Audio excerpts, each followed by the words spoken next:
All right, good morning, everyone. We're here this morning in the state of Florida versus Katherine Magbanua, 2016 CF 3036, 2018 CF 497. Ms. Magbanua is present along with her counsel and also counsel for the state. Okay, the first thing that we need to address is the any motions that the defense would like to present. And so, Ms. Kawas? Yes, sir. Would you like to proceed? Thank you, Your Honor.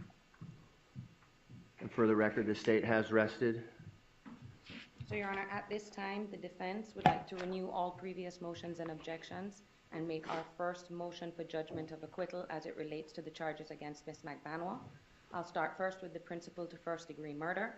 To sustain a conviction as a principle for a crime committed by another, the state must prove that the defendant intended that the crime be committed and did some act or some word that would cause or assist the other person in actually committing the crime. In this case, Judge, it's very clear, even through the state's lead detective, the only direct evidence in this case against Ms. Magbanua's involvement comes from the words of Luis Rivera. Everything else is circumstantial as it relates to Ms. Magbanua's involvement. In this case, the only thing he was able to testify to as to Ms. Magbanua's involvement was that Garcia said that she is the mastermind behind all of this. There were no details as to who did the hiring, how the money was transferred. Rivera just said everything came through Garcia, and he was hired by Garcia, who was paid afterwards by Katie. So in this case, Judge, we don't have any evidence that Ms. Magbanua intended that this crime be committed or did anything to assist. I'm going to point the court to the case of Williams versus State, which is a Florida first DCA case from 2021, 314 Southern 3rd 775. The state failed to produce, and this is a murder for hire case, Judge. The state failed to produce evidence to make out a prima facie case that Ms. Williams was a principal to murder. In this case, they found that only the culpable conduct Ms. Williams, who was a defendant in the case, was that she helped to develop an alibi. She included considerations of ways to kill the victim in the case, and she was agreeing to encourage the person to go out so that he could end up being killed by who was her, I guess, lover at the time, who ended up being a witness that testified against her. And the court actually overturned her jury conviction for a principle for first-degree murder. That case actually delineates very well, you know, accessory after the fact, accessory before, and the principal case as it relates to first-degree murder. And I feel that that case is controlling here. They had more evidence in that case as it relates to principle for first-degree murder, so I would say that in this case we have even less, because the only evidence as it relates to what Ms. Magbanua allegedly did to assist in this came from the words of Luis Rivera, which all he was able to say was that she was a mastermind.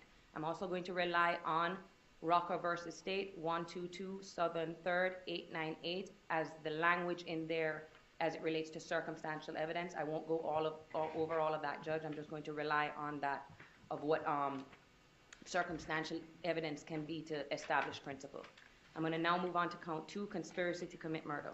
A conspiracy exists where there is an express or implied agreement between 2 or more persons to commit a criminal offense and an intention to commit the offense, which in this case is murder. We have 0 evidence before this court of an agreement between Ms. Magbanua and any member of the Adelson family. In fact, the state's own witness, Ms. Adelson, said that her family had nothing to do with this. The court is very well aware that the state can't rely on impeachment evidence to substantiate the charges and the elements of the charges, because impeachment evidence isn't substantive evidence. So the court has to look at all the evidence that was not impeachment. All we have left here is Luis Rivera saying Garcia says she's the mastermind or the go-between. There's nothing in there that says who she conspired with, what the agreement was. He explicitly said he had no information as it relates to that because he doesn't know those people, and that all the information came to him from Garcia. And in this case, in this courtroom, the only thing he was able to say as it relates to Ms. Magbanua, anything occurring before the murder, was he told me that, you know, she is in the middle. Count 3, solicitation to commit murder. The elements are that the state has to prove that the defendant commanded, hired, requesting, and encouraged another person to commit a crime, and that the intent that the other person commit the crime. in this case, I'm relying on the same argument, Judge, because only direct evidence comes from Luis Rivera's mouth. There's nothing else to substantiate who it was that solicited Sigfredo Garcia. He didn't explicitly say that Sigfredo told him that Katie was the one that came to him to get him to do the murder. He just said Garcia showed up at his residence, or actually he found out, whichever one it is, that he found out on the way up on the first trip what it was, and then he then testifies that he hears Garcia talking on the phone and believes it to be Ms. Mcvanwa, but there is no direct evidence that Ms. Mcvanwa solicited either one of them to do this crime. So, Your Honor, I know you've been paying close attention to all the evidence in this case. I'll rely on the court's recollection of how the evidence presented itself, but that's our argument as it relates to first JOA, that the state has failed to establish those elements as being a prima facie case of any of the three charges that I just went over. All right. Thank you, Ms. Kwas. Thank you, Judge. Ms. Kappelman?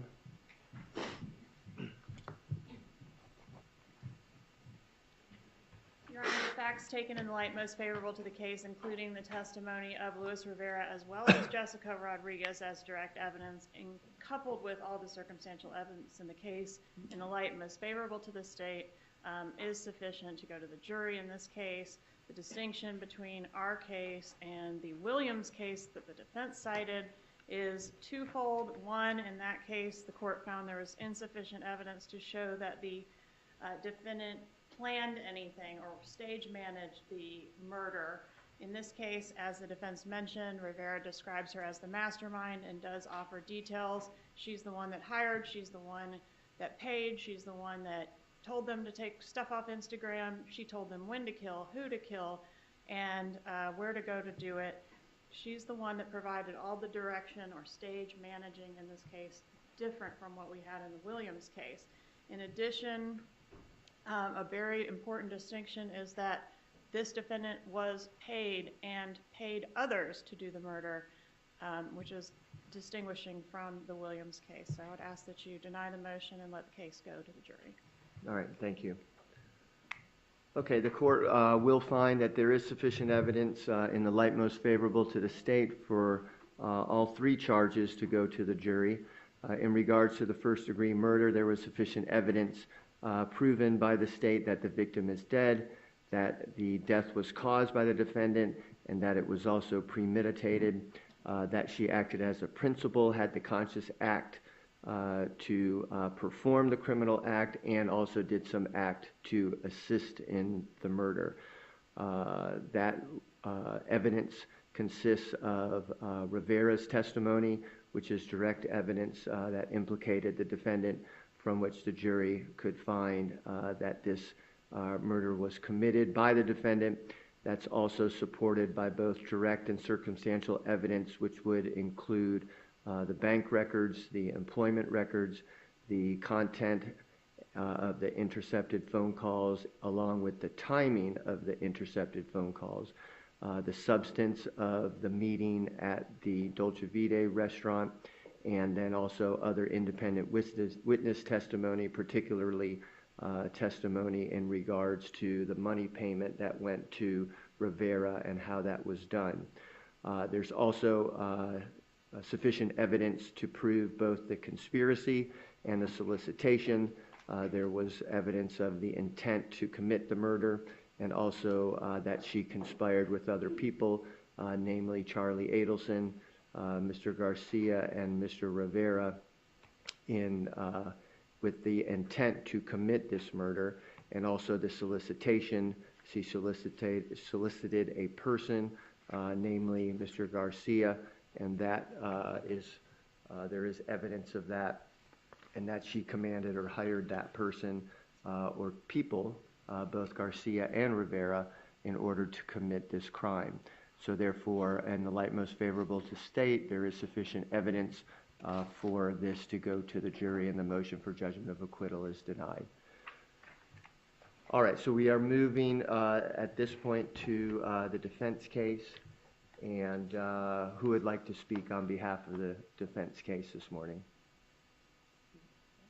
I'm just going to ask about witnesses and that type of thing. Oh, Mr. DeCose? For a second there, I was caught off guard. I'm like, can only one of us Okay. do the witnesses? I'll speak on it, Your Honor. All right, so I received a list, I appreciate that, and so I see this, that you have a list of 6 witnesses, is that correct? Correct, Your Honor. Okay, and this does not include, at this point, it does not include Ms. Magbanua, but is that a decision that you want to make after these witnesses, or are you prepared to make that decision at this point? Or is After, your Your Honor. client prepared to make that decision at this point? We would prefer to do it after, Your Honor. Okay, all right. What do you anticipate time-wise in regards to these witnesses? You sure you don't want to ask Ms. Kwas that? Well, no, I'd rather ask you, and then I'll add a couple hours to that. All right, perfect, perfect.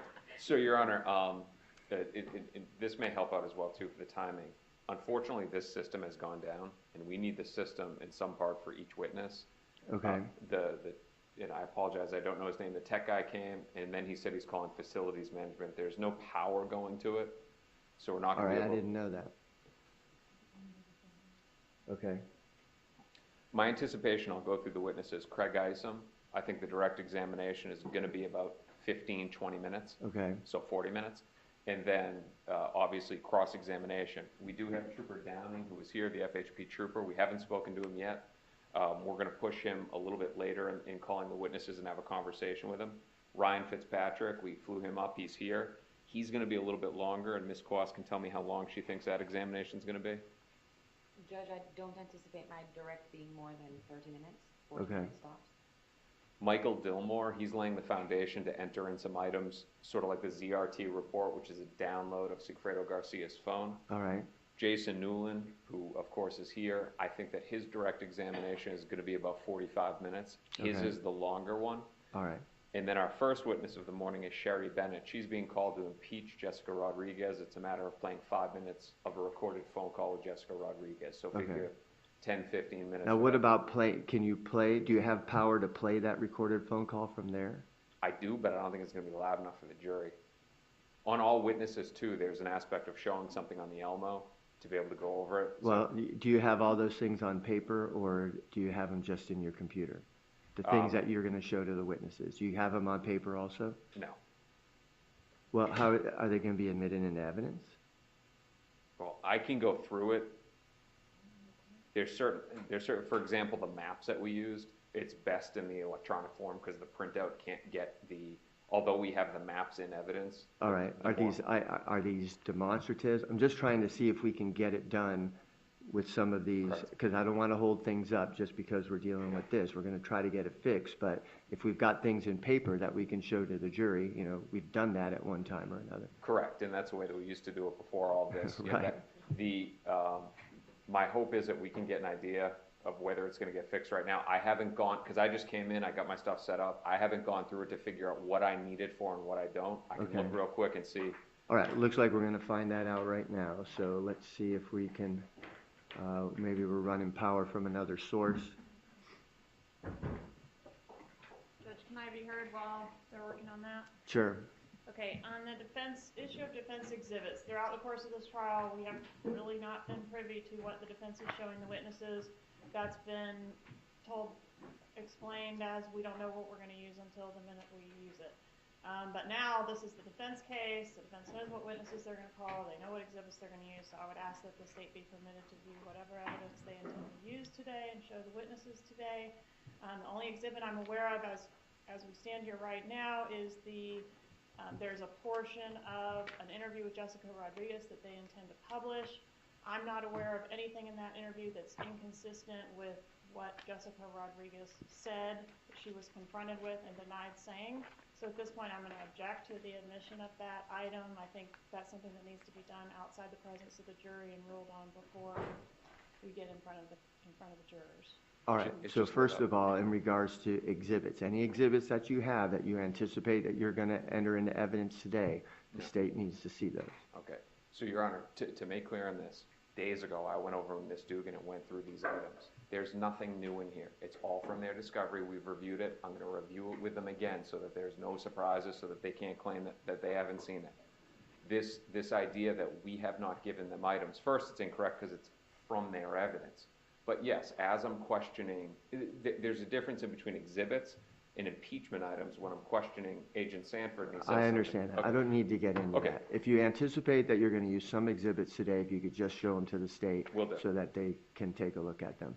Secondly, what is this? There's a recorded statement of Jessica Rodriguez. Correct. And Your Honor remembers her testimony. She said that with respect to not being, that Investigator Bennett in the phone call says, you were aware that I was going to be calling you.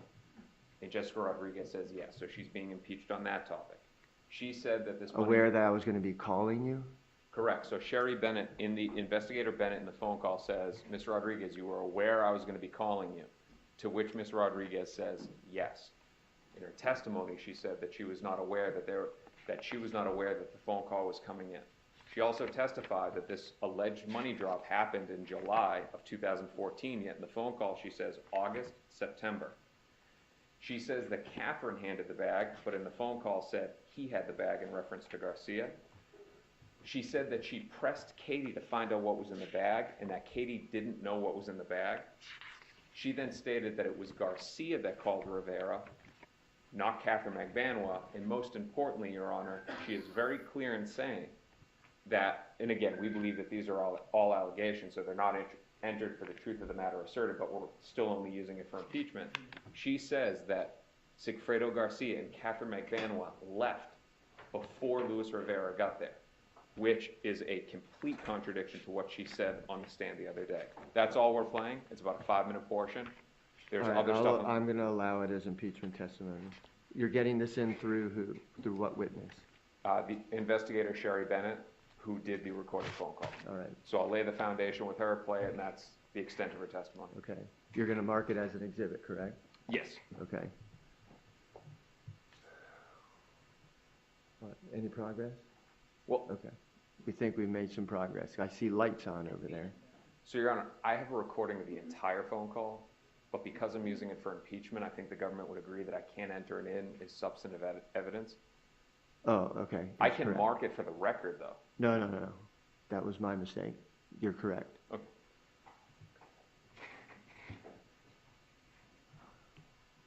All right. Do we want to check, counsel, you want to check and make sure that there's power coming to this now and everything is operating as you need? Because it looks like it is.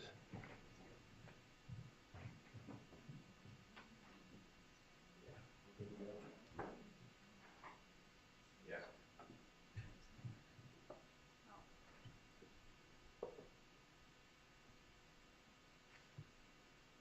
All right. Now, in regards to Trooper Downing, he's here in the courtroom. Are you anticipating that he's going to testify today?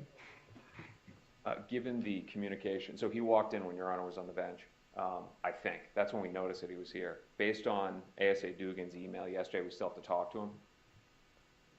All right. Well, we don't want him in the courtroom then, right? Correct, yeah. Okay. All right. So, Trooper Downing, good morning.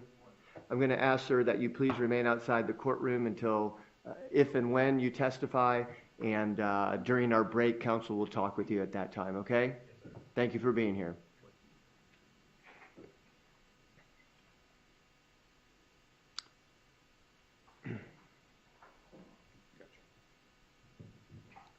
All right, and you're going to be able to talk with him during the first break? Yes, Your Honor. Okay, so that we can, if we need to get him done this morning, that would be most efficient so that he can then resume his duties. Okay, anything else before we bring the jury in? From the defense, Mr. DeCose? No, Your Honor. Just one of us would like to step outside to make sure that our witnesses are here. They weren't before we started. All right. Why don't They you go were ahead told to and be do here that, right before 'cause we're 9. ready to start. Ms. Kappelman, anything? No, sir, I'm just assuming there are no exhibits being shown to this first witness.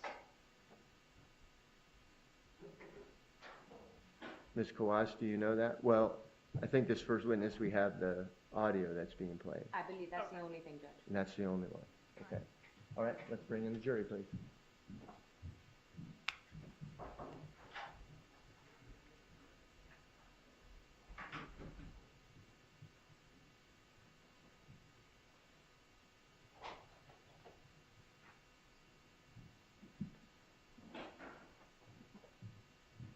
We got Bennett and Isom. just waiting on Dillmore, but we can start with All right, the investigator jury's Bennett. coming in. The only exhibit for this first witness is the audio, correct? Correct, Your Honor. Okay.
Good morning. Good morning. Morning.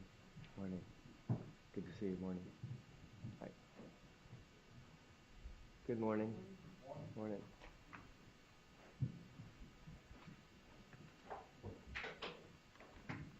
Okay, good morning, everyone. Please be seated. The state has rested its case, as you saw yesterday, and so we're now ready to proceed with the defense portion of the case. And Mr. DeCoste, the defense may call its first witness. Thank you, Your Honor. Good morning. The defense calls Sergeant Sherry Bennett. Sergeant Sherry Bennett, please. Somebody will need to go out and get her, Mr. DeCoste. I get it. Okay.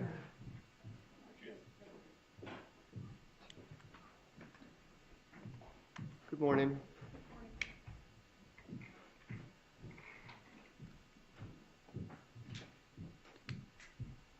Before you have a seat, we're going to swear you in. Please raise your right hand. Respond to the clerk. Do you solemnly swear or affirm that the testimony you shall give shall be the truth, the whole truth, and nothing but the truth? I do. Please have a seat.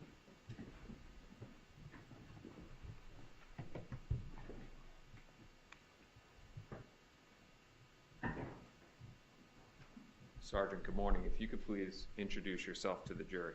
I'm Officer Sherry Bennett, the Tallahassee Police Department. I apologize. I upped your rank. Yes. All right. What was your involvement in this case? At one time, you were an investigator, correct? Correct. And you were involved in this case. If you could explain to the jury your involvement. I was initially involved with assisting with some of the paperwork, typing up search warrant subpoenas, and a lot of the data that has been collected by the other investigators and put it together for orders that were needed. At one point in time, did you do a phone interview of a witness, Jessica Rodriguez? Yes, I did. All right, now, that's one of the topics that we're going to talk about. That's the second one. Let's go to the first topic, which is the arrest warrant of Ms. Mcvanwa. Were you involved in that? Yes, I presented the arrest warrant to the judge to be signed.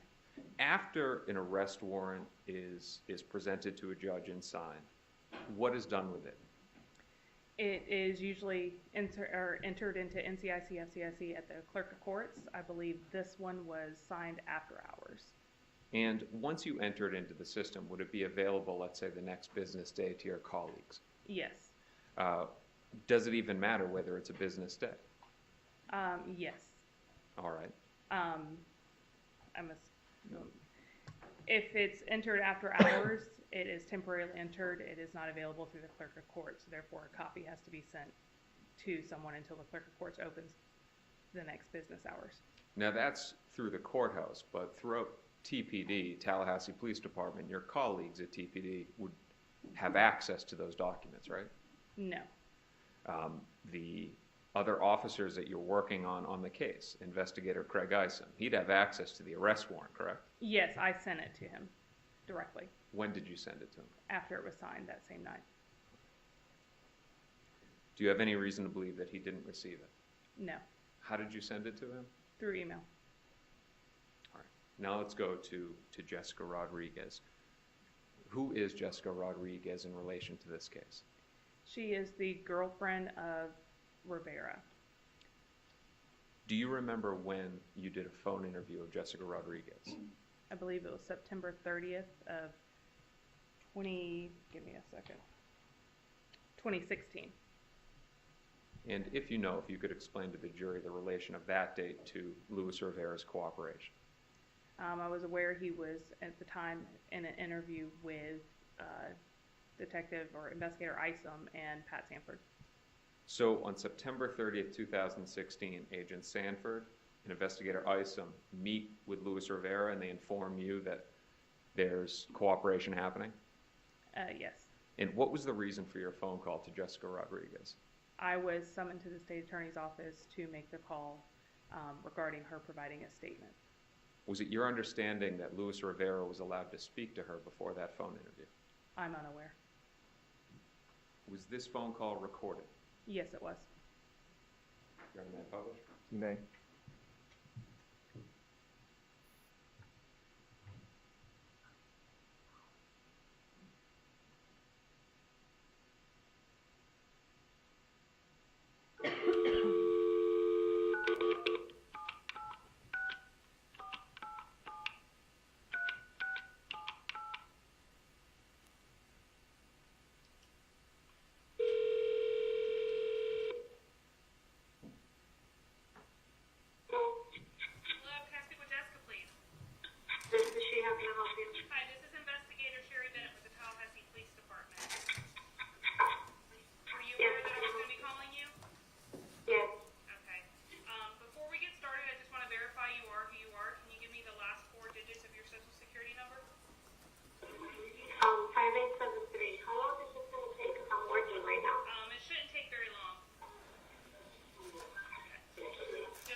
drugs in it, but then now I come to find out that it was just money. I never really looked inside the bag. I was just told what it was. Okay. When was this that you received this? To be honest, I don't remember. My daughter was just newborn, so I'm guessing August, September. I can't date time. I don't want to tell you something and then it be a lie because I really don't remember. Right. I know I had my daughter in June, so my daughter had to be at least two months, I think. 2 months or a month. Okay. What year? 2014 when she was born. Okay. Where were you when you received this money? I was home. What was your address at that time? 135th Street. I don't remember the 11. I don't remember the beginning of it. I just know it was my apartment's on 135th Street. Okay. And who brought the money over to you? Tudo and Katie. Tudo and Katie? Yes. Okay. And what did they say when they brought it over to you? Did you know they were coming with it? No, they just showed up in the house. To me, it was my knowledge for them to see the baby, since I hadn't seen them in a while. They showed up to the house. He had a bag. He said, "This is for tea." I said, "What is it for?" He's like, "Oh, don't worry about it.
grocery bag, and I don't know what was inside of it, like wrapped in. I thought it was like a brick of like cocaine or something, because it felt like a brick. So my first thing was, you're bringing drugs to my house. That's why I kept asking questions. What is this for? But inside, it was like a couple of grocery bags, like wrapped all in one and tied. All right, and was there anybody else there when this happened? No. Just you and the baby? Yeah, just me and the baby. And then it was Katie and Tudo that showed up, and then Rivera came home. Yeah. Well, Tudo went upstairs first, and he opened the door, and I said, "Where's Katie?" He's like, "In the car." So that's when I went out to the balcony, and I said, "You're not going to see your niece?" And she started laughing, and that's when she came upstairs. But it was like within a couple seconds of me opening the door to him. Okay. And what is the actual legal name for Tudo? Who do you know Tudo as? I know Tudo's his nickname. Yeah, we know him as Tudo. I believe his last name is Garcia. His first name is really weird to pronounce, like Sigfredo or some crap like that. Okay. All right. Is there anything else about that night that stands out to you? Anything that you can think of? How did they say anything specific? They didn't say anything once Louis got there. They had already left before Louis got there. But once Louis got there, he just grabbed the bag and he left. The bag was never, after that moment, back in my house or anything like that. Officer Bennett, just a few questions on this, just to make sure that it's clear. Do you know who Tuto is? Yes. Who is that? Tudo is Sigfredo Garcia. And who is Tata? That is Luis Rivera. And you would agree with me that there was interchangeable using names and nicknames in that call? Yes. Is your understanding that what Jessica Rodriguez is saying is that Garcia and Catherine come to the house and that they leave before Rivera even gets there? Yes. At one point in time, you were co-lead investigator on this case. Yes. The alleged payment that Luis Rivera talks about, he says that it happens on July 19th, right? I'm unaware of what he said. Your understanding is that it was the day after the murder? I don't recall. You do recall that Jessica Rodriguez, though, said that this happened in August or September, Yes. and that that bag was given to her by Sigfredo Garcia, Yes. and that Katherine Magbanua had no idea. She did not say that. She did not say that she pressed Katherine Magbanua and that she didn't know anything? I don't recall about the bag. With respect to what was going on. Oh, yes. One brief moment, Your Honor. I'll say nothing further. Cross-examination?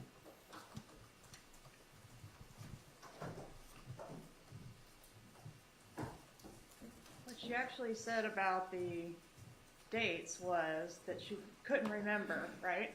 Yes. That it was shortly after her daughter was born, which we learned in this trial was June 27th. Yes. And what she said is her best guess is August or September, but she doesn't want to say for sure because she can't be sure. She had her daughter in June, so my daughter had to be at least two months or a month. That is correct. So a month from June 27th would be July 27th. 2 months would be August 27th. Correct. So somewhere in that neighborhood, but she couldn't tell you the date. Correct. 1 moment, please. Okay.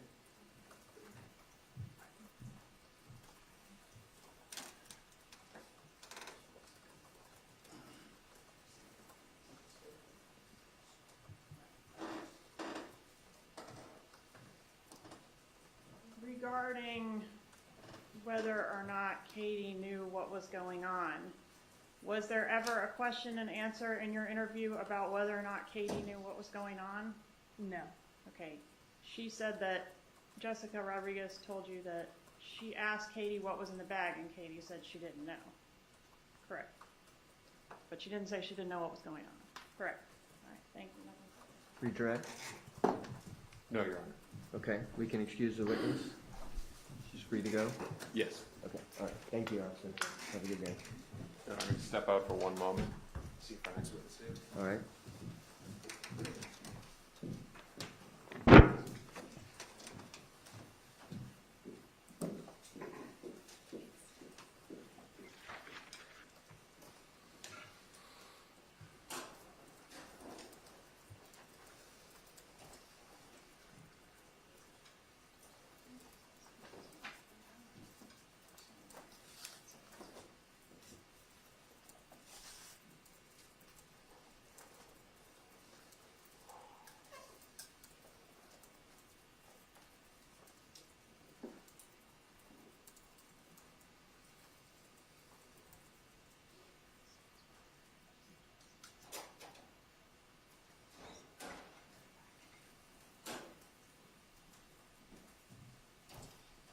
defense calls Investigator Michael Dillmore.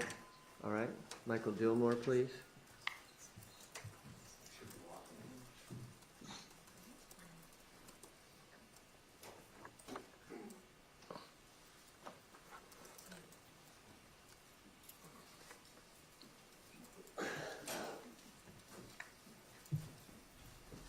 Good morning. Good morning.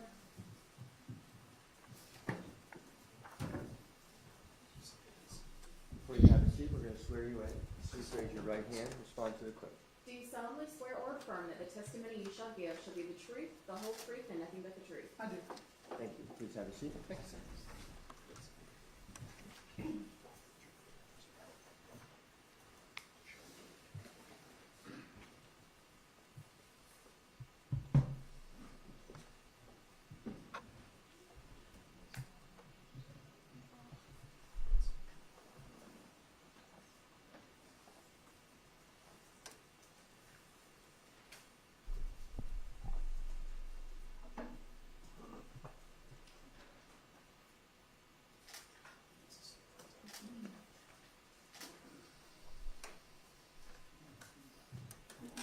Yes.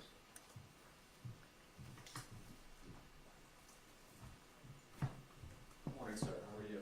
Good, how are you? Doing well. If you could please introduce yourself to the jury. Certainly. My name is Mike Dillamore. I'm an investigator with the Tallahassee Police Department. That's Dilmore. And what do you currently do in the Tallahassee Police Department? I'm an investigator with the Technical Operations Unit, and I do digital forensics. Do you work with Sergeant Corbett? I do. He's my Good deal. supervisor. All right. So you did some work in this case, correct? Yes, sir. If you could explain to the jury the different tasks you did on this case. Certainly. My job in digital forensics is to go through computers and cell phones to find evidence.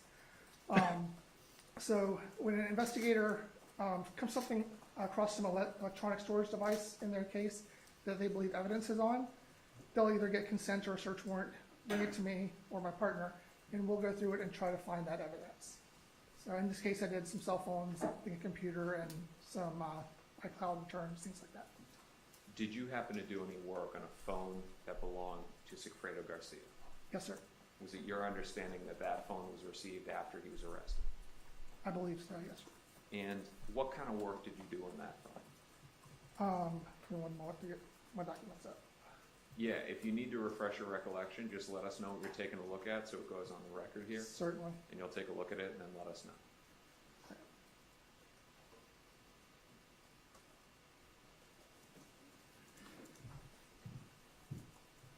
Just opening up my activity log to see what I did on this particular phone.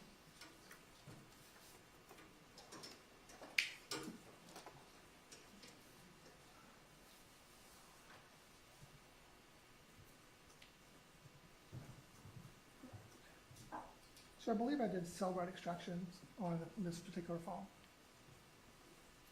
Is that related to something called a ZRT report? No, sir. The ZRT is different. The ZRT is where a camera is used to take pictures of the device if we can't extract the data itself out of it. I believe another investigator actually did a ZRT on a different phone. Did you do a download and a corresponding ZRT report for Sigfredo Garcia's phone? No, sir. I did the Celebrite report. All right. Now, there is a long report that has your name on it, Yes, correct? What is that called, if I'm calling that by the wrong Right. term? Yeah, it was listed in the email as a ZRT, but it's actually a Celebrite report. This is why there's a technical unit, right? To explain to all of us what this stuff is. Just let me get that one open.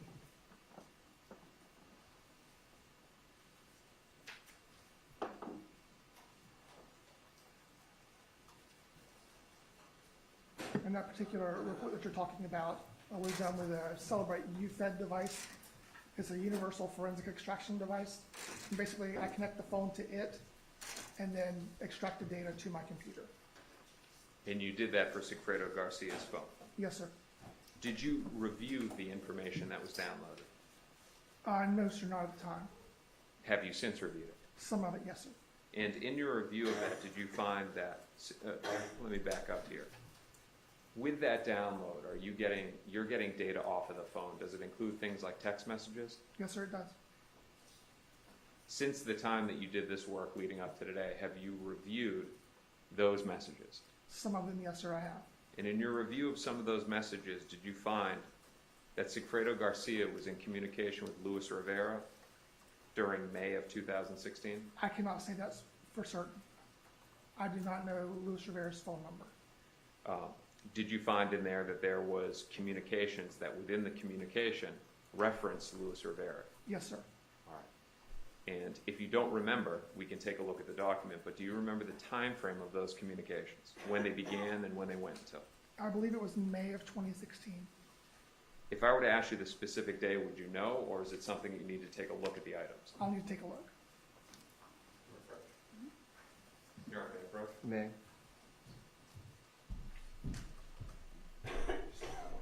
Right, I have it open right here as well.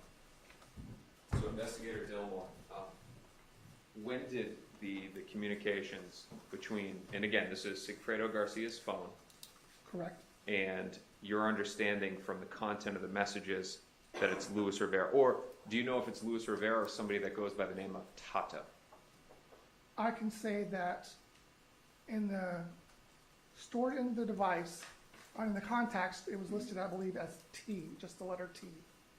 But in one of the messages, it said, this is Tato, T-A-T-O.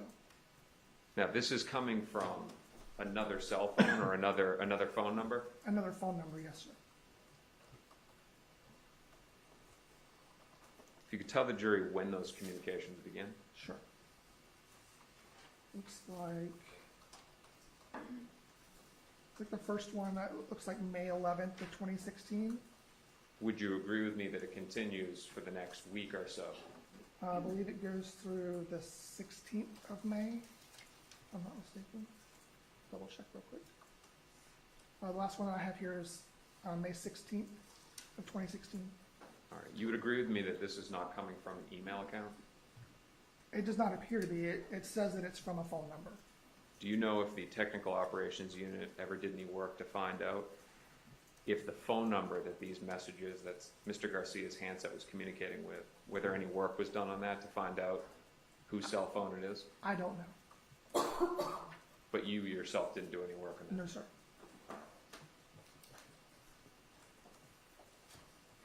Now, you also did, and I think it was a celebrate, but you're going to let the jury know if I'm wrong in that, with respect to Charles Adelson's iCloud, correct? Yes, sir. Now, just for education purposes, my understanding is that a warrant or a subpoena is sent to Apple. Apple gives you data, and you need to put it into a system to then interpret that data, correct? That's correct. And the Celebrate program interprets that data so it will organize contacts, calendar events, recordings, messages, stuff like that. Yes, sir. You were involved in the review of Mr. Adelson's iCloud information, correct? I did the processing of it and created the report for it. Yes, sir. In your review and in your prior testimony with respect to that iCloud data, did you come across a phone number, 954-581-1747? Yes, sir. I believe I did. And that was in Charles Adelson's iCloud data? Yes, sir. I believe so. Was it saved under the name Eco-Friendly Shop? Yes, sir. Did you happen to find that same phone number in the download of Sigfredo Garcia's phone? Yes, sir. And what was it saved under? Give me 1 moment and I'll tell you. Could you give me the number one more time, please? 954 Yes, sir. 581 1747.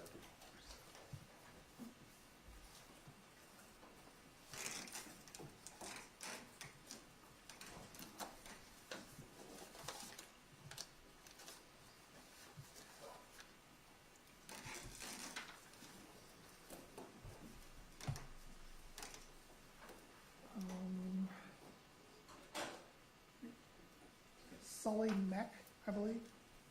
Do you know who Sully Mech or Eco-Friendly Shop is? No, sir, I do not. Do you know if any investigation was done into that phone number, the 954-581-1747 number? I don't know. One brief moment, Your Honor.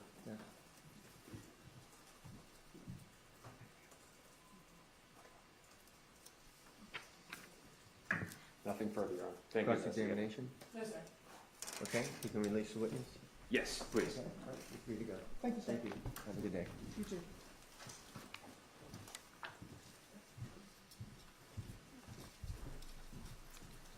Defense may call its next witness. Your Honor, I'm going to walk out and get him. It's All going right. to be Craig Isom. Okay.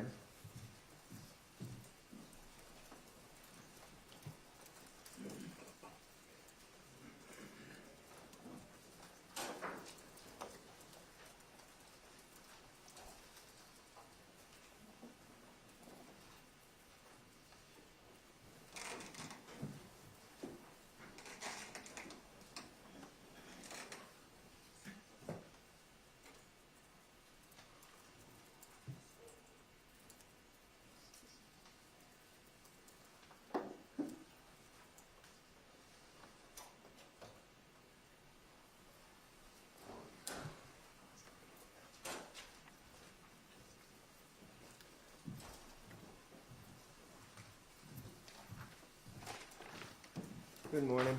Morning. We are going to swear you in again. Sure. Okay, please raise your right hand.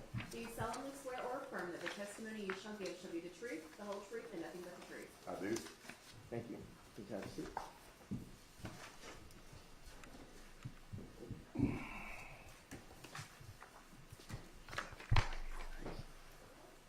You may proceed.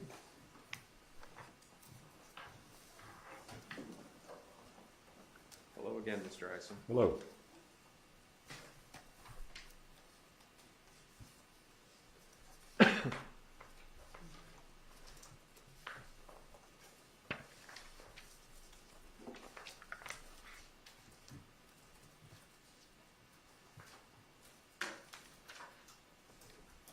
Investigator, or retired investigator. Yes, sir. I want to point you in reference to Ms. Mcvanwa. When you testified for the government, you talked about circumstantial evidence. You remember that? Yes, All right. Now, vaguely. one of the pieces of circumstantial evidence was the cash deposits, correct? Yes. All right. And the theory was that it was payment for murder, right? Yes. You'd agree with me that you can't say the source. Correct. And this is in relation to her work at nightclubs. You can't say the source because there was not a full investigation of the nightclubs, correct? Correct. By you, there was actually zero investigation. Correct. And there's no reason why you didn't investigate. It was just an oversight. Correct. And you would agree with me, too, that you made many trips to South Florida for other investigative purposes. I don't know how you define many, but we were down there a number of times.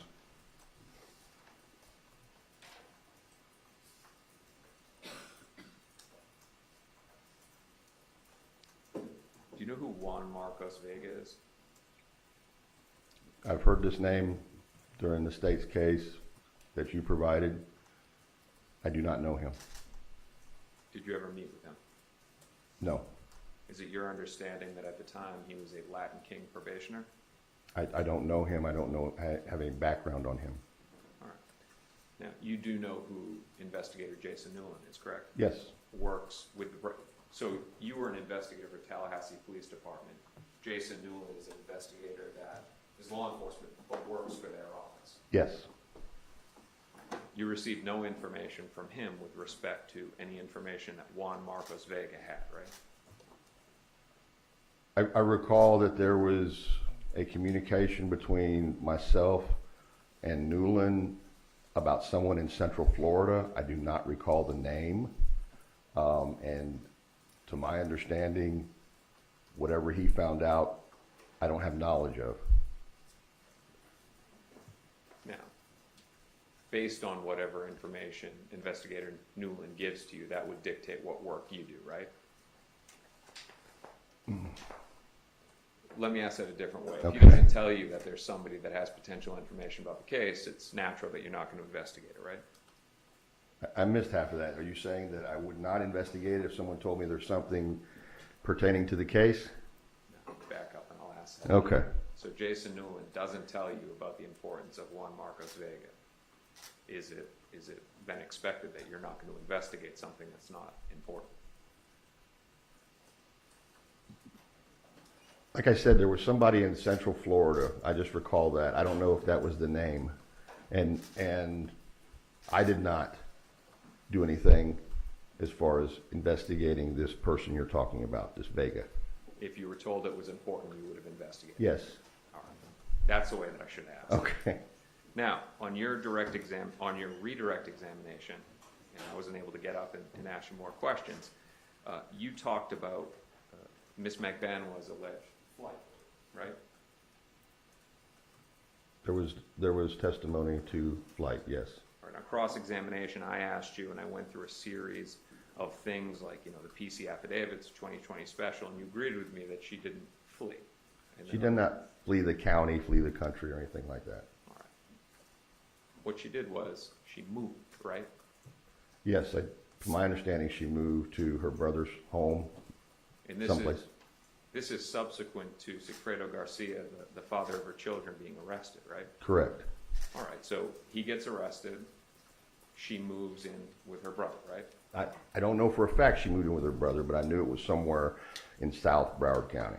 Okay, just want to make sure we're not talking about she fled the state, fled law enforcement, because the word flee, you would agree with me, has a connotation to it. Yeah, it could be a lot of different things. I mean, fleeing from one house to another house next door, fleeing 3 miles down the road, fleeing halfway across the country. To say that she packed up and never returned wouldn't be accurate of what happened. She packed up and moved to another address, right? That's correct. Now, May 2016, you went to that house, right? May of 2016, yes. You went to the first house that you moved out of. I went to the house on 122nd Street. Now, this is the same day that other law enforcement are out speaking to Secreto Garcia, correct? Correct.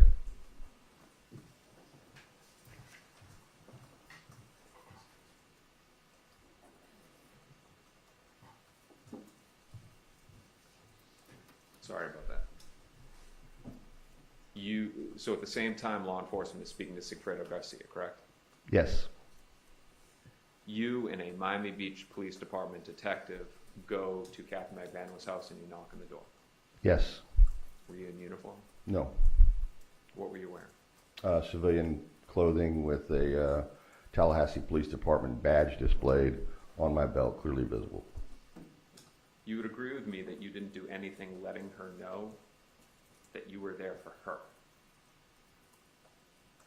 Specifically for her, no. I just know that I was told because of the wire, the phone, that she was stating to a third party that the police are out front. So you'd agree with me that when you're knocking on the door, she doesn't know that you are there to speak to her? Specifically to her, no. We're looking for a response at the door. Now, at the same time, and you just referenced those intercepts, at the same time on those intercepts, she knows that Sigfredo Garcia is getting questioned by the FBI, right? Yes. Let's now go to our last topic. Luis Rivera. October 4th, 2016, his statement is recorded, correct? Yes. September 30th, 2016, you agree it was not recorded, but it could have? Yes. And should have? I'm not going to say that. That was instructed by the state attorney's office not to report it. This office? Yes. What did Luis Rivera tell you about when he found out it was going to be a murder? When they were en route on the first trip in June, the first attempt, when they were on the way to Tallahassee from Miami. All right. Now, investigator, you wrote a report summarizing what he told you on September 30th, right? Yes. Do you have that report with you? Not right here. Did he not tell you, did you not write, that he told you it was before the June trip, before leaving Miami? I recall that the original trip was for a robbery because he specifically states that's his specialty. He robs drug dealers. Investigator, would it refresh your recollection to take a look at the report Sure. as to what he told you about when he learned? Your Honor, if I may approach? Yes. 12-6 reports.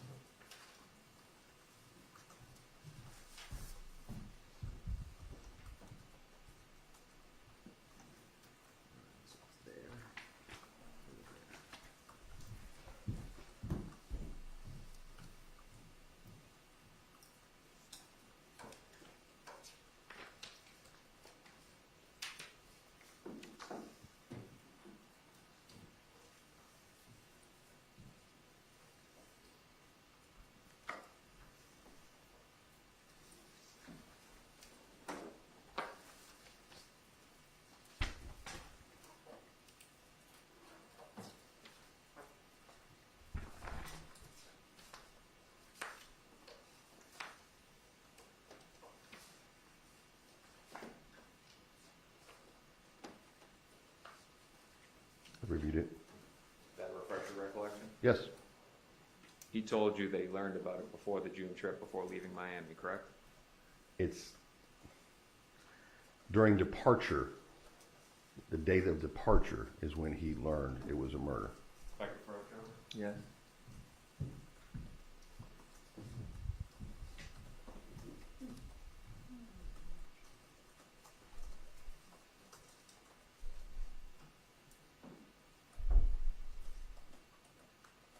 Investigator, you would agree with me that if we had the recording, it would be the best way to interpret his words, correct?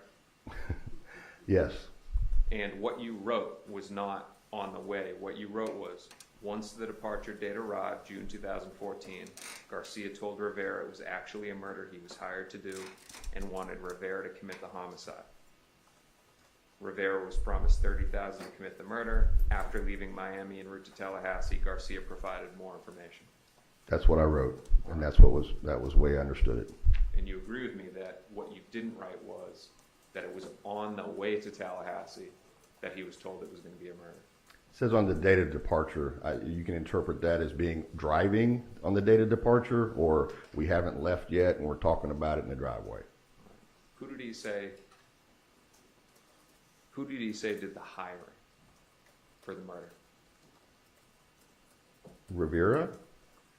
Rivera stated it was a mother that wanted her kids in South Florida. He said that it was Wendi that did the hiring, correct? I don't know if it was specifically Wendi. I remember it was a mother, a woman. Would it? Sure. Your Honor, if I could approach, Yeah. page 3.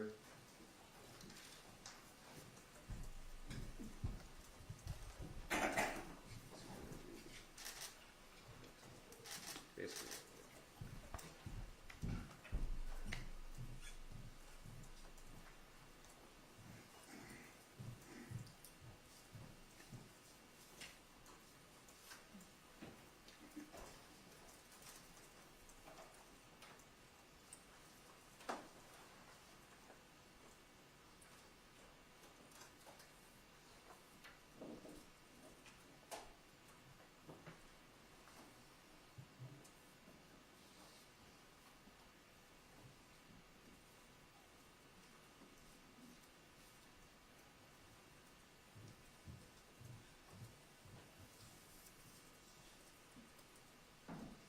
Okay.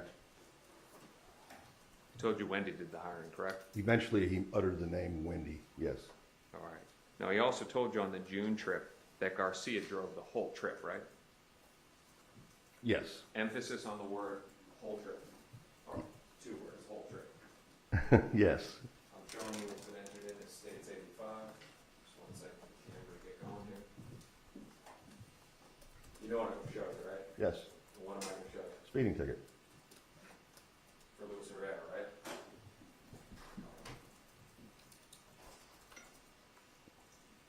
Now, he also told you that on this first trip, the June trip, that he never saw Professor Markel, correct? Is that the right one? No, it's not. Citation.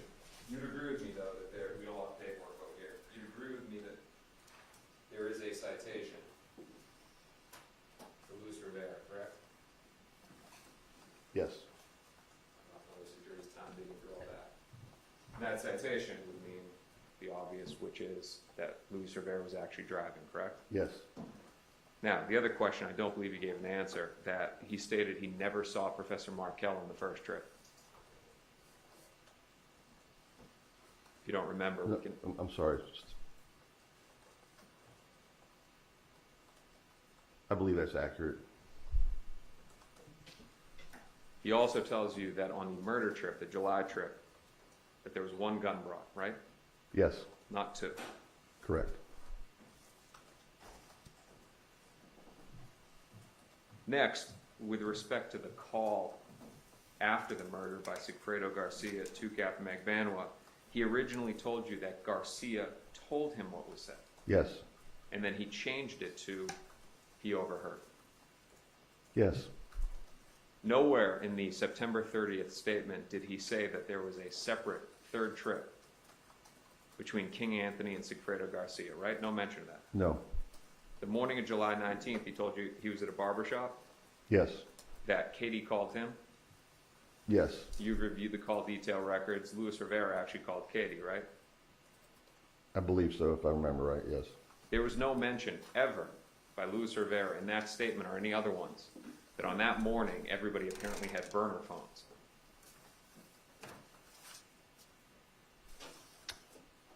I believe Garcia's phone had already been disposed of, if that's what you're asking. I'm going to get laser focused with this one. Good. September 30th, 2016, did Luis Rivera tell you that Katherine Magbanua had a burner phone? I don't recall that. No, because you would have written it in the report. Right, You had always worked under the theory that Luis Rivera had his 8153 phone on him and that Miss Mcvanwa had her 1312 phone number. yes, Luis Rivera never told you that he gave that 8153 phone to King Anthony to go do an errand for him, right? to go do, To go pick somebody up. He never said that to you, No. right? One brief moment, Your Honor. Yes.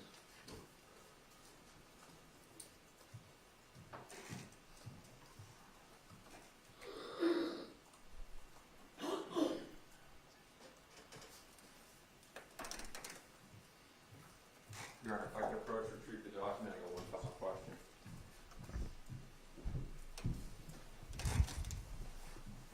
Mr. Eisen, I just want to confirm, on the day that Ms. Magbanua was arrested, when Ms. Kawas was asking you for a copy of the arrest warrant, your testimony is that you didn't have it and you couldn't provide it, right?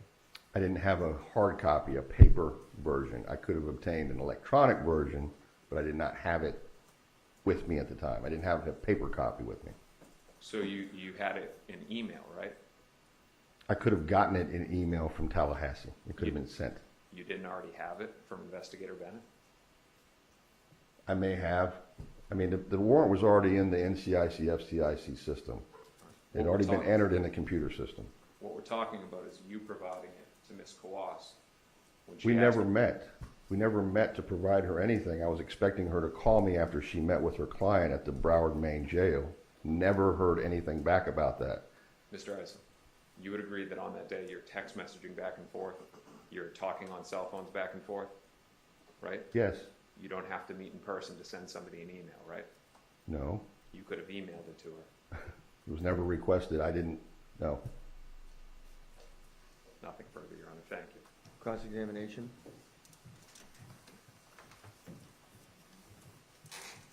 Do you know if it was specifically mentioned to the defendant at the time of her arrest that we were looking to do a controlled call to Charlie Adelson? No, that was not mentioned. You were asked about a few things in your report. I wanted to ask you again about, one was this issue about, did Rivera tell you that he learned on the first trip that it's going to be murder? You were asked to read, a couple lines of your report were read to you, omitting this first line. Could you read Yes, the highlighted portion? okay. No, I'm good. I need readers. It's nothing to be ashamed of. Go ahead. You want it aloud? Is Yeah. the objection, is the witness refreshing or just reading the No, document? sir, he's reading the complete portion of the report that he was asked about in part. All right, on, I'm going to allow it, Correct. since you read it out loud, I'm going to, so you can read the sentence which was before what was read, if you can decipher that. Okay. Garcia initially told Rivera about a high-dollar robbery he wanted to do with Rivera in Tallahassee. Once the departure date arrived, June 2014, Garcia told Rivera it was actually a murder he was hired to do and wanted Rivera to commit the homicide. and you were also asked about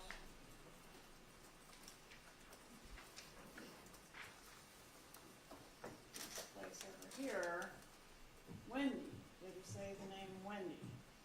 Did he say, did Rivera indicate that he knew the name Wendi initially? No, So first he knew it was a lady, right. and then what? Yeah. Yes. During more discussion with Garcia while waiting to see the target, Rivera learned the ex-wife's name, quotation, Wendi, end quotation, who Garcia said hired Katie to have her ex-husband killed.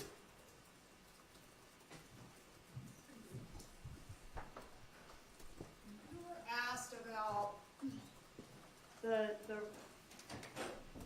not recording the first interview. Was there, you documented the first interview in this report, Yes. right? Okay, so if there was anything inconsistent with Rivera's testimony between this first report and the recorded interviews later, you would have documented that, Hold right? on a second. Objection, speculation. Overruled. Yes, That's the purpose of a police report, yes, to document what's said, what happens, what you observe, what you learn. correct. All right. I want to ask you about what happened when you went to interview Katherine Magbanua. I know we've kind of beaten this to death, but you attempted to interview her, and on that day, that's the day she left that apartment, right? Yes. So she packed up and left the apartment the day of the interview attempt. The interview attempt at her home when I knocked on the door and she did not respond. Yes. And she did not return to that apartment. Not to my knowledge. Never stayed there again. No. And after she left that apartment, police had a difficult time tracking her. We didn't know where she was staying, right? Correct. All right. In reference to Rivera and the speeding ticket, Rivera initially and really still maintains what about the speeding ticket? What was his recollection of the speeding ticket? He remembers it, that the ticket was given to him on the second trip when he was driving. Well, he got a ticket in the Prius, right? Maybe I'm getting it confused. Let's find the No. actual thing.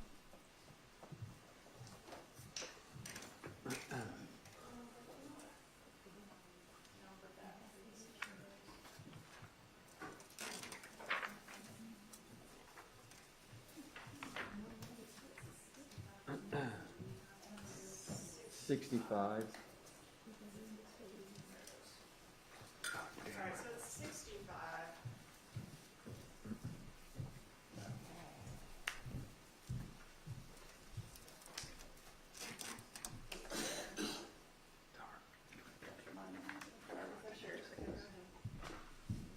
All right, so what is the actual date of the ticket? And what vehicle was he in? And the citation was issued on June 4th, 2014, 9:12 a.m.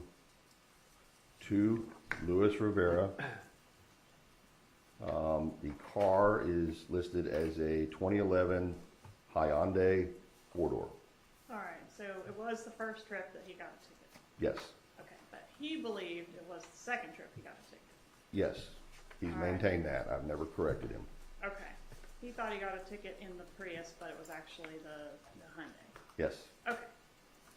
So was the fact that he got a ticket in the Hyundai something that had been documented in police reports and provided in discovery? yes, All right, so if Rivera was studying the reports to memorize them and regurgitate them, he would know that he got the ticket on the first trip.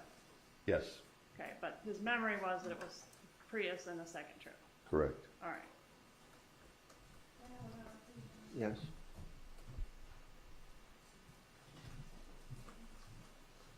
Okay, nothing further, Judge. Redirect.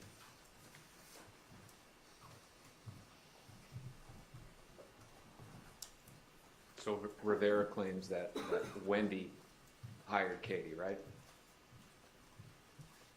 That was your testimony, right? And I'll read it back. Garcia said, this is Rivera saying it. Garcia said hired Katie to have her ex-husband killed. So Wendi, who Garcia said, I'm sorry, I've got to read your words here again. Wendi, who Garcia said hired Katie to have her ex-husband killed. That's what you wrote, right? Can I look at it again? Yeah. Before I do that, you would agree with me that it would be easier for us to have a recording than you trying to interpret your own words. We could just directly... Objection, asked and answered. That's asked and answered several times.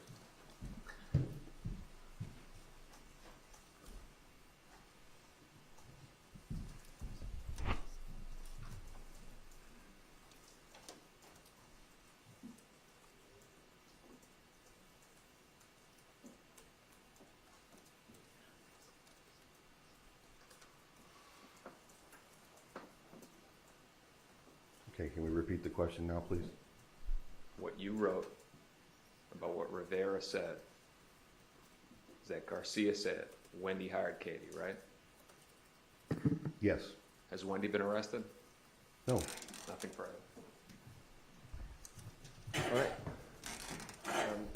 Whose item is this? Whose report is it? It's my report. I'm figuring he's going to give it to me when he's getting off the stand. Okay, all right. You are excused. You might be subject to recall, so just... Still under the rules. Okay. Thank you. You're still under the rules. Thank you.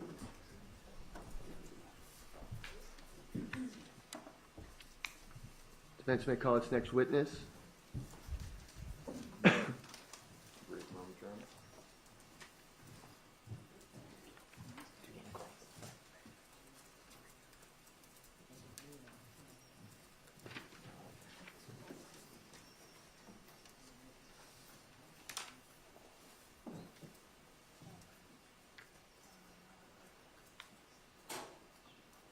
Defense calls Jason Newland.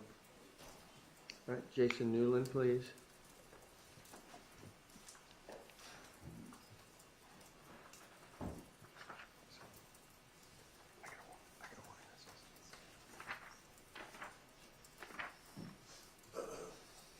Are you going to get him, or can somebody at your table assist you? I'm thinking that Ms. Kappelman, because I don't think he's waiting outside. Okay.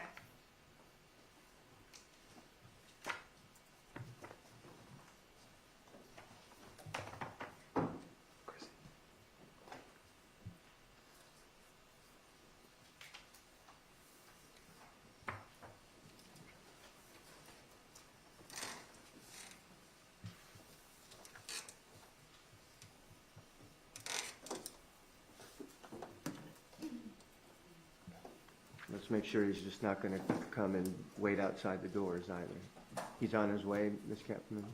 He's going to come in, Judge. All right.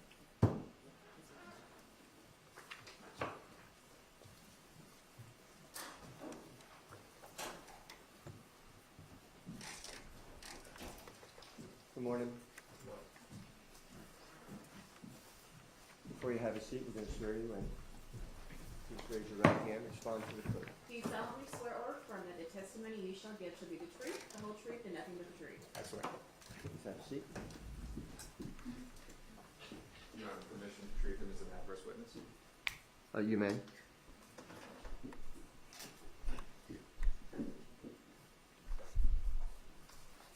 Well, I get organized. If you can introduce yourself to the jury, please. My name is Jason Newland, Jasonnewlin. I'm an investigator with the State Attorney's Office here in Tallahassee. If you could explain what being an investigator for the State Attorney's Office here in Tallahassee means. Assist the prosecution with follow-up investigation, piecing cases together. One of the ways to describe it is law enforcement puts the puzzle together and we try to kind of put the glue on it. You're law enforcement, correct? Yes. You have a badge, Yes. carry a gun, Yes. but you work closely with Ms. Kathman, correct? We're employed with the same office, yes. And you work closely with her. You work directly with her in cases. Yes. All right, y'all are a team. Yes.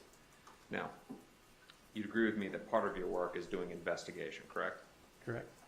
But one of the other tasks that you do that you receive from other law enforcement, their reports, their evidence, and you organize it, correct?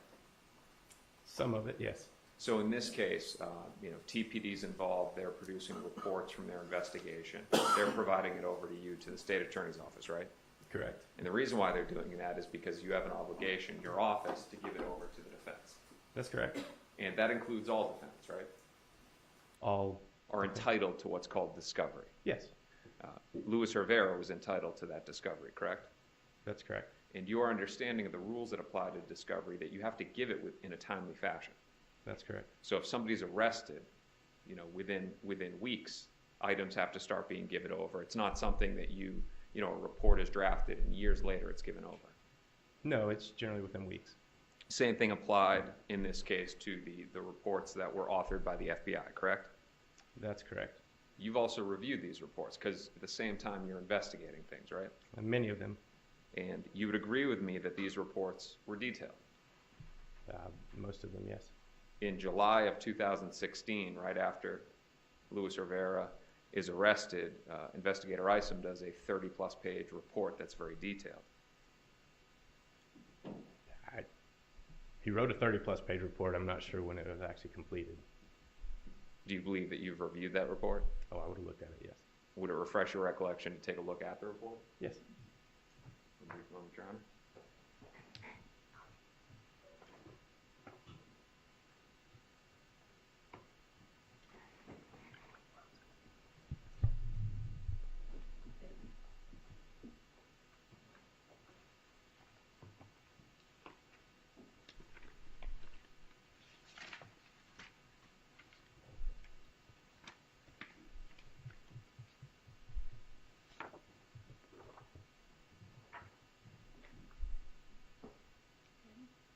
Your Honor, if I could approach. Yes. Investigator, take a look at this and let me know if it helps you. Okay. Yes. So I'm going to ask the question again, Your Honor, if I could retrieve. Yes.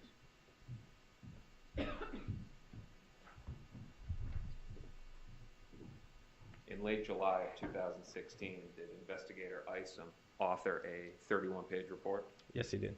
And was that report detailed? It was fairly detailed, yes. Those 31 pages, you would agree with me that it's basically single-spaced narrative.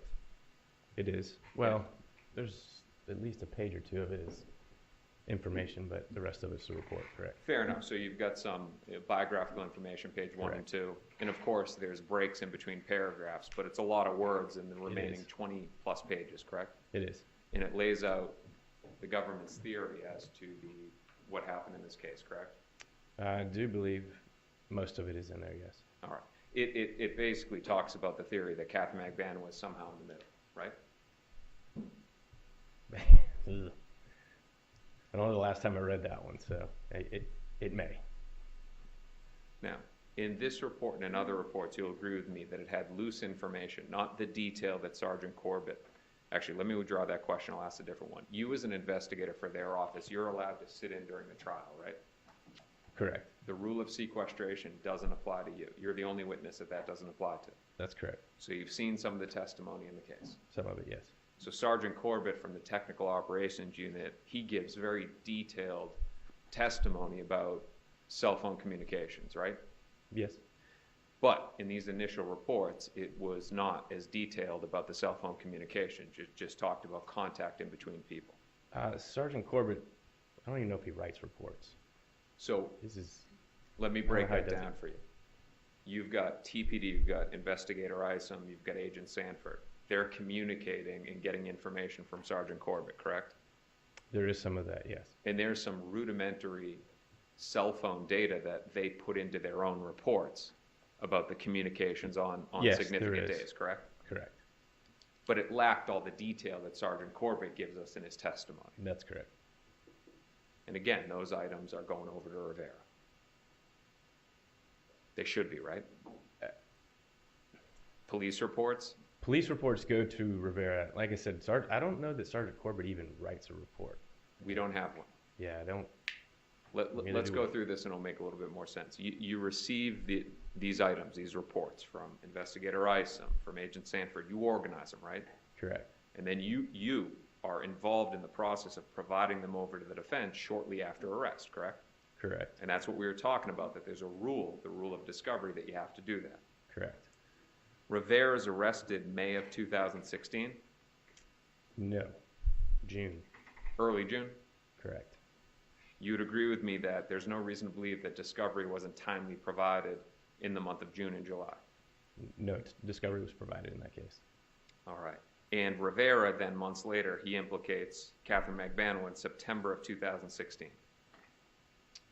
That is one of the proffers, yes. You would agree that this would allow him the time to review, either himself or with his attorneys, digest, and formulate his own theory? That would be between he and his attorneys. Let's talk about the media in this case. You'd agree with me that it was extensive. Yes. There was a 2020 special in September of 2016. There's something along those lines, yes. Well, you know it's something along those lines because you appeared in it, right? Not in 2020, no. No. Not the year 2020, the show 2020. No. Was there another one? Which one did you get interviewed on? That was the Dateline one. Okay, so you get interviewed by Dateline. You'd agree with me that all of these shows, it's also discussing the government's theory. Yes, it was discussed, yes. Ms. Kappelman even did an interview talking about it, right? Yes. You've been to the jails, right? Oh, yeah. They have telephones there? They do. They have television? Some do. They have email? Some are getting email, some have had email, yes. What we're getting at is Luis Rivera wouldn't be cut off to the outside world. Where Luis Rivera was, I don't even know if they have email yet. Jefferson County is still a little bit behind. Right, I think they just got text recently and they didn't even know they had it. We're talking about, that's when he's cooperating. He's transferred to Jefferson County for safety, right? He was transferred pretty early on to Jefferson County. Okay, but before that he was in Leon County. He was. All right. And you also know, because you guys requested often, that you can get an inmate's phone calls, right? Yes. And you've gotten them before from Jefferson County. Yes, we have. So he would have access to people in the outside world to discuss whatever it is that's going on in the media, right? Yes, he would. And you don't know whether they have television over there or not, or do they? I don't know about Jefferson County. You don't know, but most jails do have TV, right? Most do that I've been in, yes. Leon County, where he was for a period of time, they have TV, right? They do have TVs there, yes. Let's talk about Luis Rivera and the interviews. You were present for these interviews, correct? I was in the same building. I was not in the room with him. Okay, but all right. So there are meetings, and we're not saying that you're in the room. We agree on that. But you're present in the building, right? Correct. Now the purpose is to let's back up here. Let's back up even more. You understand that there were meetings with Luis Rivera before you ever met with him, right? In May 27, 2016 and June 3rd, 2016? Those were interviews done by Pat and Craig. And you said it perfectly. We're going to talk about the difference in between interviews and proffers, okay? So let's talk about the interviews first. Present for the first time on May 27, 2016, when there was a meeting with Luis Rivera. You weren't there, right? No. But your understanding is that Agent Patrick Sanford and former investigator Craig Isom were there. Yes. All right, so they go into a jail. They go into Coleman down in South Florida, right? That's correct. And the purpose of this interview, it's to investigate, right? That's correct. And that's different than a proffer, and we'll get to that in a minute. So they're going in there to find out information to investigate it, right? Yes. All right. So May 27, 2016, you're not present. Sanford and Isom, you'd agree with me that it's recorded? That one was recorded, yes. And that Luis Rivera denied any involvement. Objection. Calls for speculation and not true. If you know, you can answer.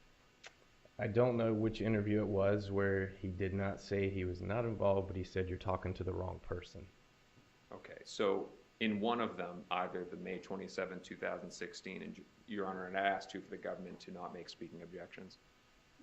All right, just make your objection. That wasn't a speaking objection. May 27, I'm sorry, Your Honor. May 27, 2016, it's recorded though, right? It is. June 3rd, 2016, you're not present for that one either? No. Again, it's Sanford and Isom? I believe it was, I know it was at least Pat. I'm not sure about Isom. It's recorded? Should have been, yes. He didn't confess to being a murderer? No, he didn't. In either of those? No. Now, proffer is different, right? What Correct. is the purpose of a proffer? It's the opportunity for an individual to tell the truth, and anything they say that incriminates themselves can't be used against them at that point in time. It's a little bit more than that, right? You're evaluating the information that's being given, right? To figure out if you're going to make a deal. No, that's kind of chicken and egg situation. It's like you try to figure out where you're going to go with the proffer before you come up with any idea with the proffer. Sometimes we have the deal on the table and sometimes we don't. It depends on how it's working. Okay, so let's back up a little bit. In these proffers, you're going to have law enforcement present, right? Yes. It could be yourself, it could be Ms. Kappelman. Yes. But you're also going to have whoever it is that you're speaking to, their attorneys. We're going to have the inmate. The inmate's attorneys are going to be there as well too for a proffer. Correct. So it's different. When you do the interview, it's investigation. The attorneys can be there, but in this situation they weren't. For the proffer, you've got all the people involved talking, right? Correct. Now, when a proffer happens, it's with the hopes of getting to a point of coming to a deal, right? That's sort of the whole point of the proffer. We want to see, does this guy or girl have information that we can use, and then we'll figure out if we want to give a deal, but it's moving towards coming to a cooperation, correct? In some cases it is, in others, again, we'll have the deal already made, and then the proffer is conducted. In this case it was, right? The deal already made? No. When you met with him for these proffers, it was with the hopes of coming to a deal. In these, from what I recall, there was discussions about the plea negotiations, there was discussions about what he had to offer, and the attorneys were just back and forth. That's trying to work out a deal, right? That's correct. Right. So August 8th, 2016, you were present for a proffer with Luis Rivera, correct? So that's a little bit different than a proffer. That situation was us in a room, myself and Georgia, and I don't know if any others. And then the defense attorney and that entire team was in a whole nother room. We never saw Rivera that day. We never crossed paths with him. The attorneys would go back and forth and tell us this is what he can provide to you. And that's the extent of that one. And we agree on that. Okay. We agree. So, and I just want to get who was there. You were there? I know I was there. I know Ms. Georgia Kappelman was there. Yes. One of the Collinses was there? Had to be one of the Collinses because they were doing the back and forth. And for the jury, the Collinses, the father and son team, represented Luis Rivera. Correct, they were his defense team. And of course, Luis Rivera is there. Yes. And Luis Rivera is in a room, and his attorney would leave that room, give you what he's saying, then you'd say something and he'd go back. So basically, one of the Collinses was going back and forth like a tennis match with information. Correct.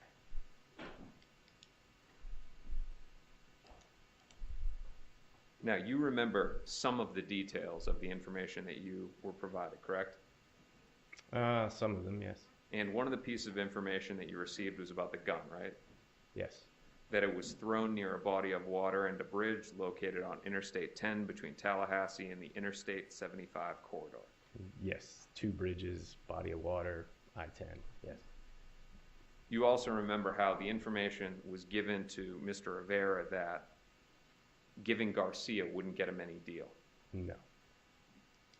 You would agree with me that there was no mention of Katie that day? I would not agree with you. One brief moment, Your Honor. Yes.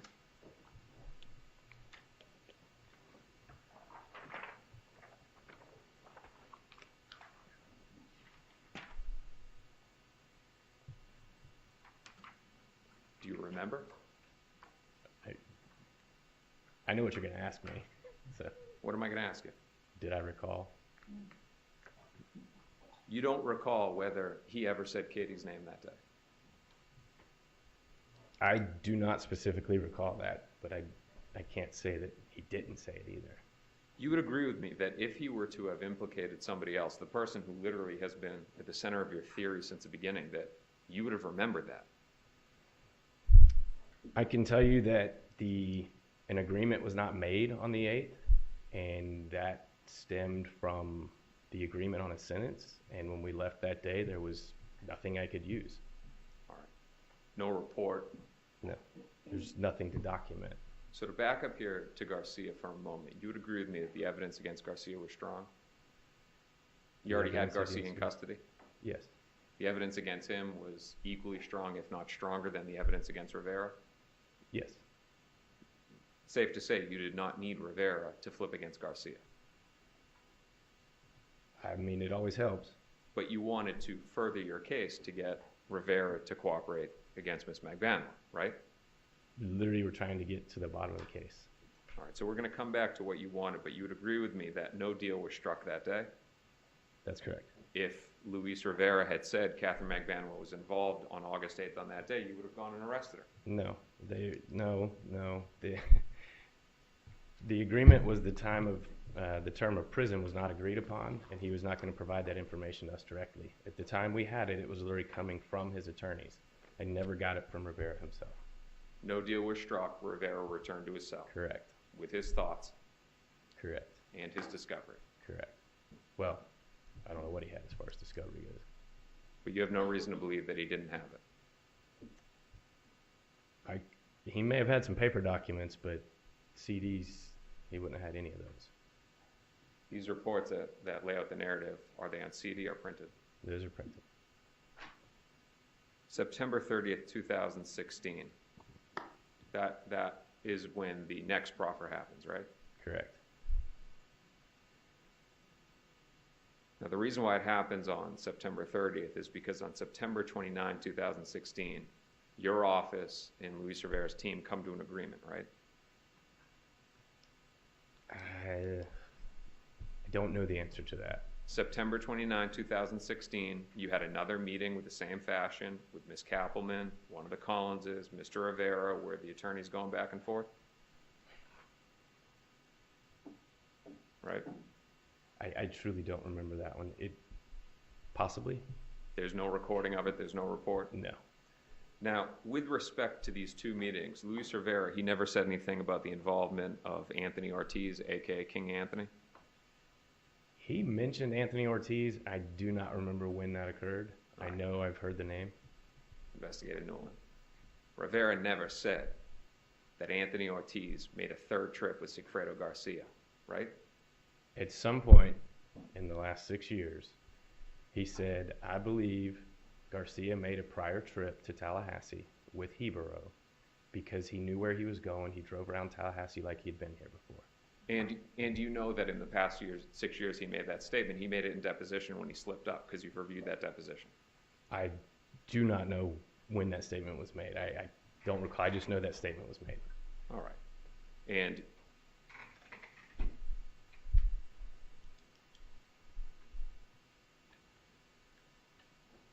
around the September 29th, September 30th, 2016 time frame, he does what y'all had hoped, and he names Katie, right? It's not what we would hope. He told the truth. Okay, but in September 29th, September 30th, he names Katie, correct? And I know September 30th, yes, because that was an official proffer. And he gets his deal. I know paperwork was signed. I think he pled a few days later. And Katie was arrested, in fact, the following day, October 1st, 2016. That's correct.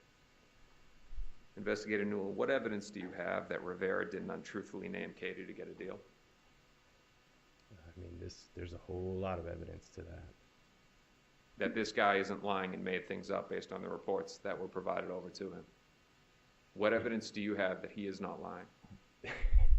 Talking to him, sitting in rooms with him, Do you think that somebody becomes the boss of the Latin Kings by being stupid? street smart. And what do you think is needed to get a deal in a criminal murder case? Street smarts or the aptitude to score perfect on the SATs? I would say he listened to his attorney's advice. All right.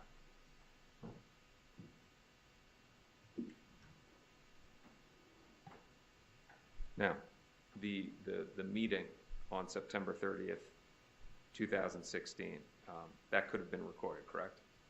Could have been, yes. Should have been recorded. Wasn't my decision. Our determination of the evolution of Luis Rivera's statements is limited by your memory and the memory of other law enforcement, right? You had Craig and Pat. And you agree with me that I was in another room.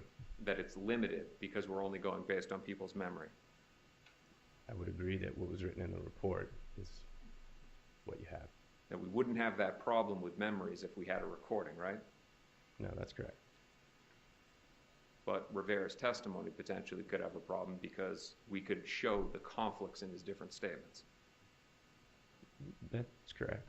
And this exactly is precisely why you don't record these initial meetings, right? No. So that we can't show the conflicts between the initial rehearsal statements and the eventual showcase, the final statement. That wasn't my decision, but no, I would not say that's why. Your Honor, this would be a good time to break if you want to take the morning break and we can talk to Trooper Downing. Well, we need to have cross-examination. Oh, no, it's a good time to break. I'm roughly halfway through. All right. Okay, we'll break for 15 minutes, and we'll then come back and continue with the testimony. Please no discussions amongst yourselves, and we'll see you back in 15 minutes, okay? How's it coming across? I'm feeling off right now.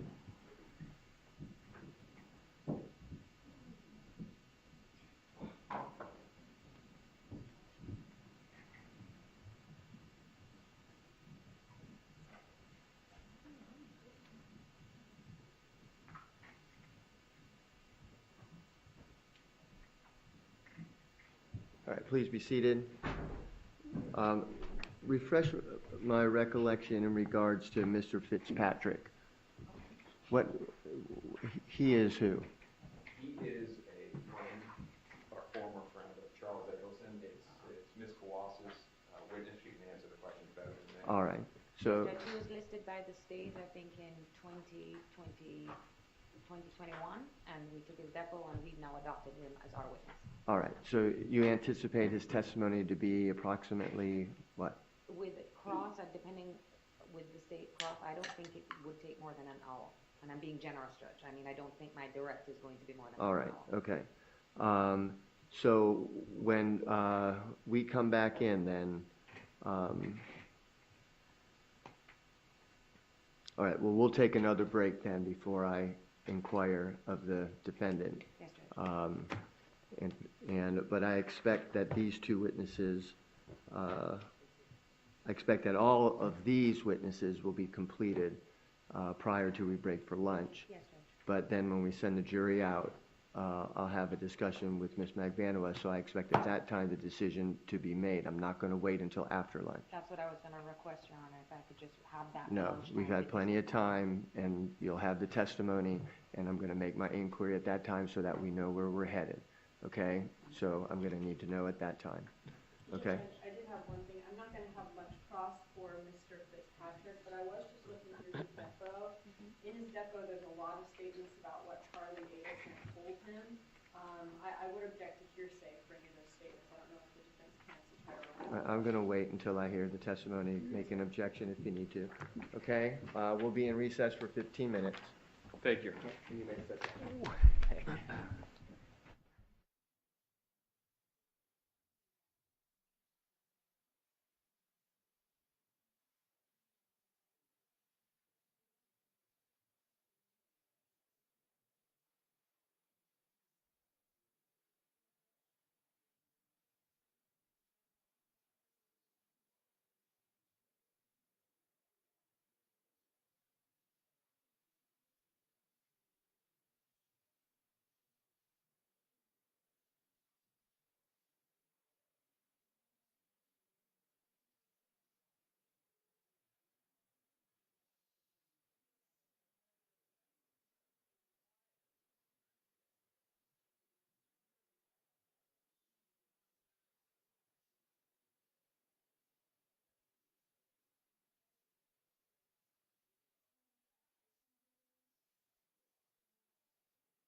All right, Deputy, would you please bring the jury in?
Please be seated.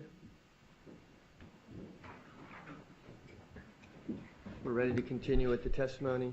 Mr. DeCoste.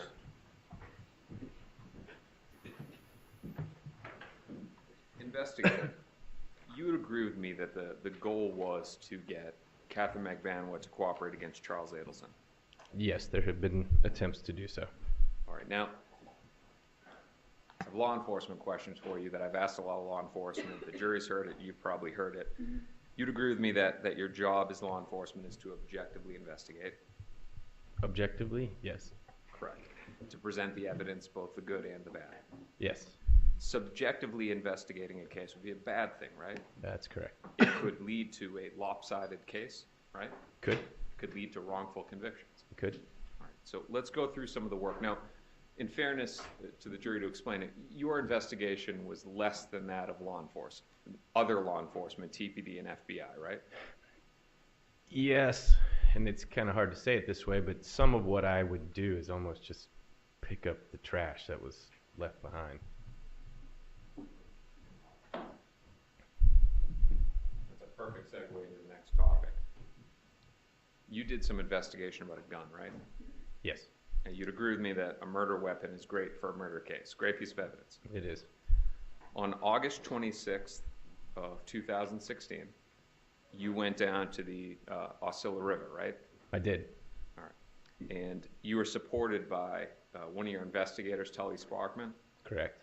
And analyst Thomas Balboni, right? Correct. Now, you already knew from your work on the case the type gun that was used to kill Professor Markel, right? I did. And you know guns, right? You have training in guns. I do. And when you were out there at Osceola River, you did find a gun, right? Yes, sir. But you knew right away that it was a different make and model. I did. But you still investigated it, correct? I did. You took pictures? Took photographs in place, yes. You guys went down into the river. Do you guys have like waders on or boots? Just old shoes, but yeah, it's down into the mud underneath the bridge. You got in there. You did your work, right? Yes. And you impounded the gun, which means that you just can't take it. You have to bring it to the Madison County Sheriff's Office, right? We had Madison County meet us at the bridge and signed it over to us. A gun that the thought is this doesn't belong, but we're going to objectively investigate this gun, right? That's correct. And you then checked it out from Madison County and you brought it over to the Florida Department of Law Enforcement. Correct. We submitted it there. And you brought it there for testing, right? Correct. For ballistics, DNA, fingerprints. Anything they could do. Now, you knew about this, or you went there, not knew about it because it was a different gun. You went to Osceola River because of what Luis Rivera told you from the meeting, right? Correct. You remember that he had given details. It was rather specific, near a body of water, Interstate 10 between Tallahassee and Interstate 75, right? He was pretty detailed in that.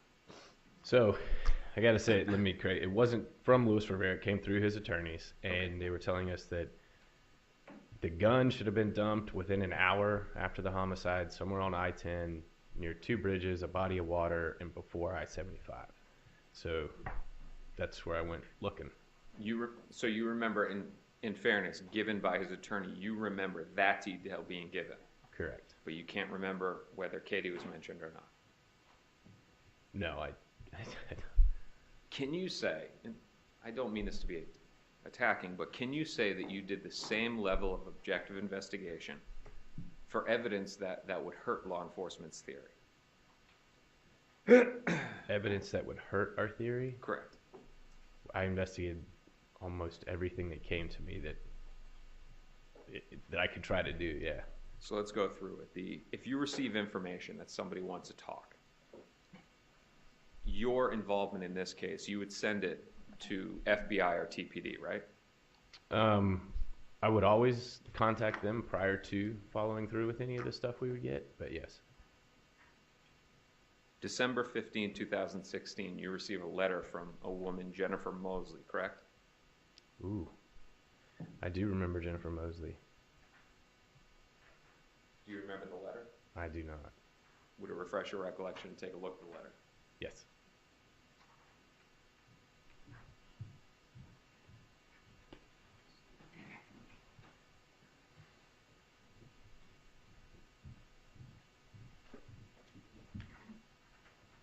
Your Honor, if I may approach? You may. Investigator, I'm going to do two things here. First, I'm going to show you what's been pre-marked as defense 31A through O. You know what those are, right? Oh yeah, that's the gun under the bridge. Those are photographs of the gun under the bridge at El River, right? That's correct. And you know that those are pictures because you were there when they were taken? That's correct. And those photos are in the same or substantially same condition they were in the last time you saw them? Yes.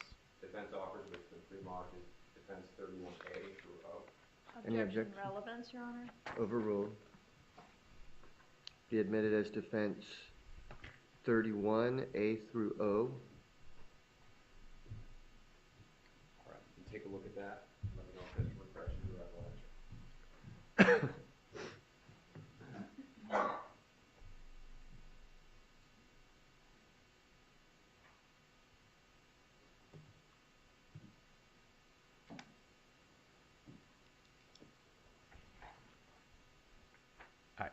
It really doesn't. It doesn't refresh your recollection?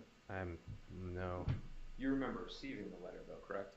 We received lots. Lots of, in fairness, Miss Mosley, she was an inmate, right? She was an inmate, yeah. All right. Now, understanding on a case like this that you get a lot of communications, at the point in time that you received that letter, that letter's received December 2016, right? Correct. That's after Luis Rivera is cooperating and is your witness, correct? Yes. And it states that she has new information or confirmation of facts on Rivera. Right? It just said she rode the van with him. It just said she rode in the van with him. And has new information. Or confirmation of facts, quote unquote. Okay, yes. All right. Nobody ever met with Miss Mosley, correct? I didn't. Not that I can recall, no. If somebody were to impeach Luis Rivera's testimony and show that there's contradictions, that would be bad for law enforcement's theory, correct? Somebody discredits Rivera. Yes, that would be bad. Your Honor, if I could approach? Yes.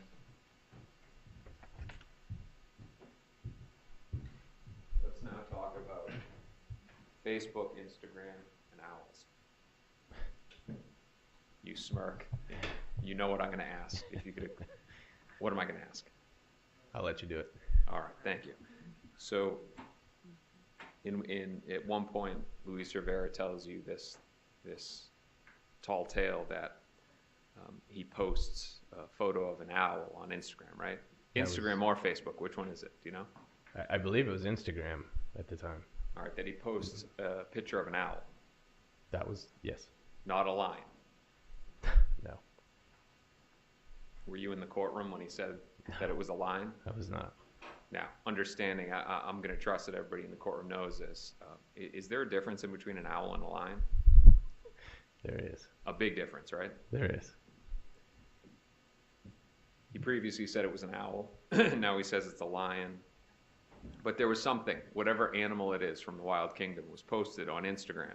Correct. And that apparently, allegedly, Ms. Mcvanwa called and told the Latin King boss, you take that down, right? That was either a call to Garcia or a call to him, but yes, get that off yes, take that down. Now, he tells you this after he's cooperated. This would have been in that September 30th, October 4th time range. Because, of course, he's not confessing before and saying, hey, all this stuff happened, Right. right? So he peppers in this detail of, hey, this other thing happened where I posted on Instagram. Did anybody ever get the records from Facebook or Instagram? I do know we tried.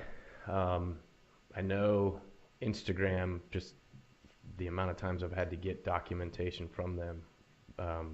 If you don't send a preservation letter within 7 days of anything being removed, it's gone. And this proffer was 2 years later. So Investigator. Your understanding is that Facebook owns the Instagram, correct? they do now, and I don't know how long they've owned them. All right. You were able to get social media accounts for Sigfredo Garcia and Katherine Magbanua, right? So, yes. All right. Yes. Now, you're saying that there was an attempt to get from Instagram. Were there any warrants that were signed?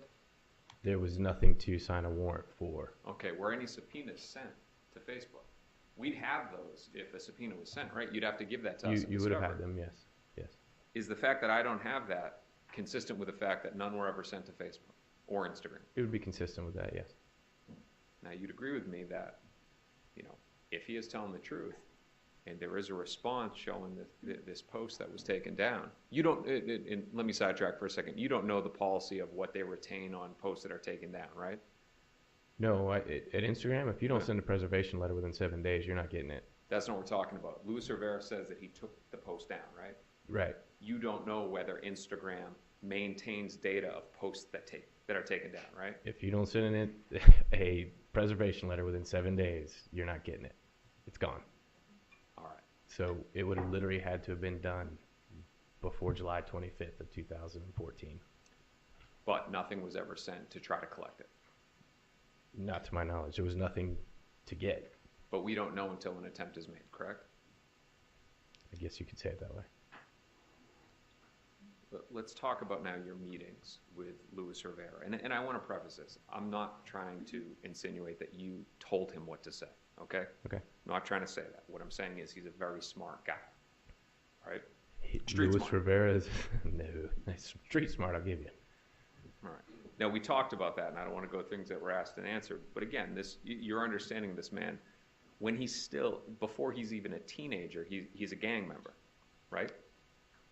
It was pretty early. It was like 12 or 13. He was through an uncle. Before he can even have a license, he is the boss over 15, 16 years old. He's the boss of Miami for the Latin Kings. I don't know what age he became the boss, I guess you would say. So, now we'll get into the topic that we're talking about, your meetings with him. You'd agree with me that there's many times that he was transported from the jail over to your office here, and that you sat down and met with him to review his testimony. And again, I'm not saying that you told him what to say, but you reviewed the discovery in his testimony to help him testify again, right? Correct. And over the years, that's happened many times. Prior to appearances, yes. So in 2019, October 2019, multiple times he's transported. He would spend the day reviewing items and preparing to testify, correct? We had to review calls. We had to review his prior testimony. But yes, there was, I recall one day. I don't know how many. All right. Let's go to the next name. And we're still on the topic of objectively versus subjectively investigating. Juan Marcos Vega. Okay. September 2016, you receive a letter from Imran Hussein, correct? Correct. And you also have a phone interview with Mr. Hussein. I do. Now, Mr. Hussein, unlike Ms. Mosley, gives you some very precise details, correct? He gave us details that were highly publicized details by that point.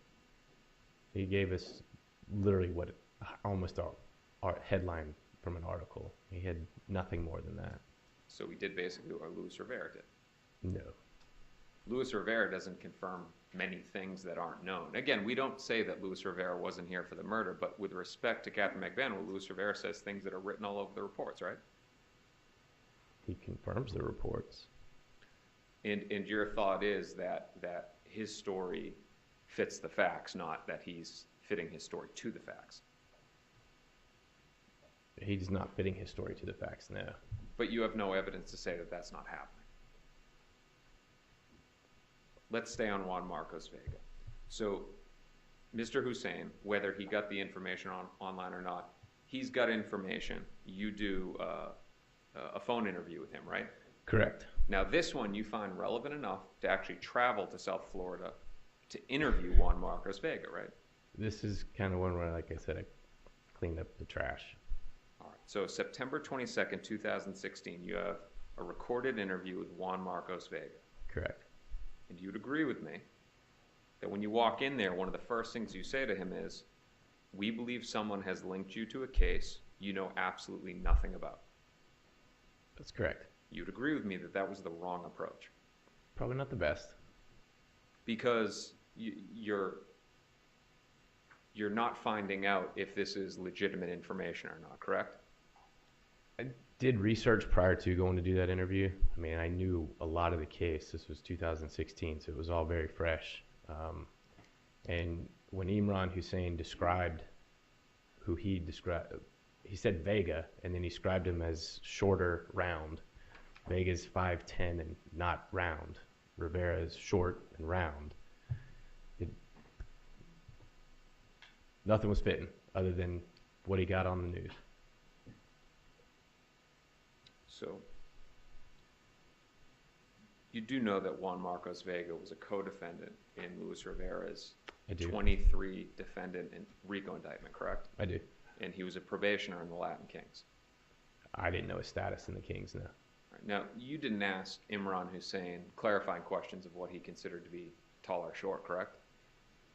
He described him specifically as 5'7" or shorter, I think. Okay, and sometimes descriptions are off by an inch or two, right? We'll have to agree to disagree on that one, but 5'10" and 5'7" are 3 inches apart. Yeah, but they're different. Did you show him a photo lineup? Imran? Yes. Is on the phone. So you never actually met with him in person? No. All right, so you immediately walk in and you make the decision, this isn't the guy, right? Vega? Yeah. No, I didn't make that decision as I walked in, no. But you're telling me you knew it wasn't the guy, and right when you walk in on the recorded interview, you say, we believe somebody has linked you to a case you know absolutely nothing about, despite him clearly knowing Luis Rivera.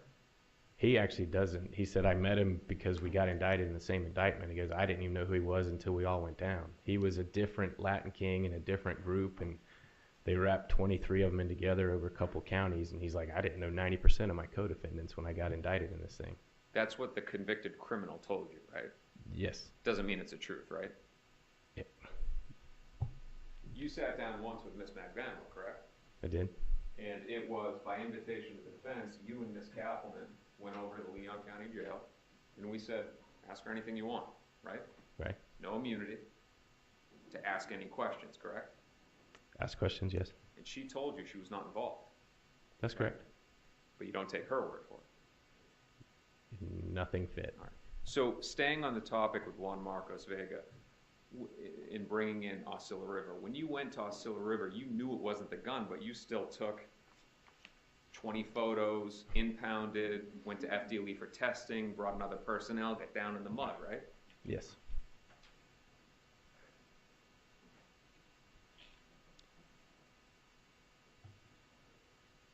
Did you ever let Agent Sanford or former investigator Isom know about this possible information from Juan Marcos Vega?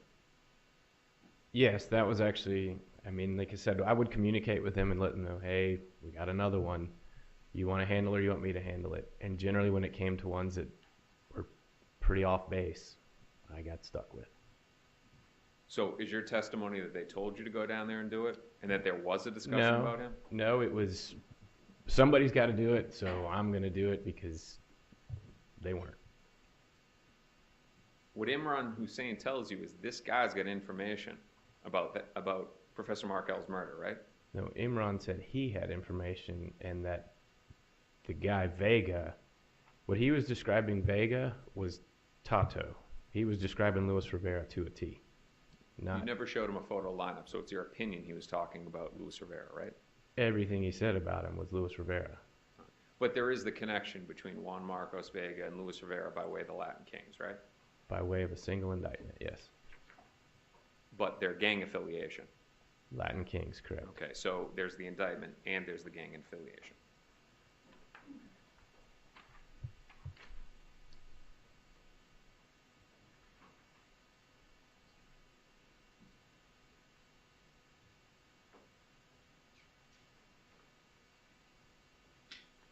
One brief moment, Your Honor. Yes.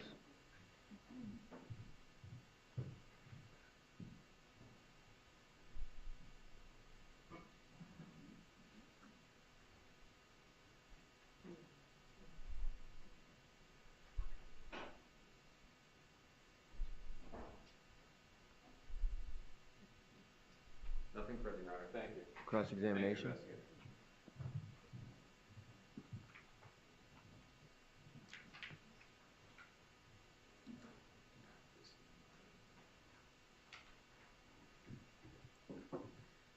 So we went out to the Leon County Jail to meet with the defendant, and you were asked about that. Yes. How'd that work out?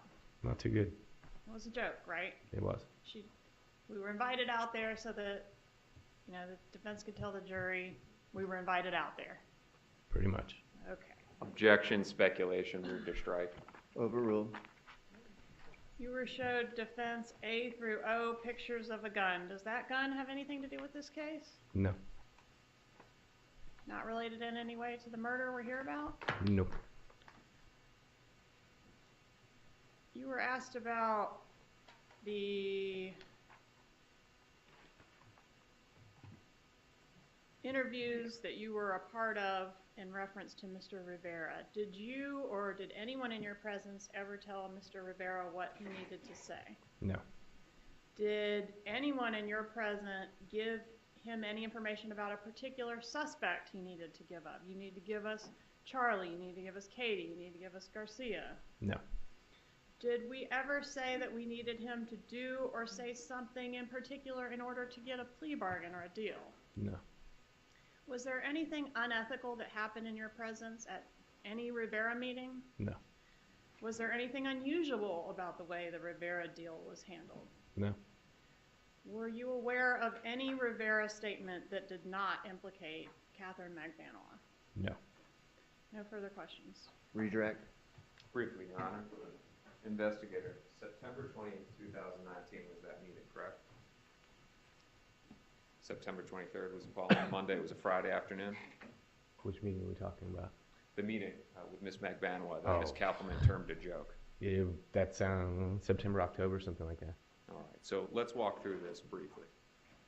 Friday afternoon, Ms. Kappelman contacts you and says they're giving us an opportunity to speak to Ms. Magbanua, right? Right. And there's no requirement of that, right? No. She doesn't have to speak to you at all. No. And you were notified because Ms. Kappelman wanted to have a witness there with her. That's correct. And both yourself and early evening on a Friday, ASA Kappelman and yourself went out to the Leon County Jail, right? Correct. I was there. Yes. This Ms. Kwas was there, Tara Kwas. Yes. Yes. And Ms. Magbanua. Yes. And this wasn't something that had been prepped for days, weeks, like Luis Rivera. This was you want to talk to her? Let's go right now. That's correct. No.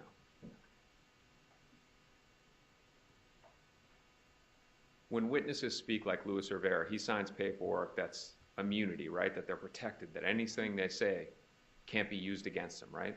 That's part of the proffer agreement, yes. And Luis Rivera had that every time he spoke to you. Not for the interviews, for the proffers. For the proffers, yes, at that point, and then he pled.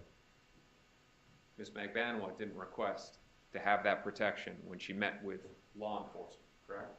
That would have been between you and Georgia. You don't know that it was there, right? I don't know. And basically what happened in that room is Ms. Kwas and I sat back. Object to counsel testifying. Continue with the question. What happened in that meeting is that Ms. Kwas and I stepped back, right? Sort of. And let you and ASA Kappelman, for as long as you wanted to, for whatever questions you have, question Ms. Magbanua. You kept throwing hints that you had a piece of evidence that we missed and overlooked, and we knew what that piece was, and there was no surprise to it, and so, yeah, it didn't go anywhere. Okay. That wasn't my question, though. My question was, we let law enforcement ask her whatever you want without any protection. Okay? That's correct. We didn't stop you. We just said, go ahead, ask away. No, that's correct. Not so that we could come in here and say that there was the opportunity, so that you could finally try to get to the bottom of what happened here, right? The strategy behind it, I don't know. Ms. Kappelman said it was a joke. Was anybody laughing in that room? Nobody laughed in the room, no. Thank you, Your Honor. Nothing further. All right. You may step down. Thank you.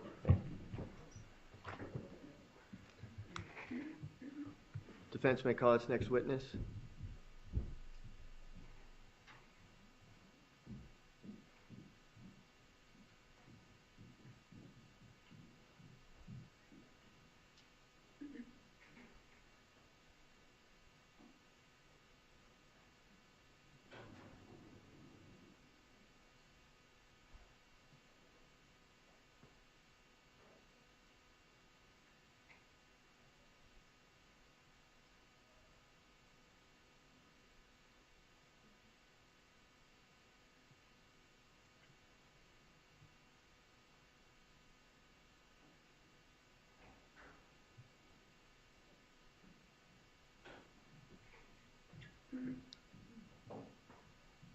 Right. Is this Mr. Downing?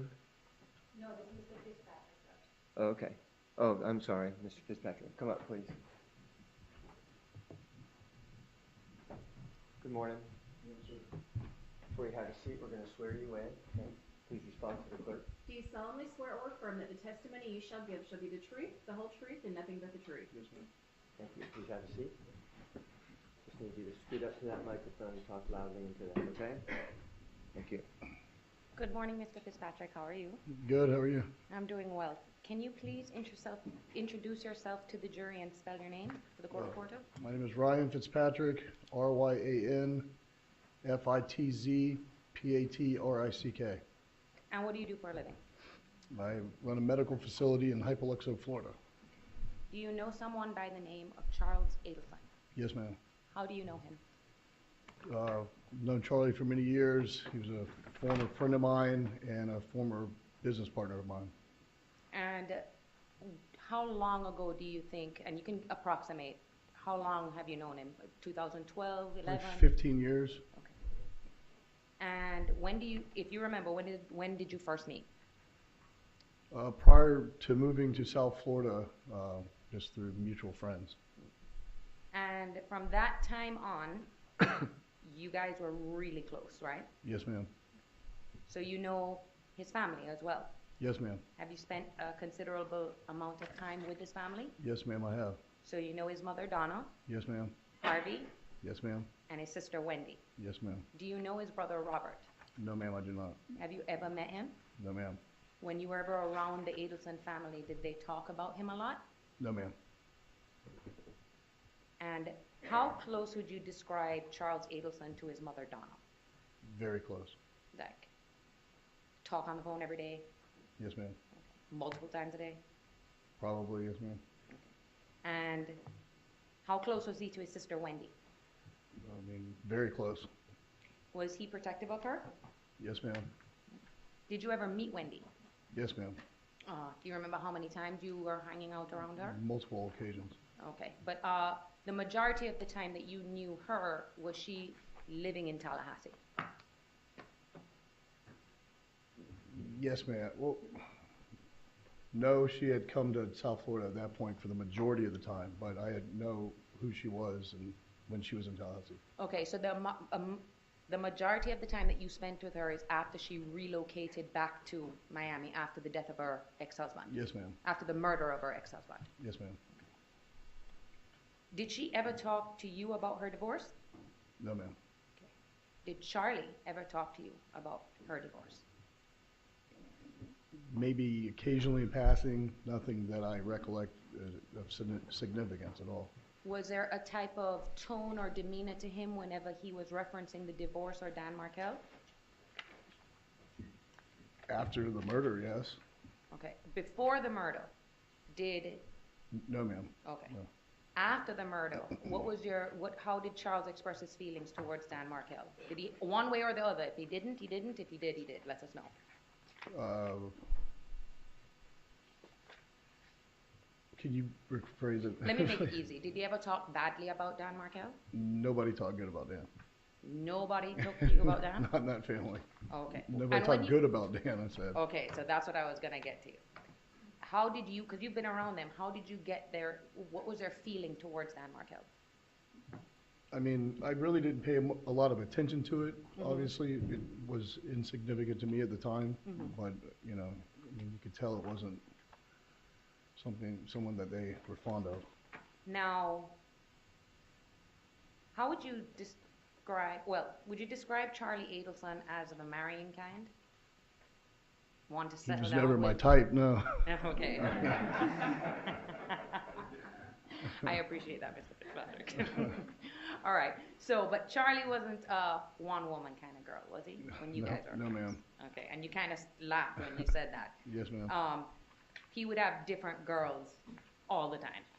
Yes, ma'am. Could you even keep track of them? No, ma'am. Would some of these girls, the ones you've seen, they overlap with each other, right? I imagine they did, yes, ma'am. Okay. And as far as you knew, all these women didn't know about each other, if you know. I don't think so, no, ma'am. Okay.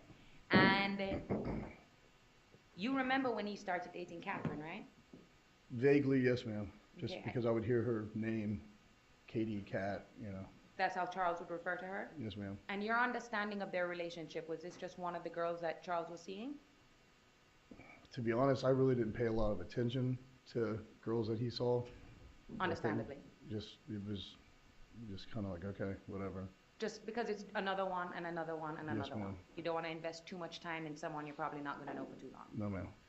All right. Now, would you describe Charlie as being someone who likes to be the center of attention? I guess you could describe him as that, yes, ma'am. Can you describe for the jury as a friend how much he talks? When doesn't he talk? I couldn't have said it better. Right. So, and isn't it true that part of the reason you don't speak to him is because you got sick of listening to him talk? It became overwhelming, yes, ma'am. And it's because he always puts himself as the center. It's always him, his problems just going on in his life, right? Yes, ma'am. All right. And is it an accurate description to say that he will repeat the same thing 100 different times, 100 different ways to prove his point? Yes, ma'am. All right. And has he ever, when he's trying to prove a point to you, presented different scenarios to try to prove his point? Yes, ma'am. Okay. And sometimes do you just agree with him because you give up? Yes, ma'am. You just want him to shut up, right? Yes, ma'am. All right. Now, have you seen him use this technique to manipulate others? To myself, I mean, I've experienced it, and Do you feel that that's what he tries to do with his words, is that he's a manipulator? I mean, I never thought of it as like that till later in our relationship, but you could say that, yes. Okay. And you'd also describe him as being very, very smart, right? Brilliant, yes. Brilliant is the word you've used. Can he read a situation very quickly and just react? Yes, ma'am. The wheels are always turning when it comes to him, right? Yes, ma'am. Now, were you best friends with him in July of 2014? We were close friends. Okay, I'll say close friends. We got closer as time went on. Okay, and then you had said earlier, just so we have a time frame for the jury, that you eventually have a falling out. Yes, ma'am. Oh, do you remember what year that was?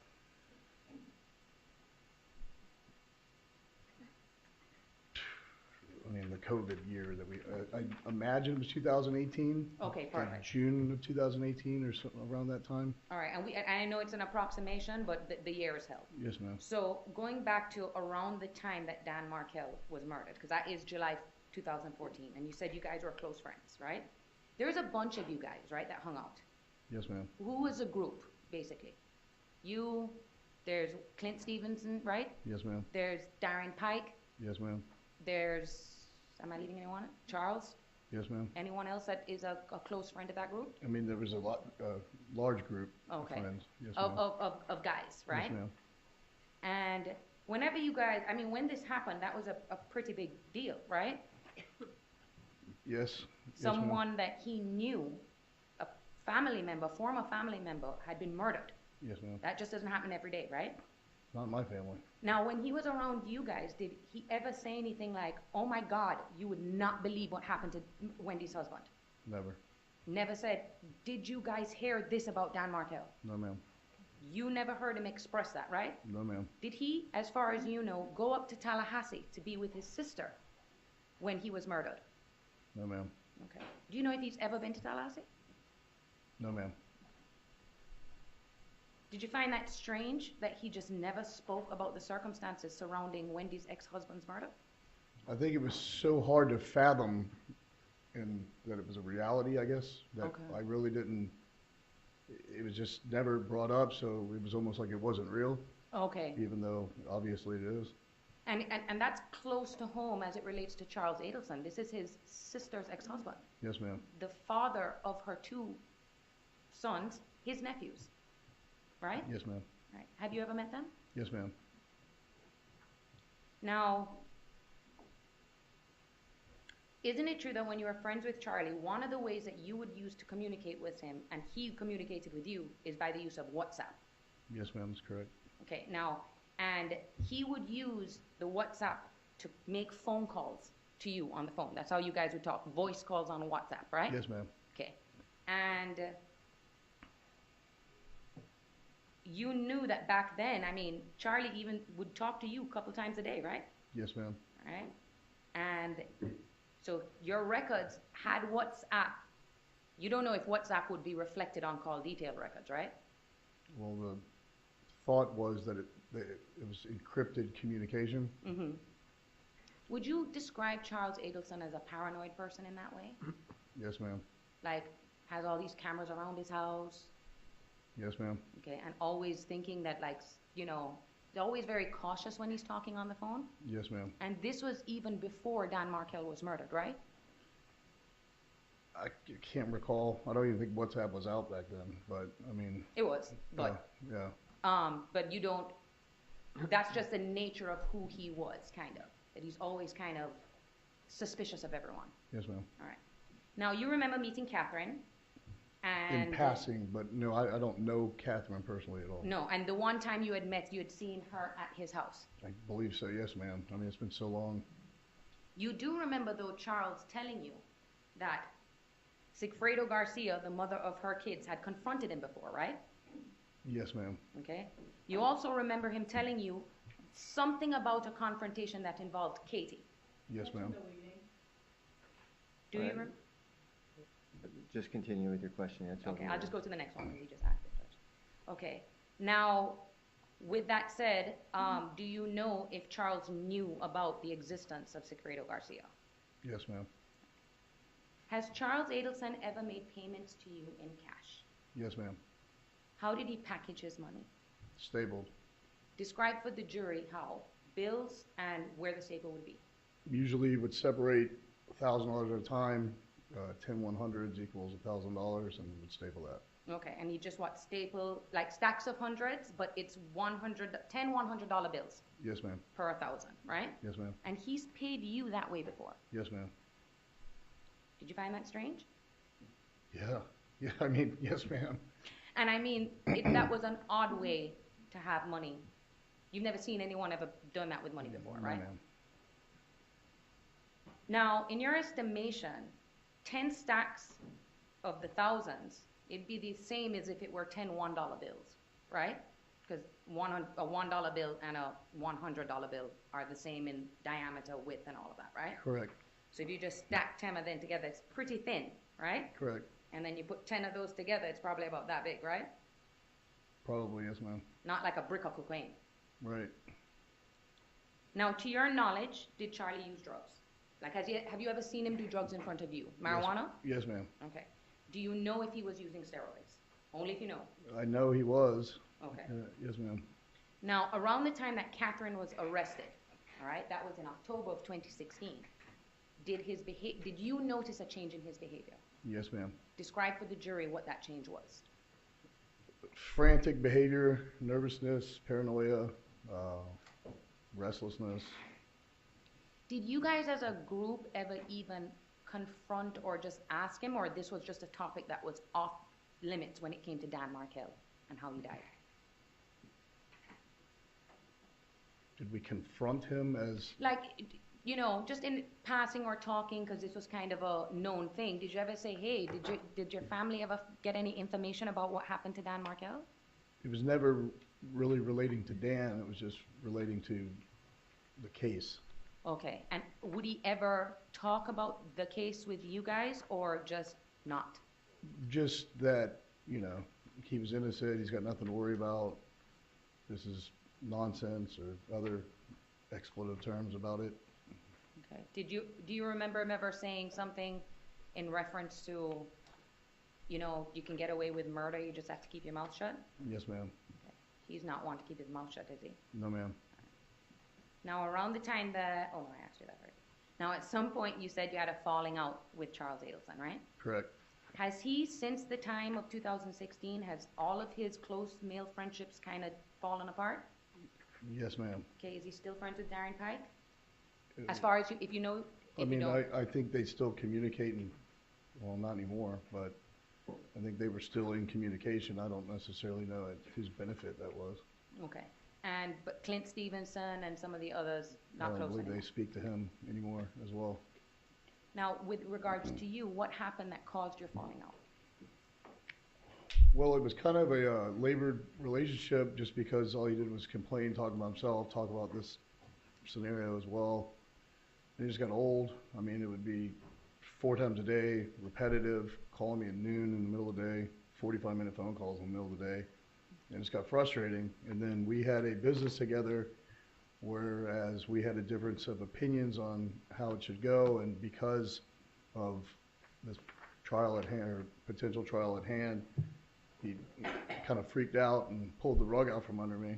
And I continued to placate the friendship in order to close out our books and do the right thing. And, you know, he kind of crossed me a little bit, and then has since opened up, you know, litigation against me. So. Against you, right? Yes, ma'am.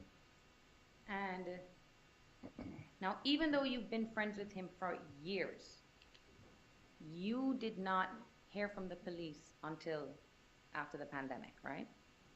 Yes, ma'am. All right. So your name is all over his iCloud, but they didn't contact you until 2020. Correct. And this was after he had begun his lawsuit against you. Yes. So they probably Yes, knew ma'am. they probably knew you weren't on good terms. Correct. And it was a phone call that they reached out to you, right? Yes, ma'am. Do you remember who it was that you spoke to on the phone? Mr. Newland and someone from the FBI. Agent Sanford, sound familiar? Could be. I don't know. Okay. He's special agent. Special agent, all right. And you told them specifically about the money, right? How you've they had- seen him packaged it that way before. They asked me about the money, and I concurred with their Oh, so question. they specifically asked you about that? It kind of led into it, and then, yeah, because I figured they already knew the answer, so tell And them the then- truth.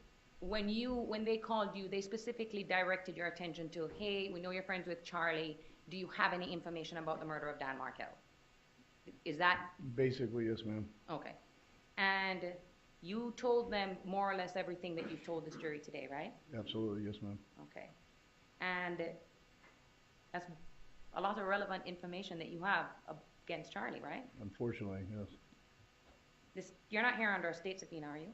No, ma'am. Okay. Which side brought you here to testify in court? Catherine's side. All right.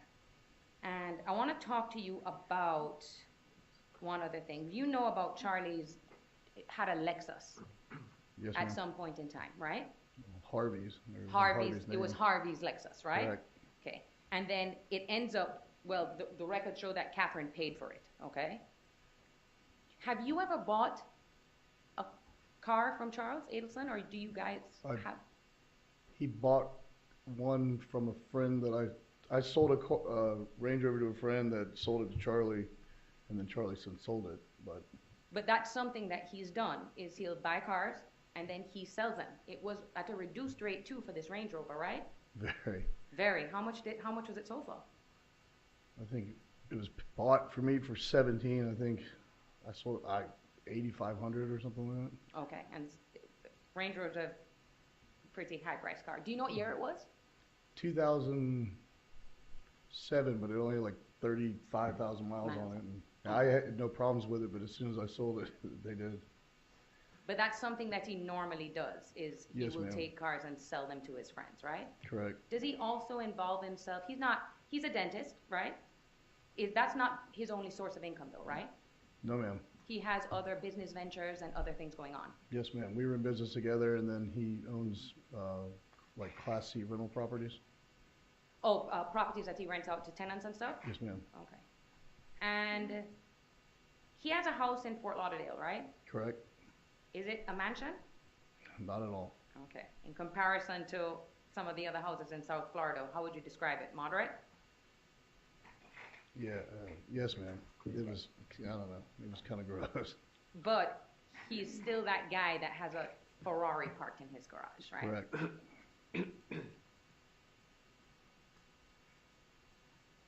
All right, may I have a brief moment? Yes. I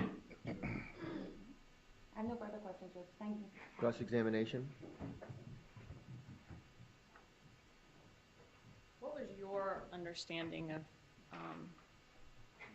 how Katherine Magbanua came to own the Lexus? That it was sold to her for a reduced rate, or I don't know the price or what the terms were. You were given a deposition in this case, right? Yes, ma'am. Okay. I'm going to turn your attention to page 55, lines 18 through 21.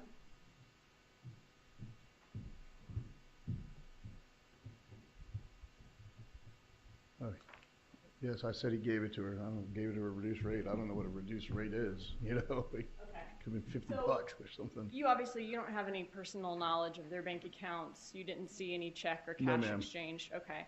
You said in your deposition that you thought that he gave it to her, but he may have given it to her at a reduced rate.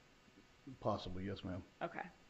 All right. So I want to talk about this confrontation.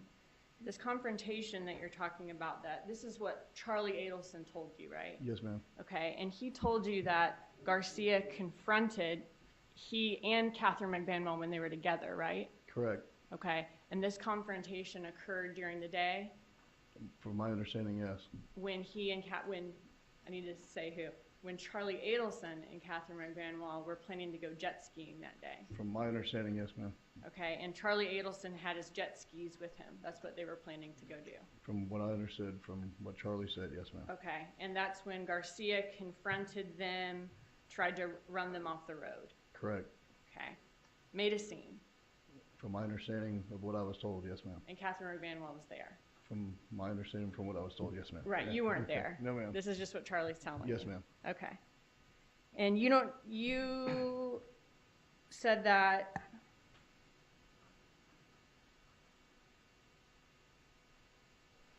he didn't tell you about any other confrontation that he ever had with Garcia besides that jet ski incident. No, ma'am. Okay. And you don't have any knowledge of any communication between Charlie and Garcia besides him saying that, hey, he confronted me when we were taking the jet skis out. Correct. Okay.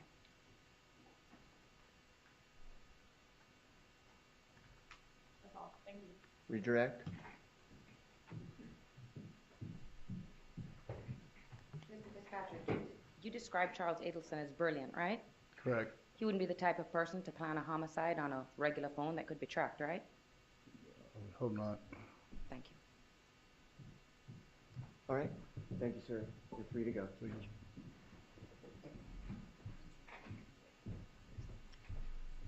Defense may call its next witness.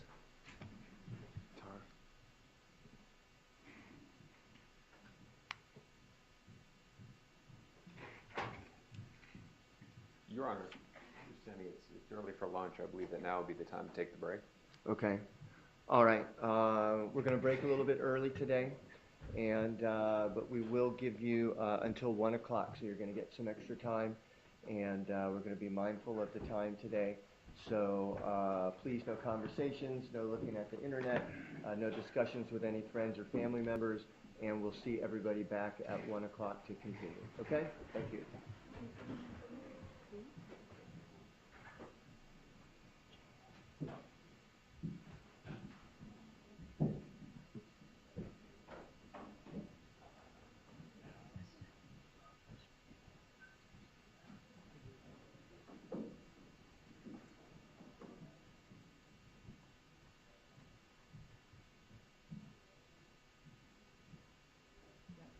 Jury's out of the courtroom. The door is closed. Please be seated.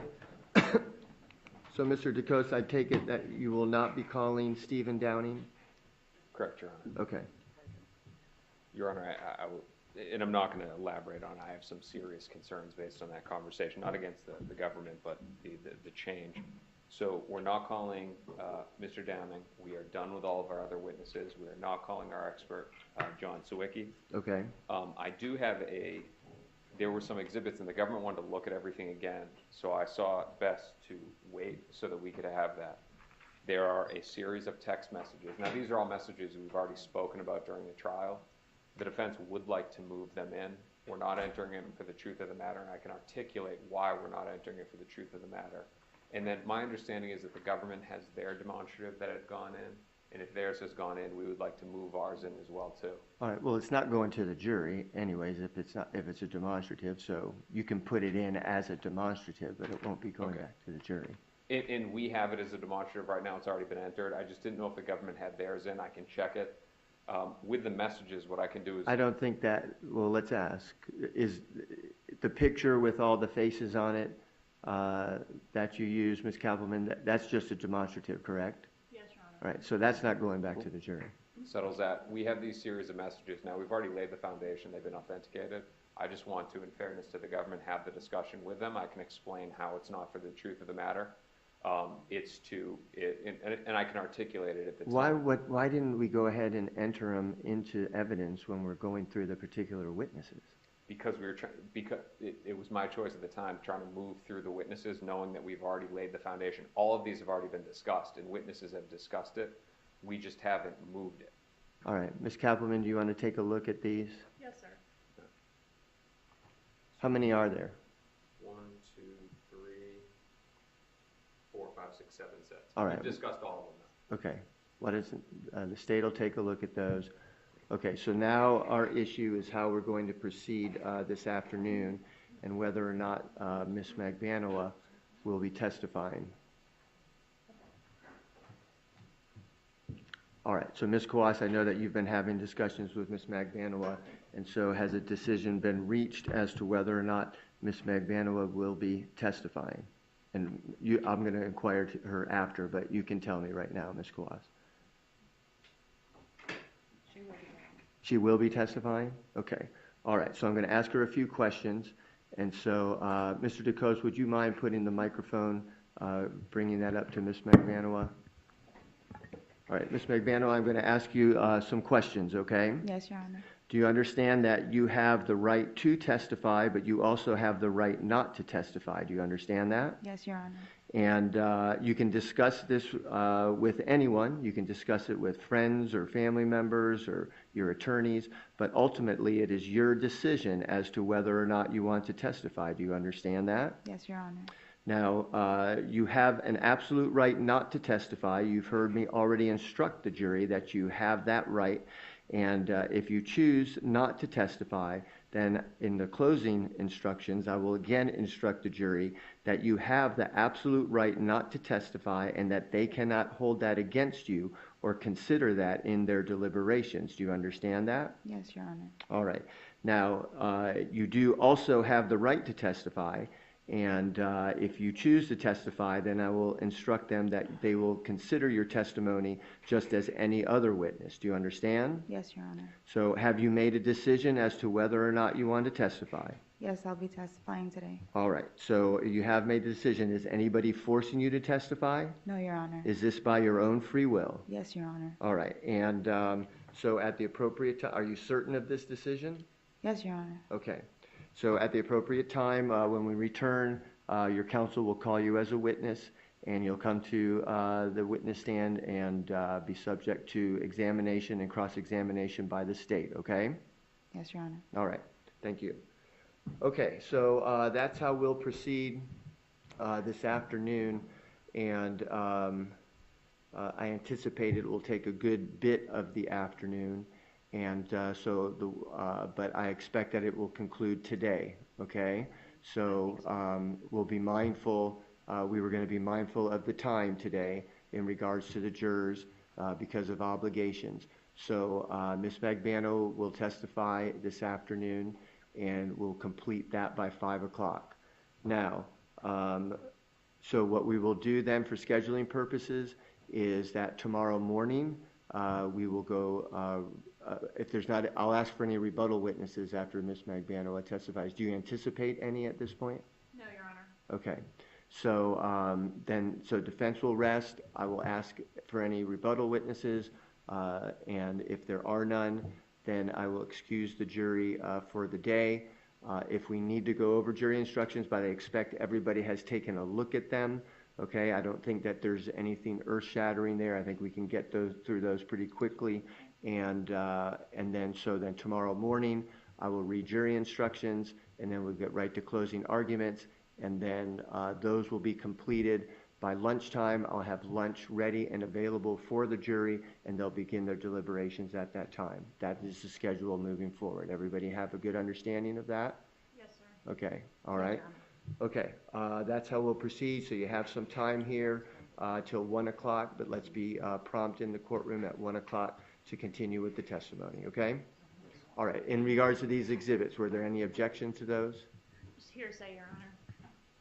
All right, and you were saying that they're not per the truth of the matter asserted? Correct, Your Honor. All right, Your if I Honor could, wants to take it for lunch, and I can articulate when we come back as to why these are being brought in. Whatever works for the court. I'd rather do it. Let me take a look at them. Okay.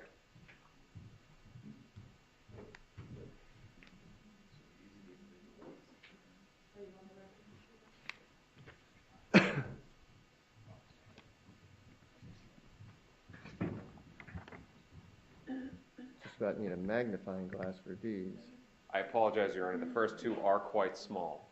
What you have in the first message is Wendi Adelson and Charles Adelson talking about where they're having dinner. And in the second one, you have a text message from Katherine Magban to Charles Adelson about the fact that Sigfredo Garcia is upset. We're not trying to prove that that there was a dinner on March 11th. We're not trying to prove that Sigfredo Garcia was upset. What we're trying to prove is that he was aware of the relationship, that he's upset about the relationship, but more importantly, that he knows where they are and that he has the potential of access to Charles Adelson. The next set of ones is something that the government already has in it. Did Tuto have, I think that I have this order right. Did Tuto call your phone? Now the government entered in, if I'm not mistaken, an exhibit. That is ours. There's actually one slide that's not in there. But that one, we're not trying to prove that Tuto called the phone. We're not trying to prove that it was deep sea fishing. There was a lot of testimony about this, about the fact that it was a joke or not. What we're trying to show is that there is the potential access between Sigfredo Garcia and Charles Adelson. I don't know what the next one is, if Your Honor gives me the reference. Yeah, so that's the goodbye tour. We're not trying to prove that there was a trip to Key West. We're not trying to prove that it was actually the goodbye tour. What we are trying to establish is the fact that Charles Adelson, around the time of when these trips are happening, has made the decision that he is no longer going to be dating Katherine Magbanua. And then I think the next one is in August, where Katherine is upset. Now, we're not trying to prove that Katherine was upset, but instead that Charles Adelson was pushing her out of his life. There may be another one in between the two.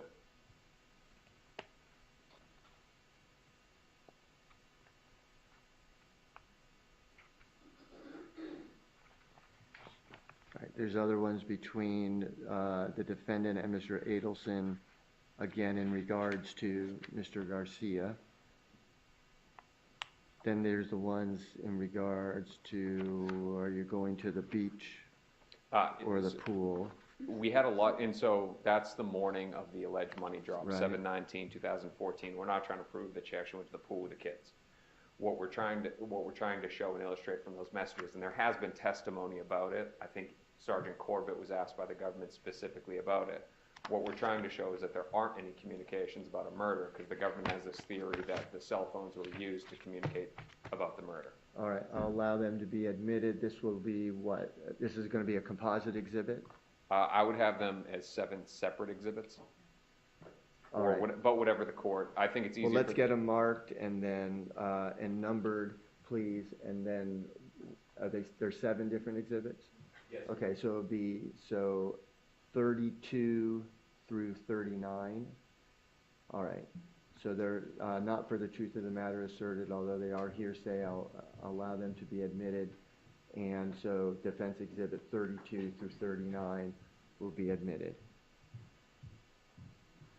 And that's all, Your Honor. We're going to confirm over lunch in a few minutes just to make sure all of our stuff is in, but I believe that it is. All right. Okay, so this afternoon, we have the testimony, and then if we need to have any discussions about jury instructions after that, we're going to do that after that, Okay. because the jury's going to be excused, and then we'll make sure everything's ready to go for tomorrow morning. Okay? We'll be in recess until 1 o'clock. And I'm sorry to hold up, Your Honor. Will we be able to get any sort of extra access to Ms. Mcvanwa during this?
All right, anything from counsel before we bring the jury in? I'll go to the state first. Ms. Kappelman?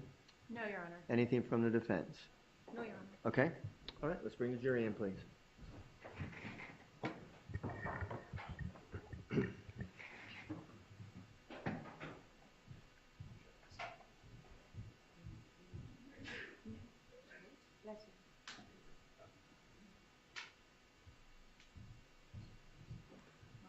Okay, thank you.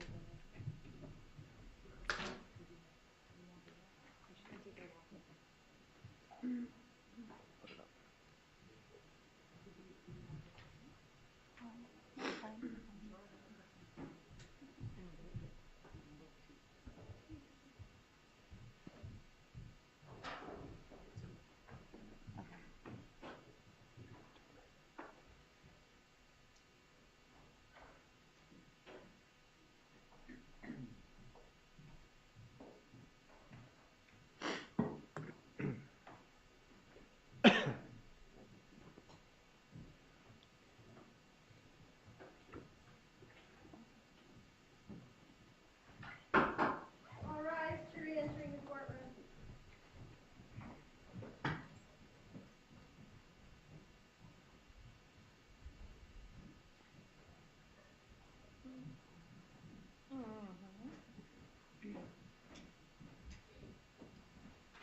Okay, please be seated.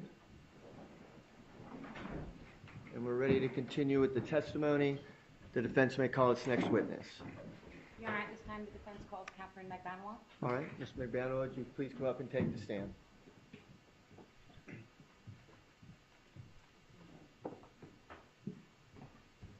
Before you have a seat, we're going to swear you in. Please raise your right hand and respond to the clip. Do you solemnly swear or affirm that the testimony you shall give shall be the truth, the whole truth, and nothing but the truth? I do. Please have a seat. And scoot up close to that microphone, adjust it if you need to, okay? Yes, Your Honor. You may proceed. Yes. All right. Good afternoon, Ms. Magbanua. Good afternoon. Okay, can you please introduce yourself to the jury and spell your name for the court reporter? My name is Katherine Magbanua, Katherinemagbanua.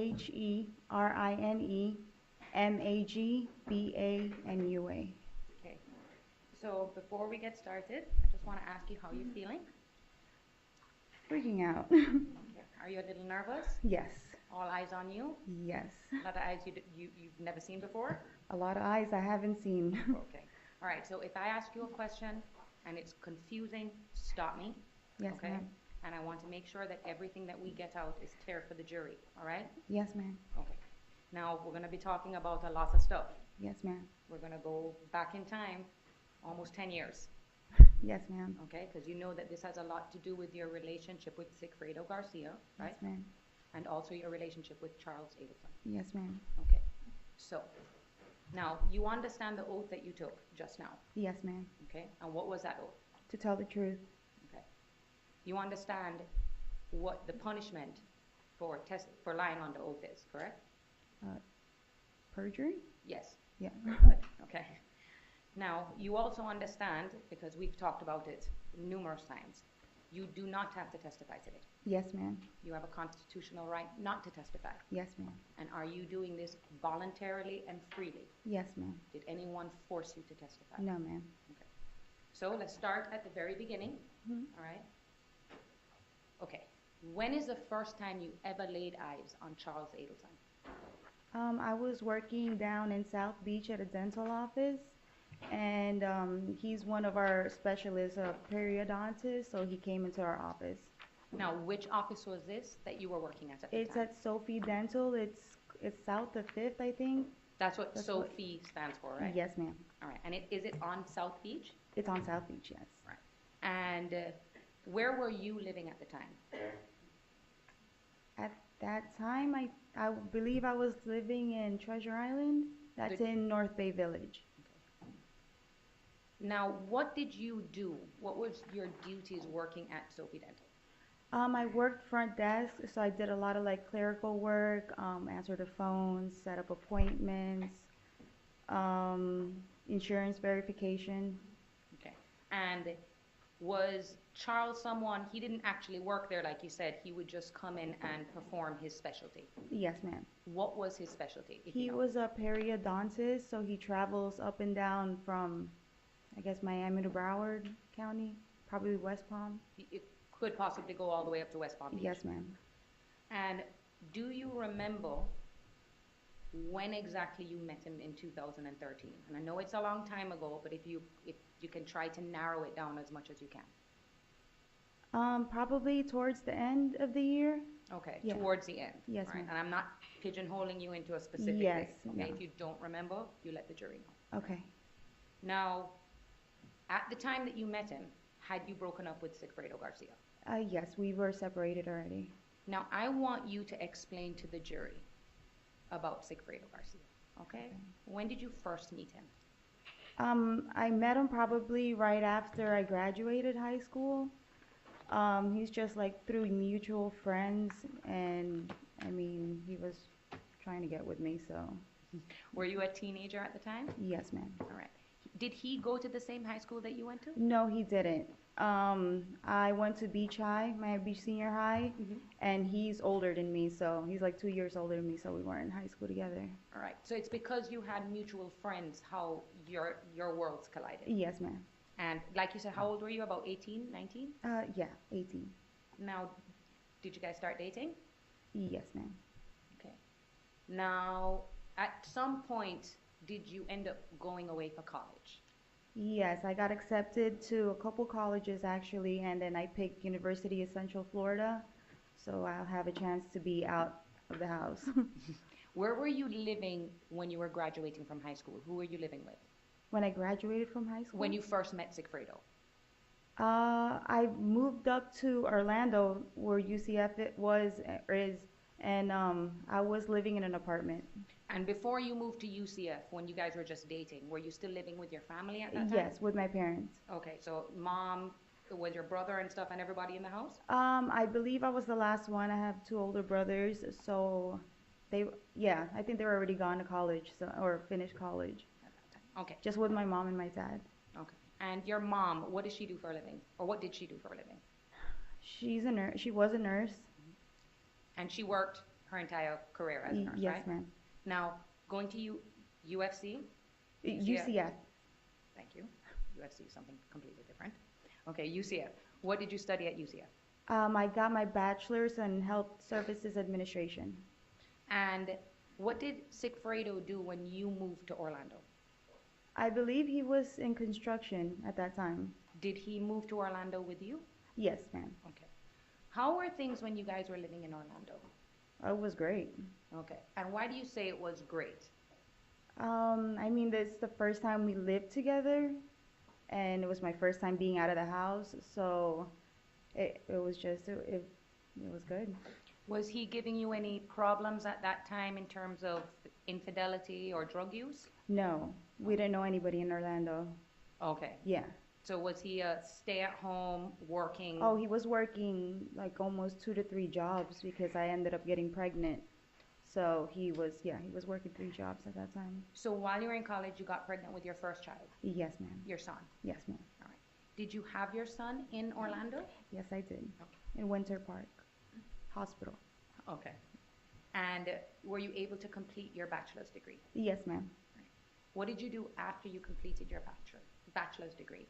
I stayed in Orlando for a little bit, but then eventually I ended up moving down south because I wanted to work in a hospital.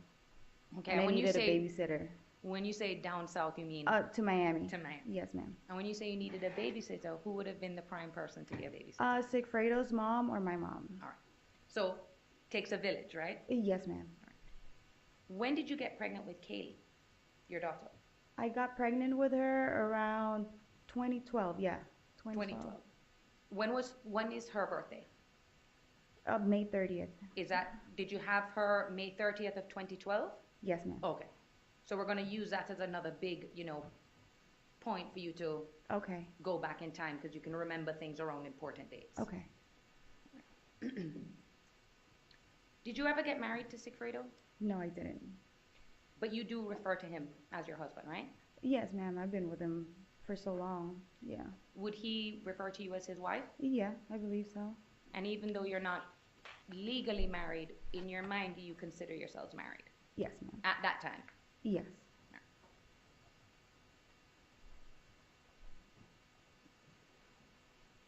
Now you come back to Miami. Do you remember how old you were at that time? I was probably 19, probably, no. I don't really even remember. I must have been like 19, 20. No, I graduated. I had my son. I was probably 22, 23. How old were you when you had your daughter?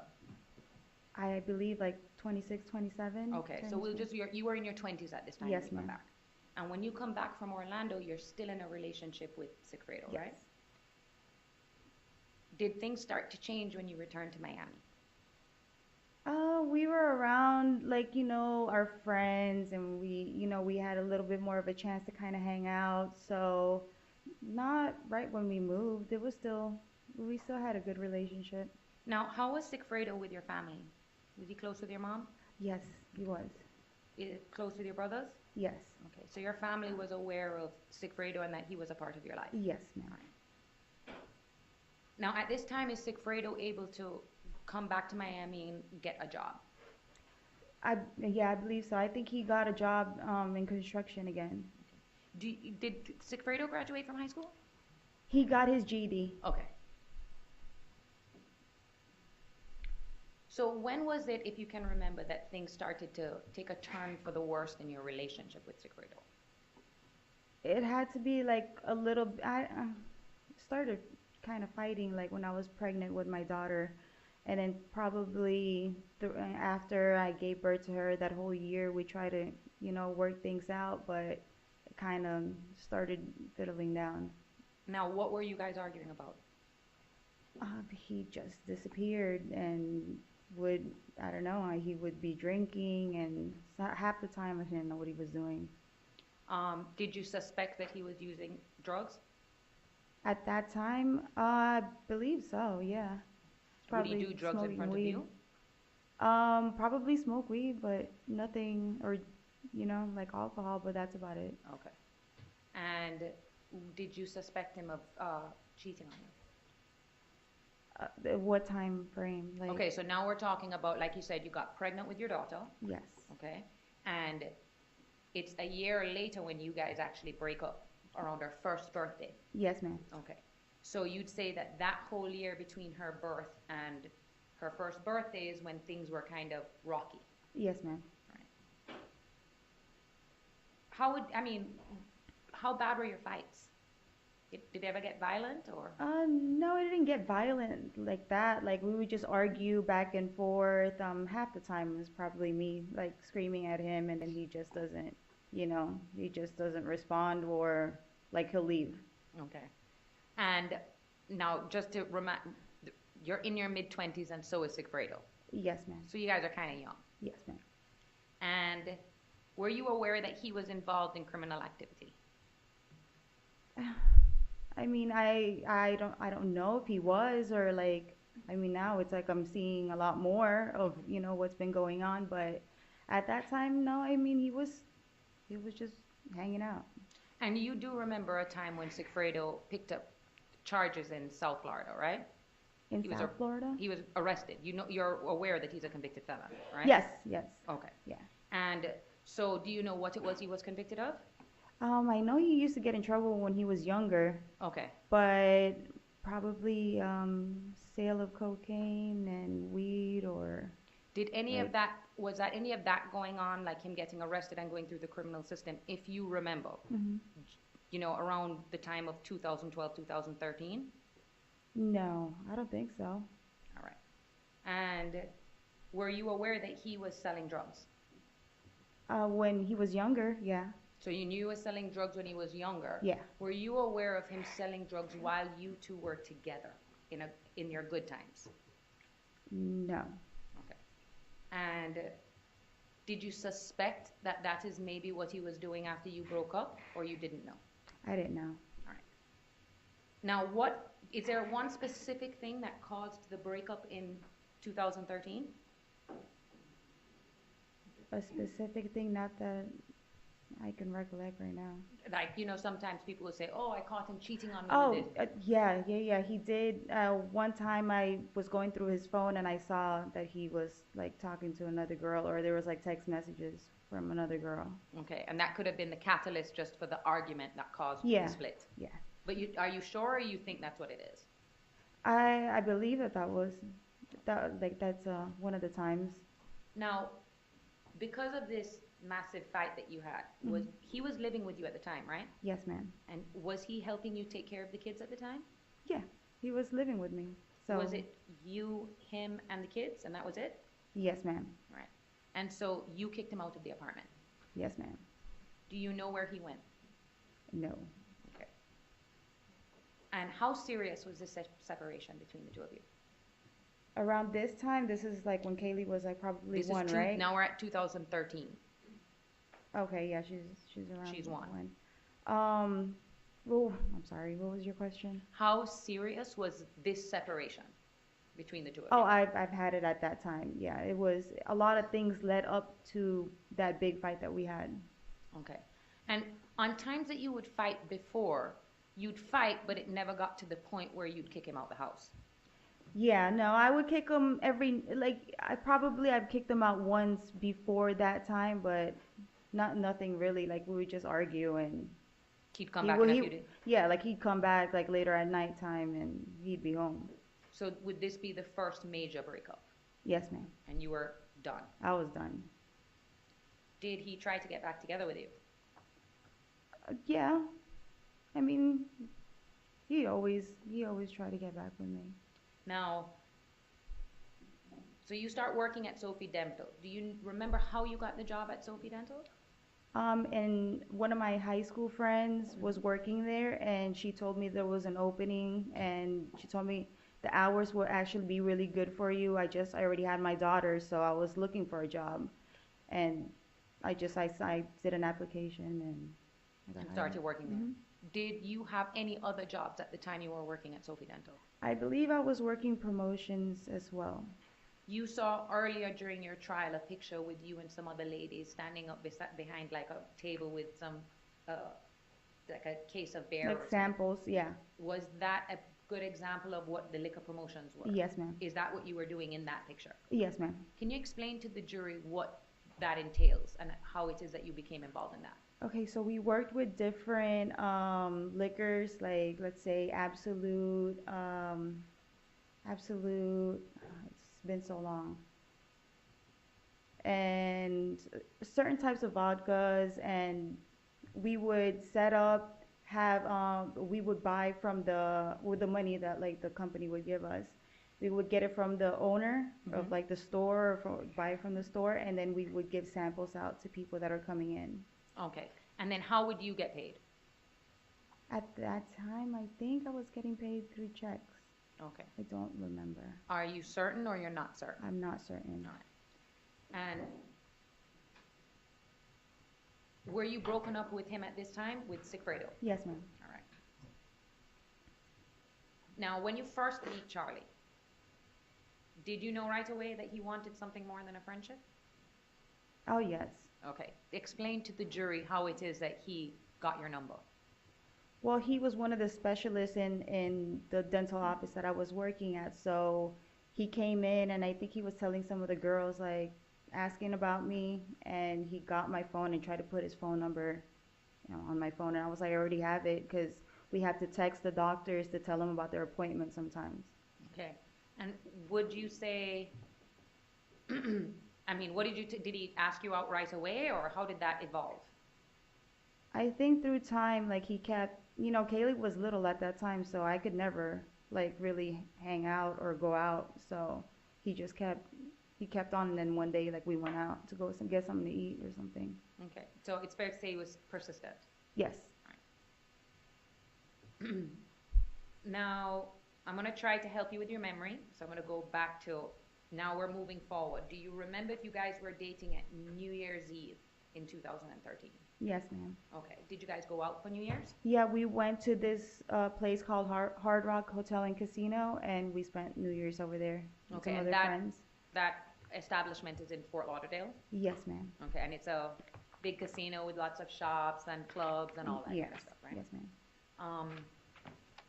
And did your relationship ever get to serious boyfriend and girlfriend? No. All right. But how much, like, how about the communications between the two of you, between you and Charles? We would text. Okay, now Yeah. explain to the jury, because I know sometimes women complain that men do not communicate with them a lot, all right? Okay. Did Charles Adelson have this problem? No, he is always texting. Okay. Yeah. Is he someone too that talks a lot on the phone? All the time. Okay. And even with his job where he's working all day, he will call and text and everything in between throughout the day? Yes, ma'am. Now, when was the first time you ever met Charlie's sister, Wendi? I believe the first time was when they were talking about Yardbird when we were eating. Okay, so you remember that day? Yes, when ma'am. that was the first time you ever met Wendi? I believe so, yes. Before then, because that's in March of 2014, okay? Before then, do you remember Charles ever talking about Wendi to you? Not that I can remember. Okay. He probably said he had a sister, but, you know, like, he had a sister and a brother, but I just didn't know when he told me he had a sister Okay, and a and brother. he never spoke to you, or you never had any knowledge of, for example, you know, Wendy's divorce? No. Okay. All you knew is he had a sister and a brother? Yes. Now, that night you went to Yardbird, Mm-hmm. all right? What is Yardbird? It's a restaurant that, like, you can eat out on the patio. It has an indoor, outdoor. And it's on South Beach? Yes, ma'am. Was it daytime or nighttime? It was after work, so it was like early dinner. Okay, and would the records reflect, probably be an accurate reflection of what time it was? What records? iCloud records or some, Oh, whatever yes, we have ma'am. there. We can rely on the records to determine the time, right? Yes, ma'am. Now, did you leave work and meet them there? Yes, ma'am. All right. Do you remember what car you were driving at that time? My Mazda. Is that the white one? Yes, ma'am. All right.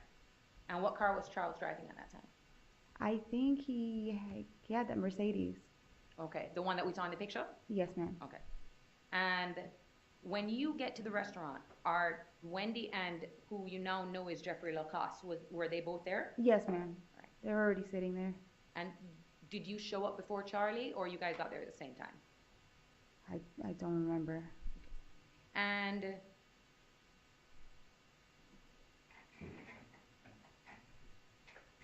how did Wendi and Jeffrey, I mean, I know you probably don't remember too much, but did anything weird stand out with the two of them, or it was obvious to you that they were dating? Nothing weird. They were just there together. Anything stand out from you from that dinner? Anything that, you know, you remember that stood out to you? No, not that I can recall. Okay. And then after that dinner, where did you go? Home. Okay. Yeah. And do you know where Charles went? He probably went back to his house. Okay, he didn't go home with you? No. Now, at this time when you're full on, well, not full on, but you're dating Charles, right? Yes, ma'am. Are you seeing any other men? No, ma'am. Right. Did you have time to see any other men? I did not. How many jobs were you working at that time now? Now we're in March of 2014. Were you still at Sophie Dental, if you can remember? I think, I can't remember. Is there ever a time from 2012 onwards that you remember not having a job? No, I always had a job. And sometimes multiple jobs, right? Yes, ma'am.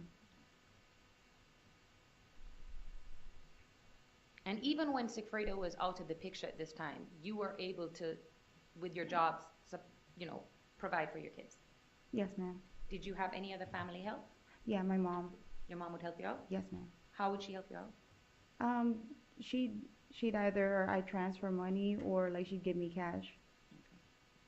Now, describe for the jury now, you're dating Charlie. How is Sigfredo's presence in your life at this time? Where was he living, if you know? When I was dating Charlie? Yeah. I know he wasn't living, like, he was probably, like, living at his friend's house, but eventually he ended up living with that girl. Shrimp. Yes. Okay. So, but you don't know when that transition took place? No, ma'am. All right. So as far as you knew, he's staying with friends, things like that. Yes, ma'am. Was it any of your concern where he laid his head at night? No, Why? we weren't together.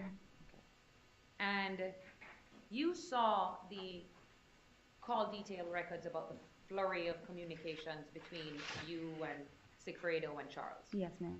Is there almost like a pattern of coming up on Fridays is where the Yes. increase of the calls happen? Mm-hmm. Why is that?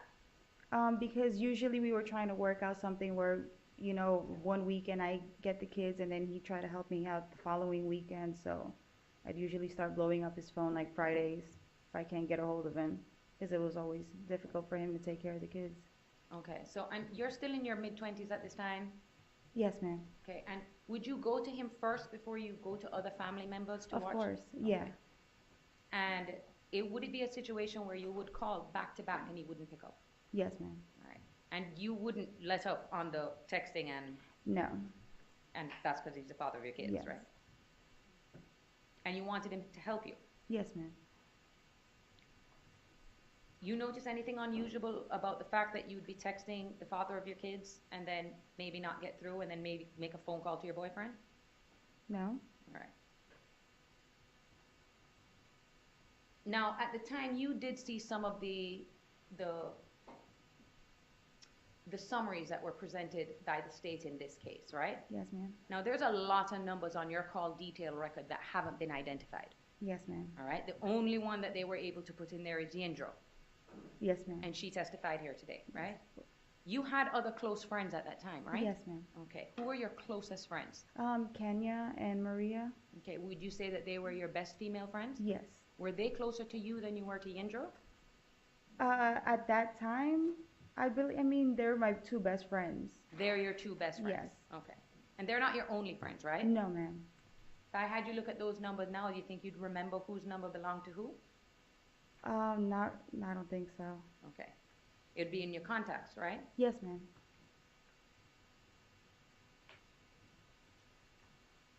Now, as far as you knew, did Sigfredo know about Charlie, that you were dating this guy? Yes, ma'am. And why do you believe, or how do you know that? How do I know that he knows? Or me? what is it that made you realize that he knew that you were dating this guy? Did you say it to him, or did he ever make a comment? I probably did. Like, I probably mentioned Charlie's name or whatever, Okay. trying to get him mad. Oh, Yeah. to push some buttons with him. Yeah. And you frequently spoke to your boyfriend, Charlie, Yes, about ma'am. the father of your kids, Yes, ma'am. Sigfredo. Yes, ma'am. So you referred to him, to Charlie, as several different names, right? Well, one, you've called him Tuto before, right? Secreto? Yeah. Yes. So Charles Adelson knows the name Tuto. Yes, ma'am. Okay. So when you heard on some of the recordings him saying, I don't even know who these guys are, and he keeps repeating it over and over, Yes, ma'am. he's lying, right? Of course.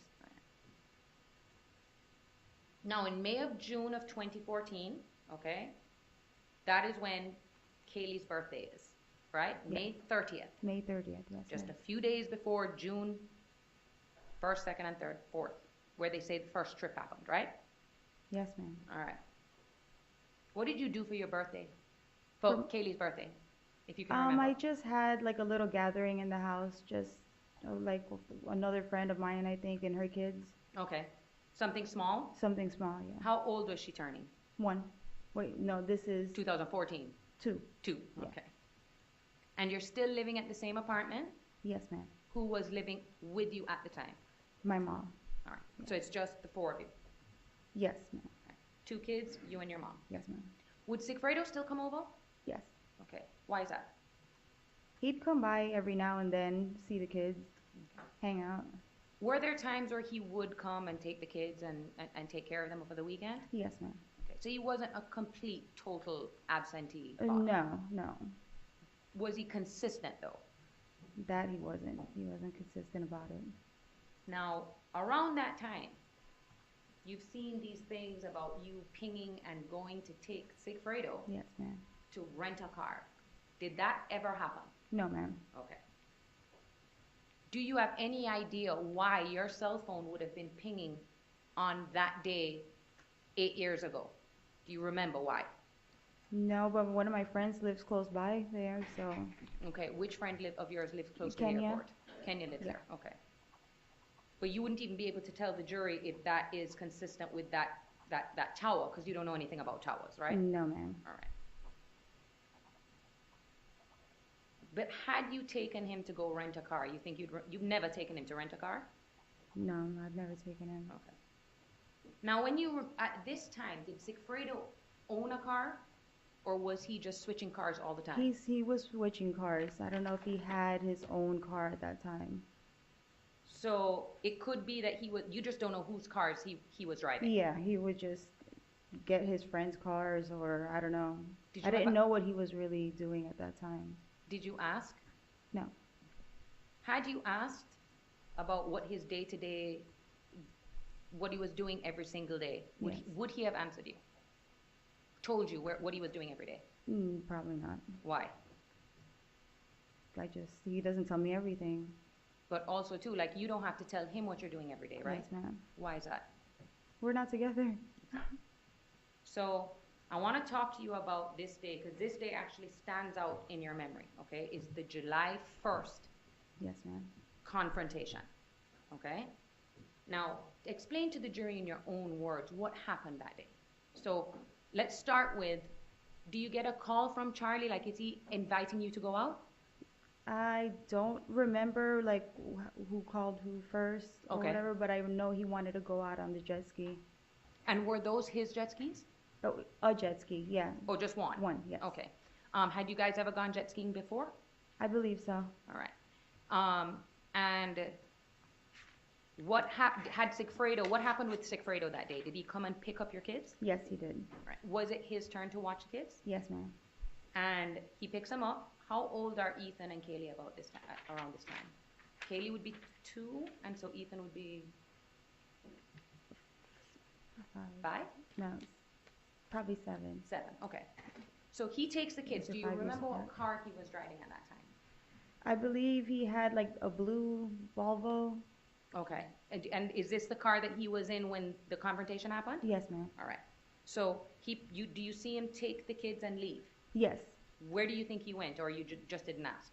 Well, I mean, I found out later that he was at that like a pizza place, Mhm. like down the block from like where we stayed, where I stayed. But when he left, you had no idea where he was No, going? ma'am. So you come downstairs, does Charles come to pick you up? Yes, ma'am. What's he driving? The Lexus, And what's tacked onto the back of the Lexus? the jet ski. Is this outside your North Bay Village apartment? Yes, ma'am. Is this in the parking lot? Is it like when you want to go pick me up? Yeah.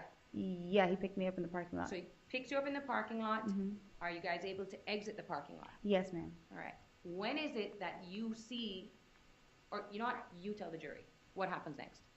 As we were pulling out of like the parking lot, we were gonna go down the way like one of the roads, and Sigfredo cut us off and just jumped out of the car and started screaming in the middle of the street. So you're on a roadway. Mhm. Okay. He blocks in. Do you immediately recognize that that's Sigfredo's car? It was fast, but he jumped out of the car and like stood in the middle of the street, so I knew it was him. Now describe for the jury, because he's not a small guy, Sigfredo, right? No, ma'am. Okay, he's a lot taller than you are. Yes, ma'am. Okay, and at that time, was he, working out, or Yeah, he was fit. he, stood up in front of the car, and what did he do? He just started screaming in the middle of the street, but I didn't know what Was he he- was saying. Could you hear what he was saying? No, ma'am. Were the windows up? Yes. All right. And do you know if he was screaming in English, Spanish? I don't know what he was saying. Now, when you see him, what was your reaction? I was shocked. What was Charlie's reaction? Oh, he was petrified. Now, when you say he was petrified, what do you mean? He looks at me and then he's like just trying to find a way to get out of this, like the one, because the street is very narrow. Mm-hmm. So he was trying to figure out how to basically do like a turn with the jet ski so we can go the other way. Okay, so basically turn around because now Sigfredo was blocked off the other way. Yes, ma'am. All right. Did Charles ever get out the car? No, ma'am. Did Charles ever say anything to you in the car? Say something to me? Yeah, about Sigfredo. No. He was just Not trying to that I get. can yeah, he was trying to his focus was to get out of the way. Now, did he get out the way? Yes, ma'am. What happens when you guys drive off? Sigfredo like kind of pulls, so he jumps back in the car and he pulls up next to us and he's just screaming, and I'm just looking at him like why are you, he was acting crazy. Did you see him get on the phone? Get on the phone while Yeah. while he was driving? At any point at that day, did you see that he had gotten on the phone? Not that I know of, no. Okay. Now, did you find out that at some point after you left that he had made a phone call to the Adelsons? Yes, ma'am. How did you find out that that phone call had been made? I don't quite remember. Do you know did Charles tell you or did Sigfredo tell you? I think this was already on the way when I came back, like when I was gonna pick up the kids from Secreto. Mm-hmm. So he was like trying to, we were fighting about something, I guess the whole situation, but I went out to the jet skis already. Like we already went out and this was on the way back. Oh, so you'd already I was gone already out. gonna pick up the kids from Secreto.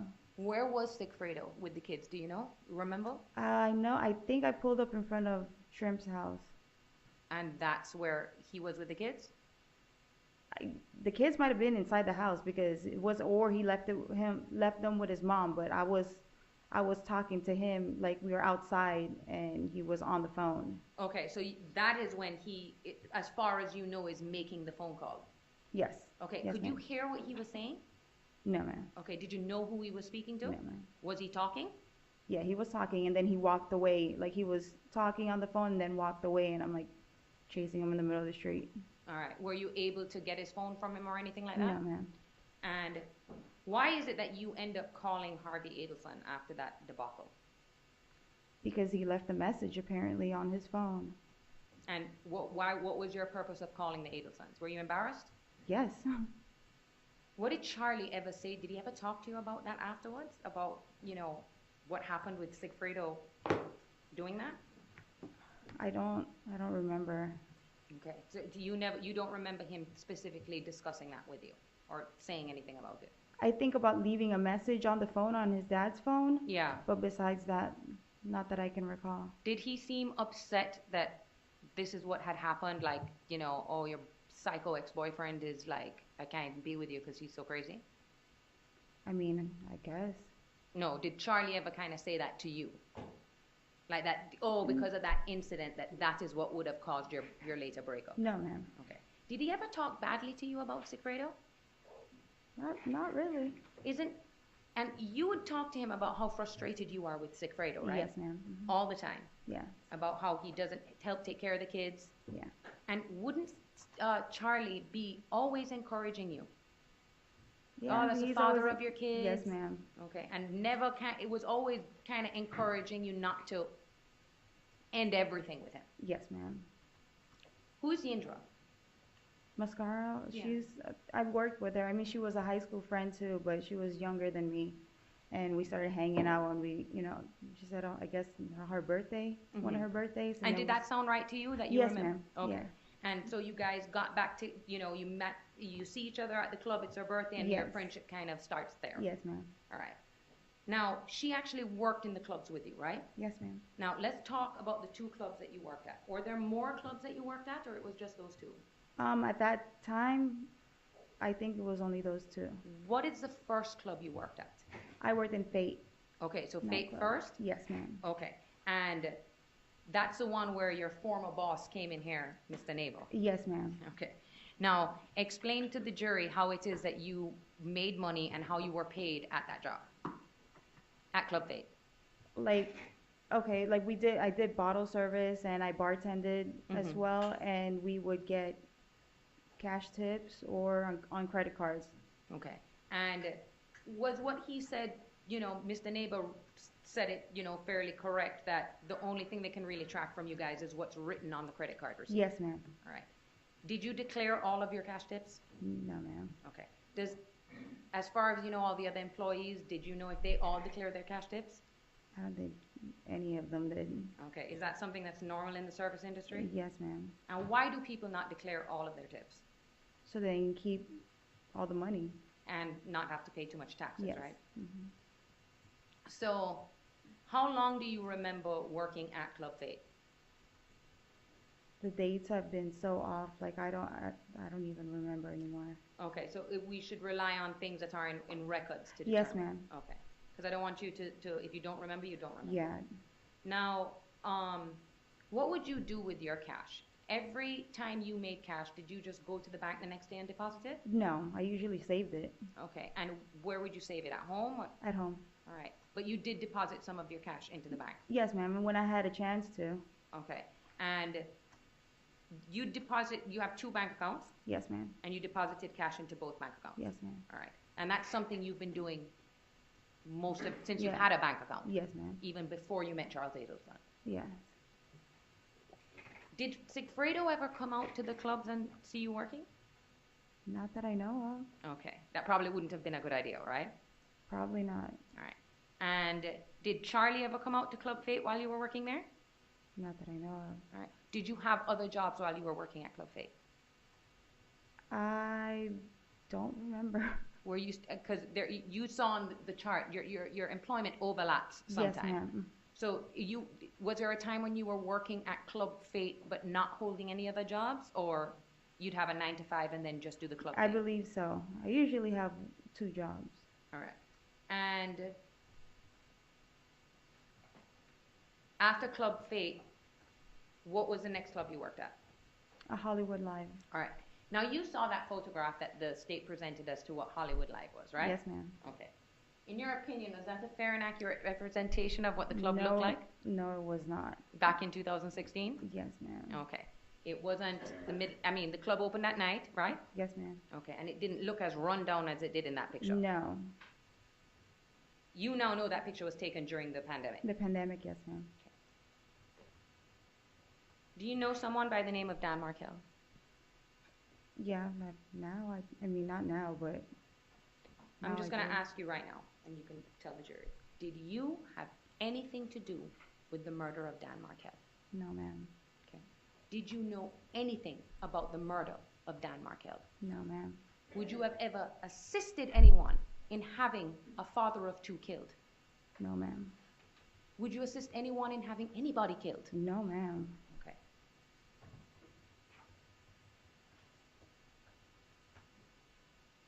Did you know anything about Wendi Adelson's divorce? No, ma'am. Did you know anything about her custody battle over No, her ma'am. kids? No, ma'am. Did you even know she had kids? I knew she had children, yes. Okay. Were her kids with you when that time that you were at the Icon with Yindro? No, ma'am. Okay. And that was in Father's Day in 2014? Well, yeah. What happened on that day that you all came together on that day in June? I think it was What June. happened? Yeah, how is it that you ended up in a picture with Wendi Adelson and Yindro? Oh, Charlie invited me to go down to the beach, and then his sister was in town, I guess. And I was already with Yindra, so I was like, "You want to go to the beach?" So then she tagged along with me. So explain for the jury. South Beach, okay, it's more like a tourist place, especially south of 5th, right? Yes, ma'am. This is the South Beach everybody sees on TV with the neon lights and all the hotels, right? Yes, ma'am. Now, the Icon, it's a massive, I don't even know how many stories apartment building. Yes, ma'am. Is that the building that had that staircase that you saw Donna Adelson walking down? On the bump? I don't know. Okay. But when you get off the bridge, Yes, ma'am. it's one of the first buildings on your right? Yes, ma'am. Okay. And you even recognize the school? Yes, that was my elementary school. It was your elementary Yeah. school? Now, that apartment building has a very nice pool Yes, ma'am. and access to the beach. Yes, ma'am. All right. So you said he invited you to come over to hang out at the beach and the pool, and you invited Yindra with you. Yes, ma'am. That's the second time you hung out with Wendi Adelson. Yes, ma'am. Did she talk to you or Yindra about divorce? No. Anything about relocation with her kids? No, ma'am. You guys weren't close like that, right? No. You had no idea that this was going on in her personal life. No, ma'am. Now, I want to talk to you about July 18. Yes, ma'am. You now know that that is an important day. Yes, ma'am. Back in 2014, that day doesn't stick out to you. No, ma'am. All right. So if, for example, we had all your text messages from that day on Charlie's iCloud, Yes, ma'am. That would be a good memory jogger for you, right? I believe so. If Charles Adelson had ever spoken to you about a homicide or a murder, would that stick out in your mind? Of course. Okay. Do you remember him mentioning that his brother had been in an accident? Do I remember him mentioning that? That his brother had been in a car accident? Yes, ma'am. Okay. That was the night that you said that you could have possibly dropped your kids off to Yindra to go and be with him? Yes, ma'am. Okay. Do you remember if that's night that you went and spent with Charlie? No, I don't remember. Is it possible though? Maybe. Okay. If the record said you did, can we rely on it? Yes, ma'am. And if you were there that night, did anything stand out to you about Charlie's behavior? No, ma'am. Okay. Did he ever to you seem weird or nervous or say that he was sick? Did anything stand out to you that night? No. All right.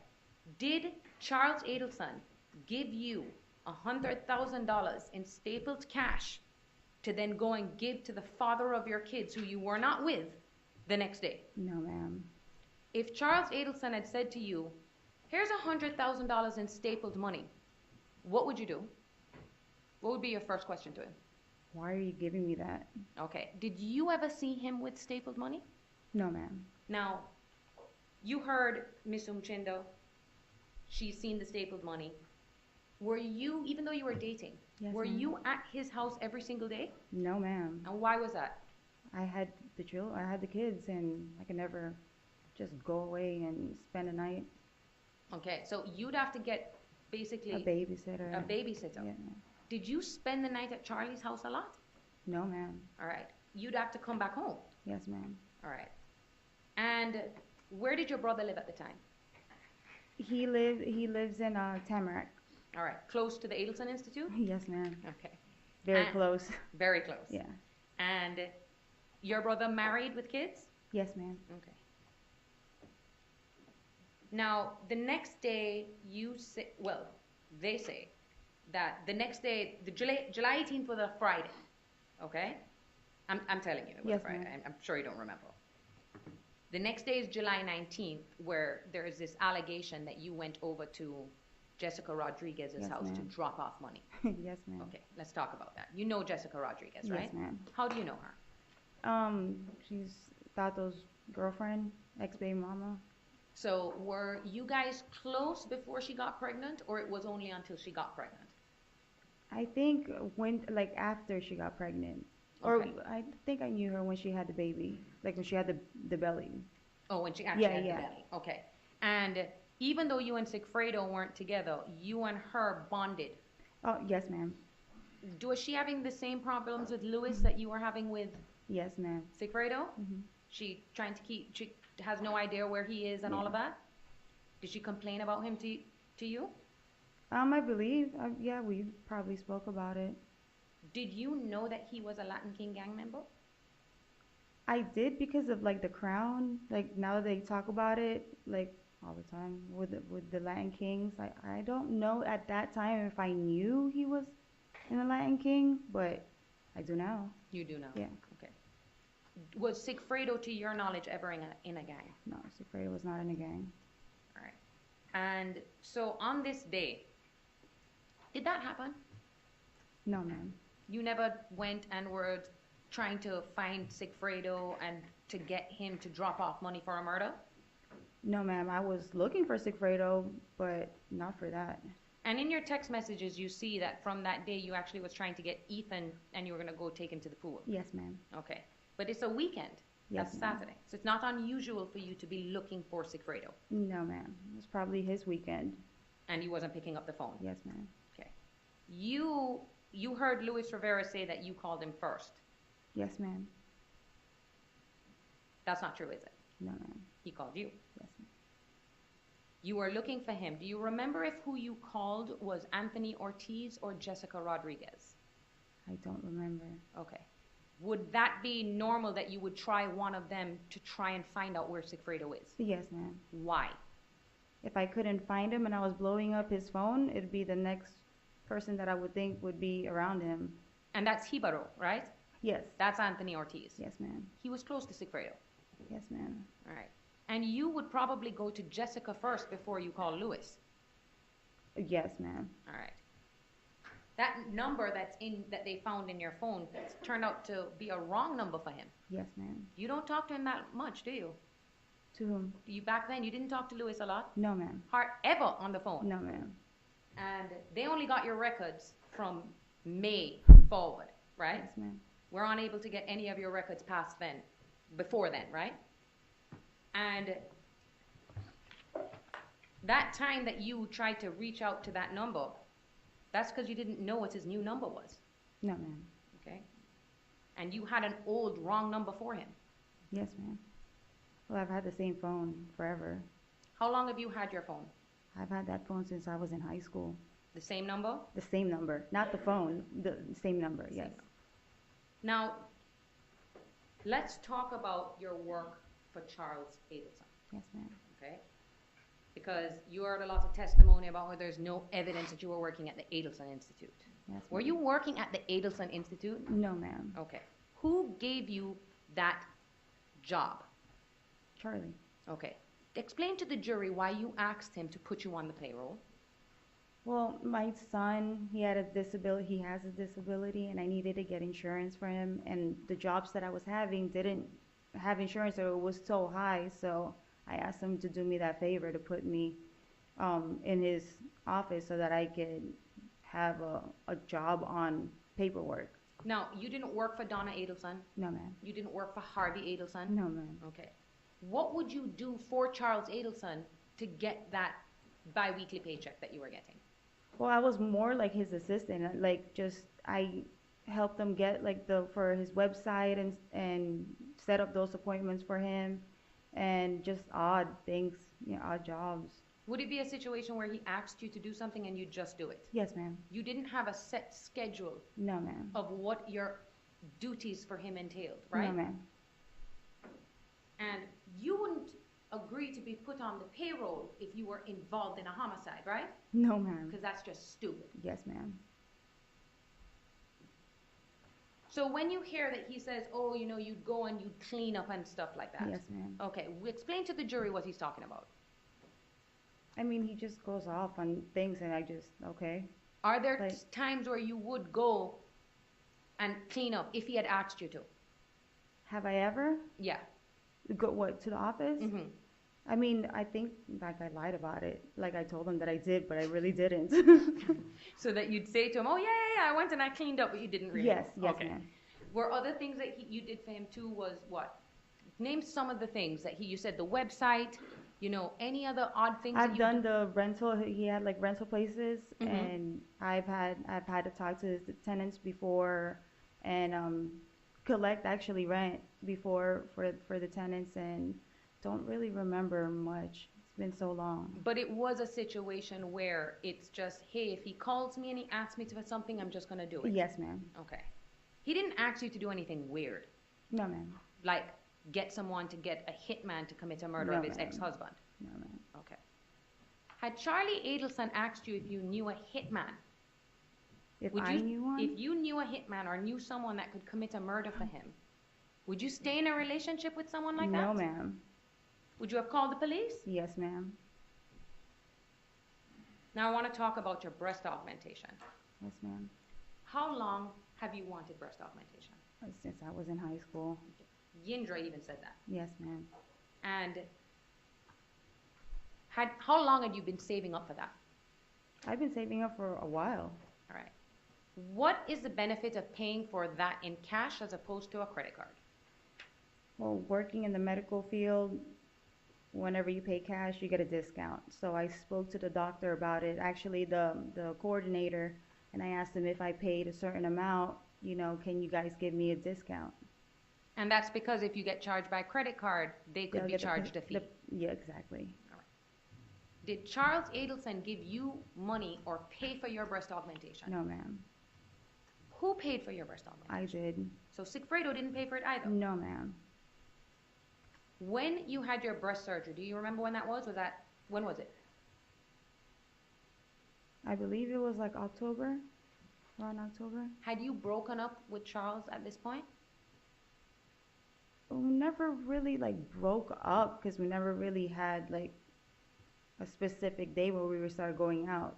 But I don't think I was like we weren't hanging out as much at that time.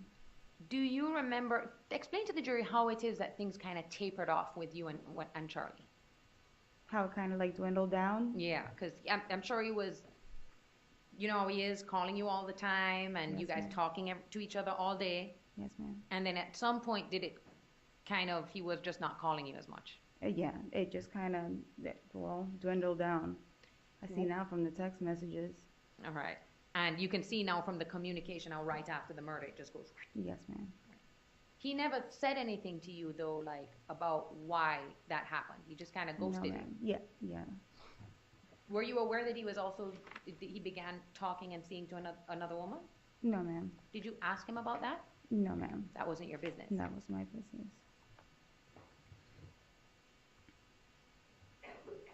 Now, even though you guys, the intimacy in your relationship kind of dwindled down, because you were never formally boyfriend and girlfriend. Yes, ma'am. Okay. So when that kind of dwindled down, did you remain friends with Charles? Yes, ma'am. Did he constantly keep in communication with you? Yeah, we would text.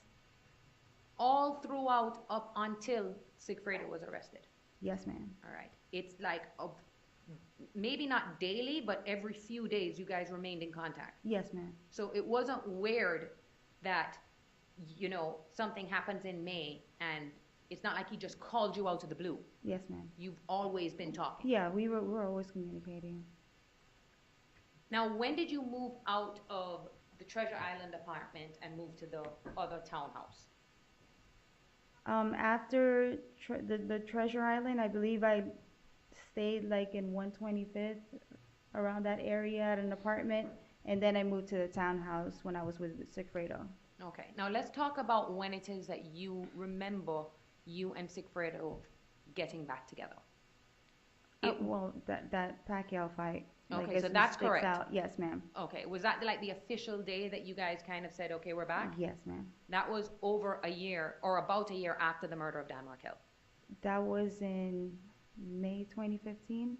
May 2015. Yes, ma'am. And Luis Rivera was there, right? Yes, ma'am. Okay, but then he got arrested right after that.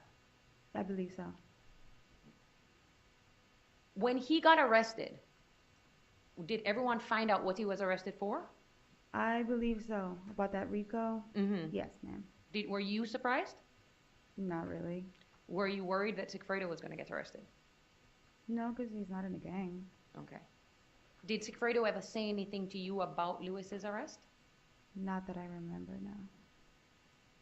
But I think everybody knew about it. Like, you know, it was all over social media. Not social media, but everybody, like, knew about it. I don't know if Yindra mentioned something about it to me, and then... But it's spread amongst all your small group of friends. Yes, ma'am. And it's not even a group of friends. These are people who all went to high school together. Yes, ma'am. A lot of them remained in Miami, right? Yes, ma'am. And now when you moved out of the Treasure Island apartment, did your mom go with you? Out of Treasure? No. Okay. I just moved with the kids. Okay, and so it was just you and the kids? Yes, ma'am. Do you remember an accident with Sigfredo Garcia? What kind of accident? On a motorcycle? Yes, ma'am. Okay. Do you remember when that was? I believe that was in the beginning of 2015. Mm-hmm. Did you find out who it was that he was on the bike with? Yes, ma'am. Okay. Was that an issue for you? Yes, ma'am. Was Sigfredo trying to get back together with you at that time? I think he was trying to get me to take care of him, but I was like, you're on your own because you just got in a car, you know, like this girl was just in a motorcycle accident with him. And you had no idea that he was still seeing Shrimp? I mean, at that time, I don't think so. Okay, and because he was still seeing her, that probably put a little wrench in him getting back together with you? Yes, ma'am. All right.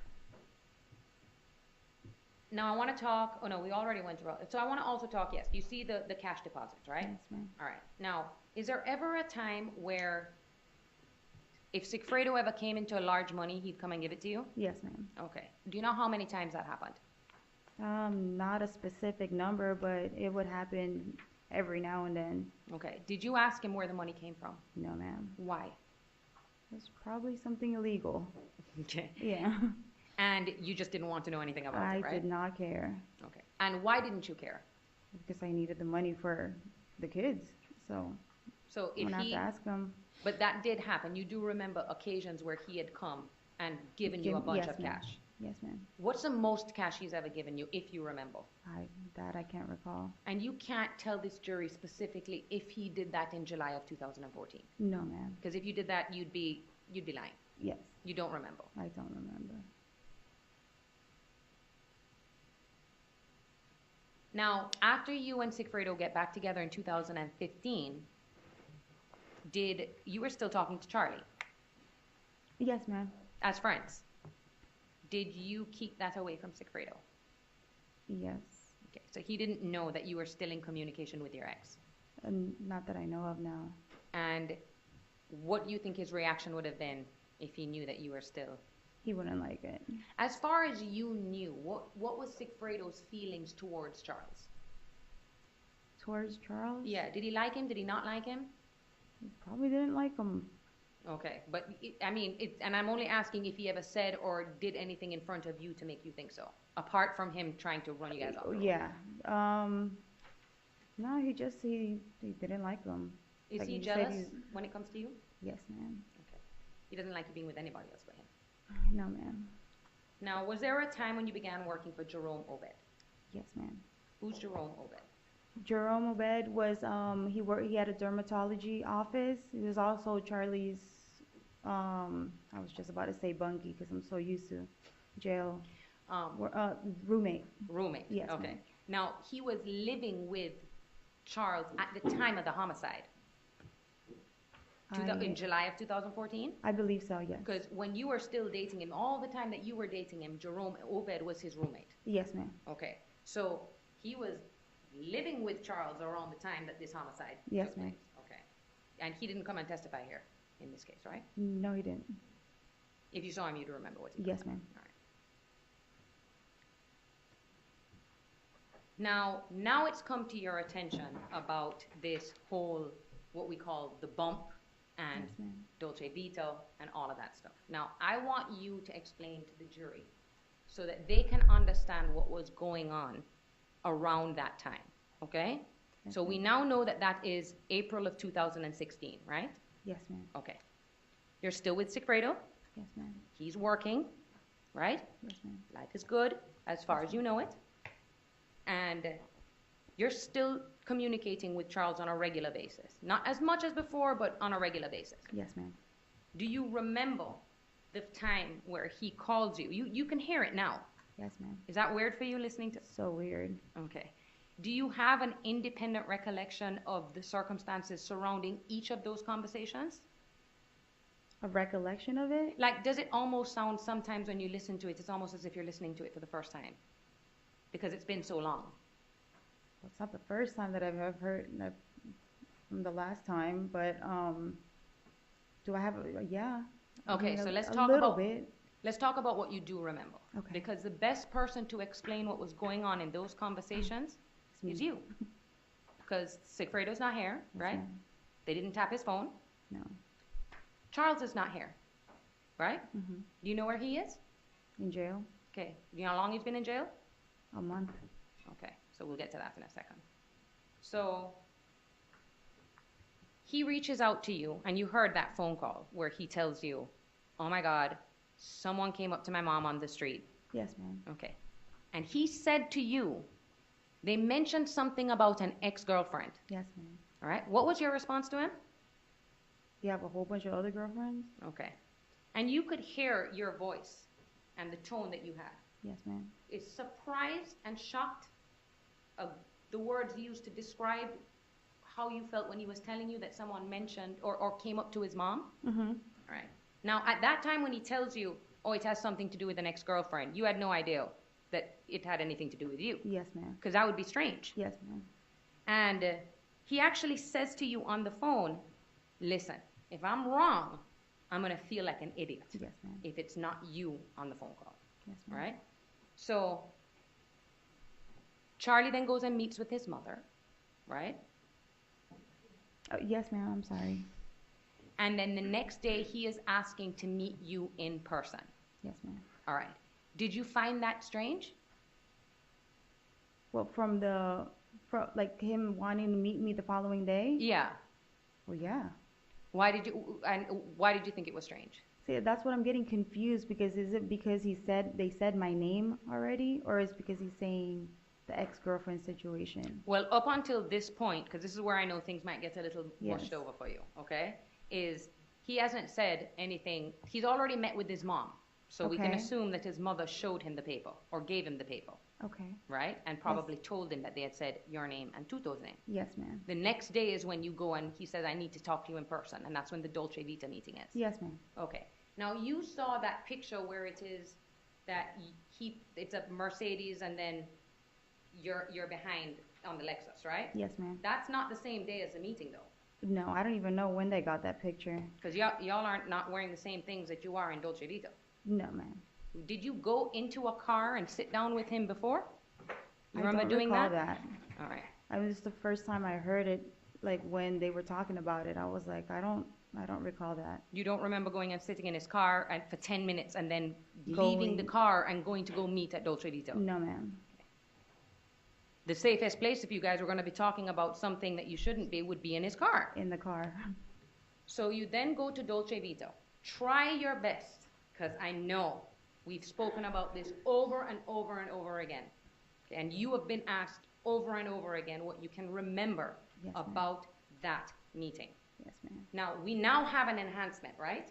Yes, ma'am. We didn't have that in 2019, No, right? ma'am. No. In 2019, you were interviewed by Georgia Kappelman and Jason Newland. Yes, ma'am. You know, when you heard her reference that meeting as a joke? Not to me. Okay, it wasn't a joke to you, right? No, ma'am. Where'd that meeting take place? In Leon County Jail. Okay, and had you any idea that they were coming to talk to you? No, ma'am. We actually, I think, just came back from like a pre-trial, I don't know, like some court before trial was supposed to start that Monday. And then they just called me out. It was probably it was pretty late already. It was at night? Yes, ma'am. Okay, and you were told that basically they're coming to talk and interview you. Well, they said to go to... Right. What? There's a lot of leading questions, but Judge, I'm not used to directing, so Okay. I'll switch it. Just right. let me know.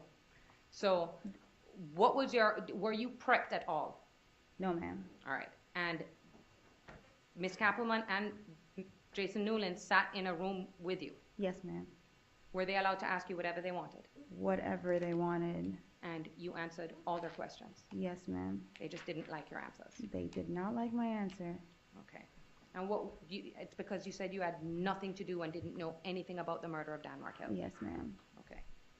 Now, they keep saying that doesn't make sense, but you haven't heard anything in this case that's not Luis Rivera that contradicts what you've been saying? Yes, ma'am. All right. Now, I want to stick on the bump, okay? So, and Dolce Vita. Yes, Explain to this jury from what you remember, because we don't have the whole first half of the conversation. What was he saying to you? I don't remember. Okay. Now, was he talking about the thing that happened the day before with his mom? Not that I can recall. I don't know. Okay. The first 30 minutes of... Oh, no, just, I'm not even going to ask to pinpoint you to just anything in that conversation. You remember him talking about his mom, someone had come up to his mom? Yes, ma'am, yes. Okay. I thought you were talking about the first 30 minutes. I'm like, I don't remember what he was saying the first 30 minutes. So for the jury, you can't sit here and say, oh, he said X, Y, and Z to me in the first 30 minutes. Yes, no, ma'am. If we had the enhancement or a clear recording, we would be able to know exactly what he was saying to you? They do have it, though, because they played it the last time.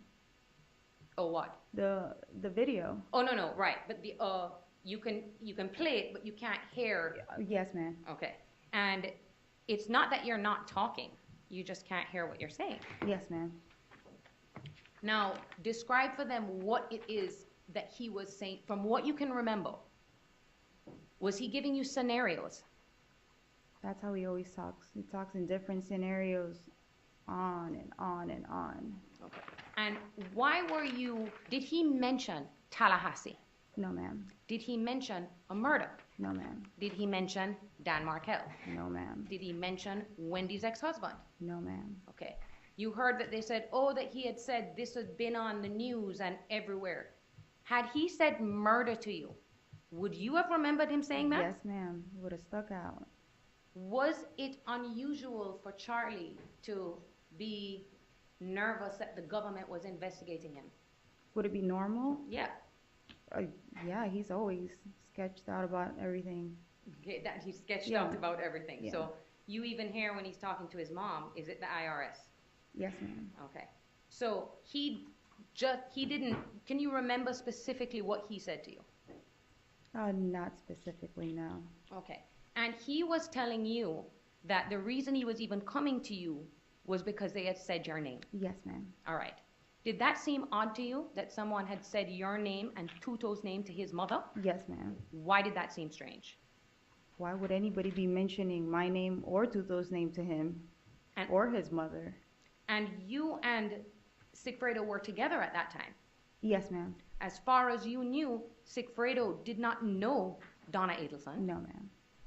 As far as you knew, there should be no reason why Sigfredo Garcia and Charles Adelson should even know each other. Yes, ma'am. So it's strange that to you, that you and Tuto are being said to Miss Donna.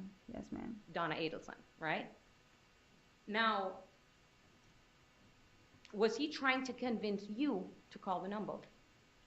Yeah, he was trying to convince me the whole time. That's why he goes off of scenarios and this is what I want you to do. Did he say to you in that meeting, because I have nothing to do with this, Yes, ma'am. I don't know what's going on. Yes, ma'am. You know, you go and find out, and I hope that this is the police. Yes, ma'am. Okay, doesn't sound like something that people who are conspiring to commit murder would say, right? No, ma'am. If you would have been freaking out, Yes, ma'am. would you have been freaking out I if would've that been. happened? Yes, ma'am. All right. And are you able to fill the gaps for the jury if you were to sit down and listen to that enhancement to try and fill in what it is? Do you even remember what you were saying to him? No, I don't recall. All right. But did he ever show you that paper? No, ma'am. Okay. You would have remembered if you saw an article about Yes, ma'am. a law professor that was murdered. Yes, ma'am. Okay? And in the video, you can actually see him holding it down here. Yes, ma'am. So you can't see it. I did not see it. Why did you agree to call the number? Explain to the jury why you agreed to call the number. Well, besides the fact that they were saying my name, I mean, you know, through the whole thing, I never did call the number. Mm-hmm. And so you But- were lying to Charles about calling the number? Yes. Okay. Why were you lying to him about that?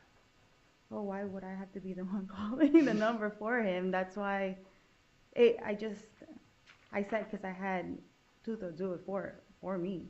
So you had asked Sigfredo to call the number for you. Yes, ma'am. And why did you ask Sigfredo to call? Because they were mentioning our name. Okay. So would you have ever asked Tuto to do anything if they had only mentioned your name? No, ma'am. Because you wouldn't want Why him would I exactly to explain. invol- Why would I involve them in it? Okay, you probably would have called then if they had just said your name. Yes, ma'am. All right. And what do you remember what you told Sigfredo about the situation that was going on? No, not that I can recall now. You don't know specifically what you told him. No, ma'am. When you listen back to the call now, he sounds upset. Sigfredo? Yes, he was. Okay. And you heard that call where, well, it was minimized, so some of it's missing, where ma'am. you and him are screaming at each other. Yes, ma'am. Okay. And in that phone call, you're begging him to explain to you what happened. What's going on? All right. Is that something that's regular with Sigfredo, that he just basically says, don't ask me anything? Yeah, he always tells me, don't worry about it. Okay. Why do you think he does that? He never wants me to know anything. Okay. Do you think he's trying to keep you out of trouble? I believe so. So you heard when he told you the less you know, the better, right? Yes, ma'am. All right. And then even if you'd continue to press him, he just wouldn't He give just you an never, answer. he would never tell me. So why is it that what was going on in your mind when this was going on? Who did you think that this person could have possibly been? Well, the whole time, like as because all those phone calls that they played wasn't all the phone calls. There's so many calls in between that, and that's why I was so frustrated by the time at the end of the call when I'm basically screaming at Charlie because he's been going on and on and on about this for a number of phone calls. Okay, and he never said, you never hear him say, don't talk on the phone, Katie? No, he The never told only me one that said that to you was Sigfredo. Yes, ma'am. You've heard Charles tell His mom not to talk on the phone. Yes, ma'am. All right. And why on that day, explain to the jury, because you can hear the frustration in your voice of, I mean, you're screaming at him to call the FBI. Yes, ma'am. Explain to them what point did you reach there with him, with With Charlie? Well, that's what I said. He kept on and kept talking about this over and over and over. So I was like, just call the cops, call the FBI. Why are they harassing? But like I told you the whole time, since I don't know when they had mentioned about a brother and Tato and all that stuff, so I thought it had to do with drugs, or somebody that's trying to extort money from his family, which is like from Tato's family, from somebody that Tato might know. Oh, so you were trying to investigate that maybe it was possibly someone that was linked to Sigfredo, who knew you were Tato. dating a rich ex-boyfriend. Yeah. Okay. So because of Sigfredo's background, it didn't seem that unusual to you that someone might have done that. No, ma'am. All right. And who Sigfredo used to hang around with. No, ma'am. Okay. And why didn't you call the police? I mean, how was I going to call the police when somebody else was getting harassed? Like, I would sound weird. Like, what am I going to tell them? I have a friend their mom is getting harassed that mentioned my name, so you need to go investigate them. If they had walked up to you, would you have called the cops? If who walked out to me? Someone walked up to you and Oh, yes, I would. Okay. Now, all of this is going on. It's very weird. You know, we haven't heard all the phone calls, but you know that your phone was tapped all the way up until Sigfredo was arrested, Yes, right? ma'am. Is there a phone call that records what you were going or on the day that Isam and, well, now you know it's Isam, came to your house and was banging on the door? Was there a phone call that was recorded? That you Well, I believe so now, yeah. Okay. And did you know it was the police at the door? No, they did not say who they were. Okay. And what did you hear? Just a banging? A loud banging, and you can't even look. I looked out the window, and you can't even see them. Like, they were all the way to the side. Was there a marked police car in your driveway? No, ma'am. Was There's no there- cars in front of my driveway. No one said, it's the police, we need to speak to you about something important? No, ma'am. You then find out that the FBI went and interviewed Sigfredo. Yes, ma'am. Did this worry you in any way? Of course. And is that because Sigfredo isn't, you know, clean as a whistle? Exactly. I didn't know what he was getting in trouble for. You weren't worried about him having anything to do with a homicide. You just worried, oh my God, is this something to do about, you know, the drugs or anything that he Yes, does? ma'am. So when he gets arrested on May 25th, 2016, okay, your phone is still being tapped, right? Yes, ma'am. And the only thing that they release is that Sigfredo Garcia has been arrested for a murder that's occurred in Tallahassee. Yes, ma'am. Okay. So at this time, if you were involved and they're monitoring your phone, we'd probably hear something on those calls, right? Yes, ma'am. All right. What were you doing at that time after he got arrested? After he got arrested? Yeah. With your apartment or your home? Oh, well, I had to get out of the house. Explain to the jury why it is that you were leaving that house when you With the found whole out the thing. FBI was investigating Sigfredo. Well, he got like, this is after he got arrested, correct? Well, after he got arrested, my brother told me you should just get your stuff and move up here because we don't know what he was getting in trouble for at that time. I don't know if I already was, you know, I looked up online what you know, like his arrest was for, but he just wanted me to be close with the kids over there, up north in Tamarack. So up north, even though you left a 305 area code, all you did was go move closer to your brother. Yes, ma'am. I still had the apartment. I still had the apartment, but eventually I even had to talk to my landlord, can you give me some time so I can get all my stuff out and move out because I wasn't going to be able to stay there. And at that time, what was it like in the media with Sigfredo being arrested amongst your community and circle of friends? Well, everybody was kind of like blowing up my phone and aside, and I was like really distraught. I don't know why none of those phone calls are played, but I mean, I didn't know what was going on. I tried to retain an attorney for him, and I was just trying to figure everything out. Now, they plucked Secreto out of your life and put him in a jail, right? Yes, ma'am. Since that day, have you ever been in a position to sit down and talk to Sigfredo about what happened? No, ma'am. Why is that? He's been in jail the whole time.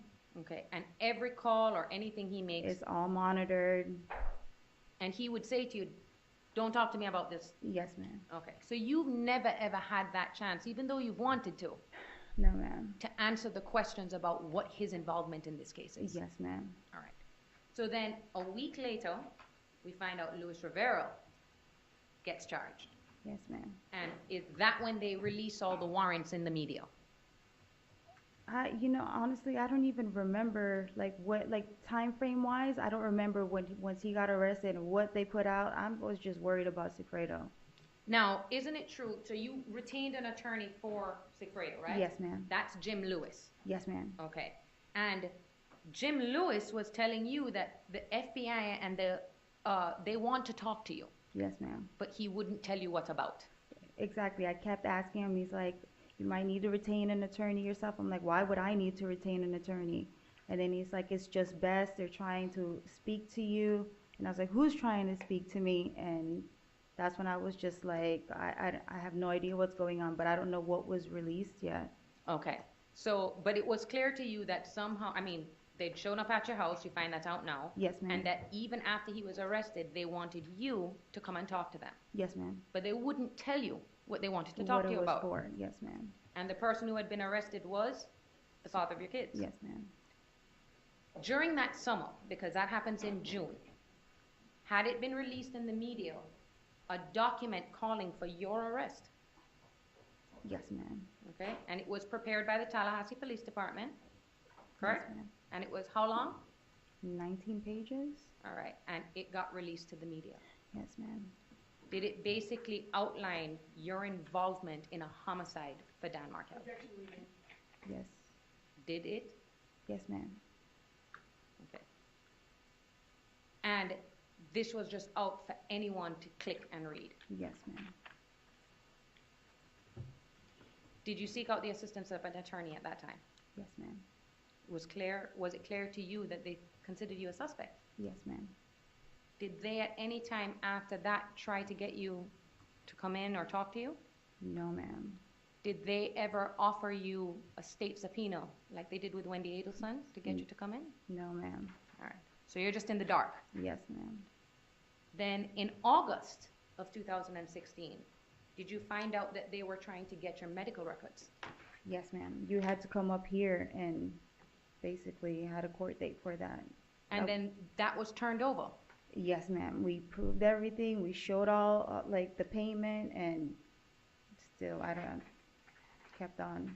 So then, even after that, there was a 2020 special that was released to the media, right? Yes, ma'am. Were you out at that time? Yes, ma'am. Well, I believe it was Sigfredo's attorney that told me that there was going to be something on 2020, and I was like, what do you mean, like a national news? And he's like, yes, just tune in.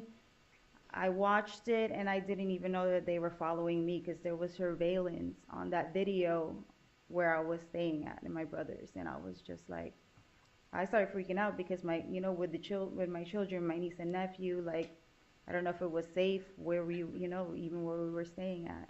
Okay, and did that show basically lay you out as being a middle person in this homicide? Yes, ma'am. All right. Did anyone from 2020 try to reach out to you to find out any information from you? No, ma'am.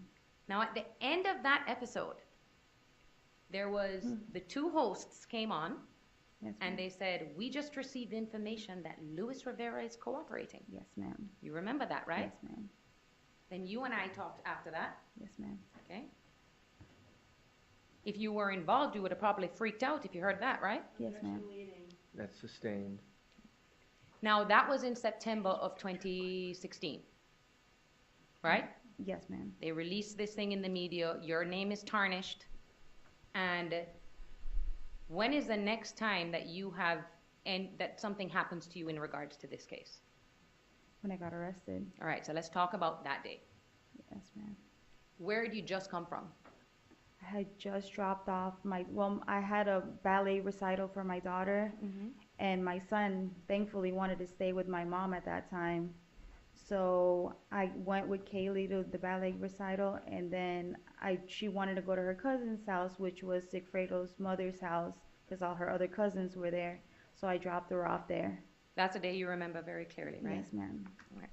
And you had actually sent a message to Tallahassee Police Department through your attorney that if you ever get a warrant, you'll voluntarily turn yourself in. Just to let you know, and I'll come in. Okay. On October 1st, describe for the jury how it is that the police pulled you over and how many of them there were. It was crazy because I was in a shopping plaza. Like, I had to get a couple of stuff for the kids. I already got the food and dropped it off at his mom's house, and then I came back out and I went to the plaza to get some stuff. And as I was leaving the plaza, like, there was a little bit of congestion in one area, so I was just like, maybe something happened or whatever. What car were you driving? I was driving the Lexus. Okay, continue. Yes. So as I was leaving the plaza, they just like swarms of like guys just had all these guns pointed at me, telling me, stop the car, stop the car. So I put up my hands because at that time there was a lot of shootings that was happening. Like, so the officers would like just shoot if they thought that you were, like you were doing something. Yeah. So I put up my hands and they're like, put it on park, put it on park. So I parked the car, and then I got out, and I was like, that's when I was so nervous that like really urinated on myself.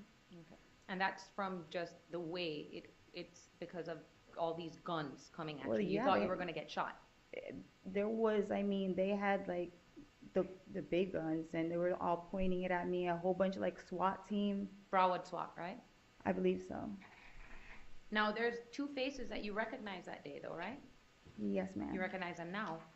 Yes, ma'am. Who are they?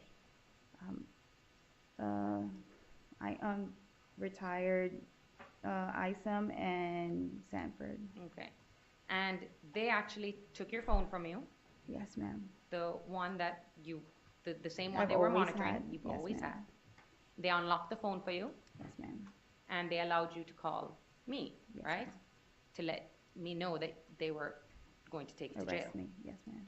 All right. Now, we had a conversation, right? And then a couple hours later, I came up to see you in the jail, right? Yes, ma'am. Was I think they already had me handcuffed, so I don't know if they were, like, it was unlocked, so then I think it was Isom, and he had me, I'm like, put it on speaker, and that's when I was talking to you, and then he walked away with my phone, and I don't know what he was talking to you about. So he had your unlocked phone? Yes, ma'am. He could have gone through it if he wanted to. Whatever he wanted to do with it. But he's had it since then? Yes, ma'am. You haven't seen your phone again? At all. Okay. Did any of them say anything to you? No. Okay. Now, when you go to the jail, yes, ma'am. Myself, and that's the first time you ever met Mr. DeCoste, right? Yes, ma'am. All right. Did I have a warrant with me?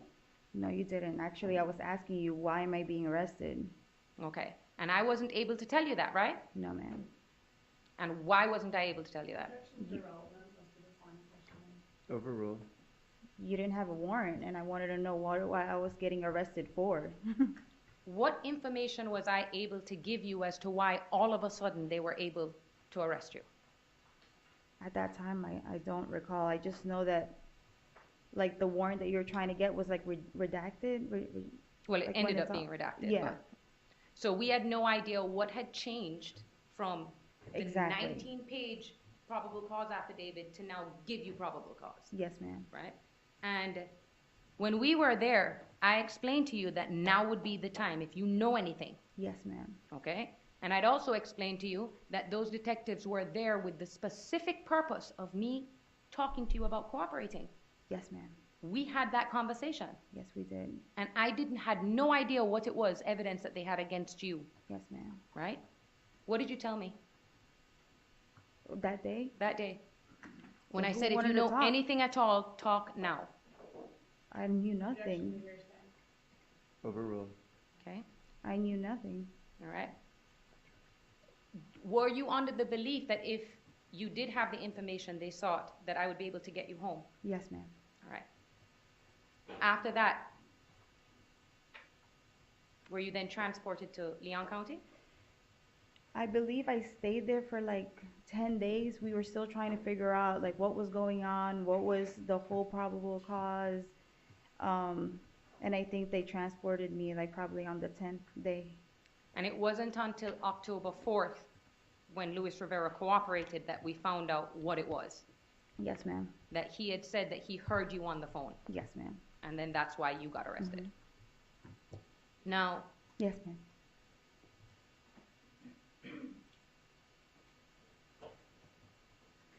we previously spoke about,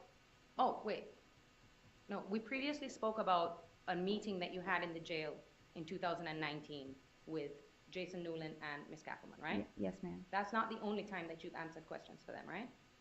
No, ma'am. Okay. Ms. Kappelman had the opportunity to question you all she wanted under oath, right? Yes, ma'am. And the jury was able to get snippets of that testimony during the course of their case in chief. Yes, ma'am. How long had you been questioned? More than a few hours? That's why I was so surprised that I had to do this all over again, because I did a 4-hour testimony that day. Okay. And you explained to them and to whoever was listening everything you knew about Dan Markel? Everything. She was free to ask me anything she wanted. Everything you knew about Charles Adelson? Yes, ma'am. Everything you knew about Sigfredo Garcia? Yes, ma'am. You've heard also that the state said they wanted you to cooperate. Yes, ma'am. Okay. Now, you tried. Yes, ma'am. Why do you think that this is not, that it didn't turn into anything else? It's not the answer they wanted. Okay. What do you think that it is that they want from you? What do they think? What Well, do you they believe wanted- they want from you in terms of cooperation? Well, they wanted Charlie, and after... That's sustained. Okay. Ask another question. Okay. Did you know that they wanted to arrest Charles Adelson? Yes, ma'am. All right. Charles Adelson has been free up until a month ago. Yes, ma'am. All right. Back in 2019, when I asked you, do you think he's guilty? Yes, ma'am. What did you say? After seeing everything, yes. To this day, do you think he's guilty? Yes, ma'am. Do you believe that he should be prosecuted for his involvement in the murder of Dan Markel? Yes, ma'am. Okay. Do you think he should come forward and let the jury know that you had nothing to do with this? Yes, ma'am. That's why I just don't understand why I'm still doing this right now when he just got arrested a month ago. And I said on the last trial, well, after seeing all of this, you should arrest him. And still nothing until, I guess, I don't know, it's the Dolce Vita video, which I already testified to, and I already said exactly what was happening to my recollection of that day, and it took him 3 years to enhance a video that I testified for 3 years ago. So in your mind, nothing is changed? Nothing has changed. I actually told them what happened that from what I recollected on my last testimony 3 years ago. And it turns out that that's consistent with the Dolce Vita video? Yes, ma'am. Your Honor, can I have a moment, please? Yes. Thank you, Judge.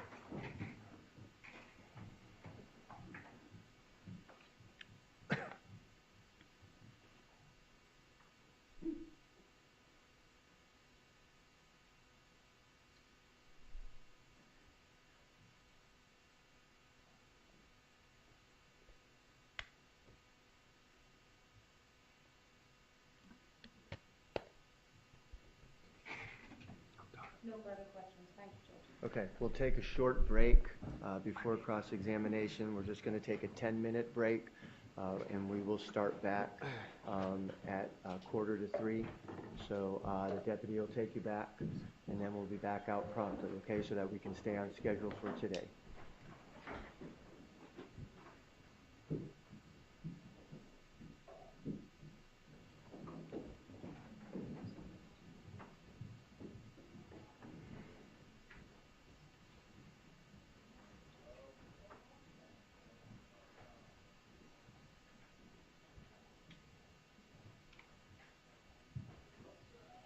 Jury's out of the courtroom, the door is closed. We're going to take a short 10-minute break. Ms. Dugan, are you doing the cross-examination? Yes, sir. Okay. All right, so be mindful of the time that we're dealing with. I don't think we should have any issues. We'll start back at 2:45, and then we'll continue with it. Okay? Ms. Magbanua, if you need to stretch your legs or get some water over there, I'll leave it up to the deputy to take care of that, okay? Thank you, Your Honor. All right. We'll be in recess for 10 minutes.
right, looks like we're ready to go.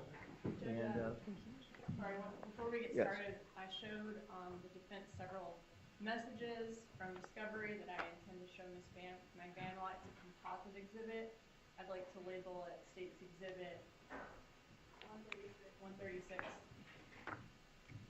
all right, so the defense has had an opportunity to take a look? Yes, Your Honor. Okay. So it's a composite exhibit, State's Exhibit 136? Yes, sir. All right. And so just ask at the appropriate time. I'll ask if there's any objection at that time. Yes, thank you, Judge. Okay? Let's bring the jury in, please.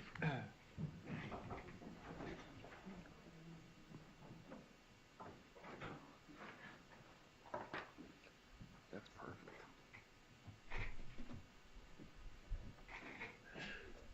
And then both of these.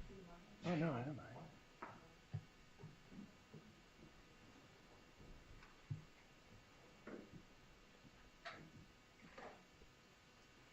Whenever you need to be comfortable.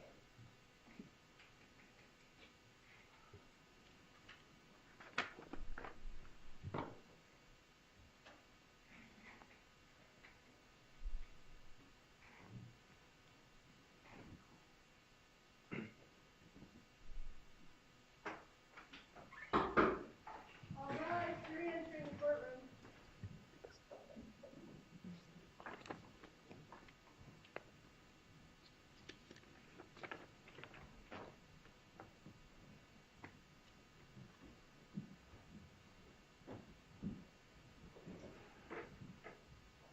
Please be seated. We'll continue with the testimony at this time. Cross-examination. Ms. Dugan, you may proceed.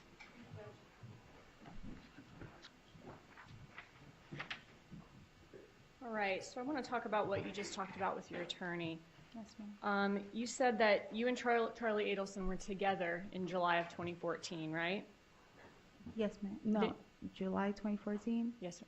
Yes, ma'am. And then you broke up in August, you said? I believe so. Okay. And then you became friends after that? Yes, ma'am. Okay. And then you became his personal assistant in September of 2014? Yes, ma'am. Okay. So that all goes on in the matter of those 2 months, July to September 2014? Yes, ma'am. If you're someone's personal assistant, you have to see or talk to them every day, right? See and talk to them every day? Mhm. Talk to them on the phone, but Right. not have to see them. Okay. Did you and Charlie continue to talk on the phone every day, multiple times a day, since you were his personal assistant? Multiple times a day? I don't remember. Well, every day then? I don't remember if it's every day. Okay, well, how often would you talk to him? I don't know. Do you have like phone record? No, I'm just asking you, what's your memory of how often you talked to him? From 2014? When you became his personal assistant? I don't know how often I was talking to him. Well, if you're working for him and being his personal assistant, you said Whenever he would call me, so Is that it's everyday duties that you had?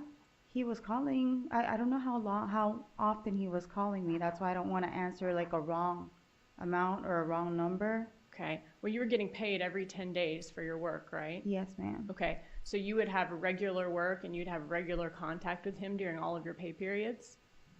Not regular contact, no. I don't know how many times he would call me during the week. Okay.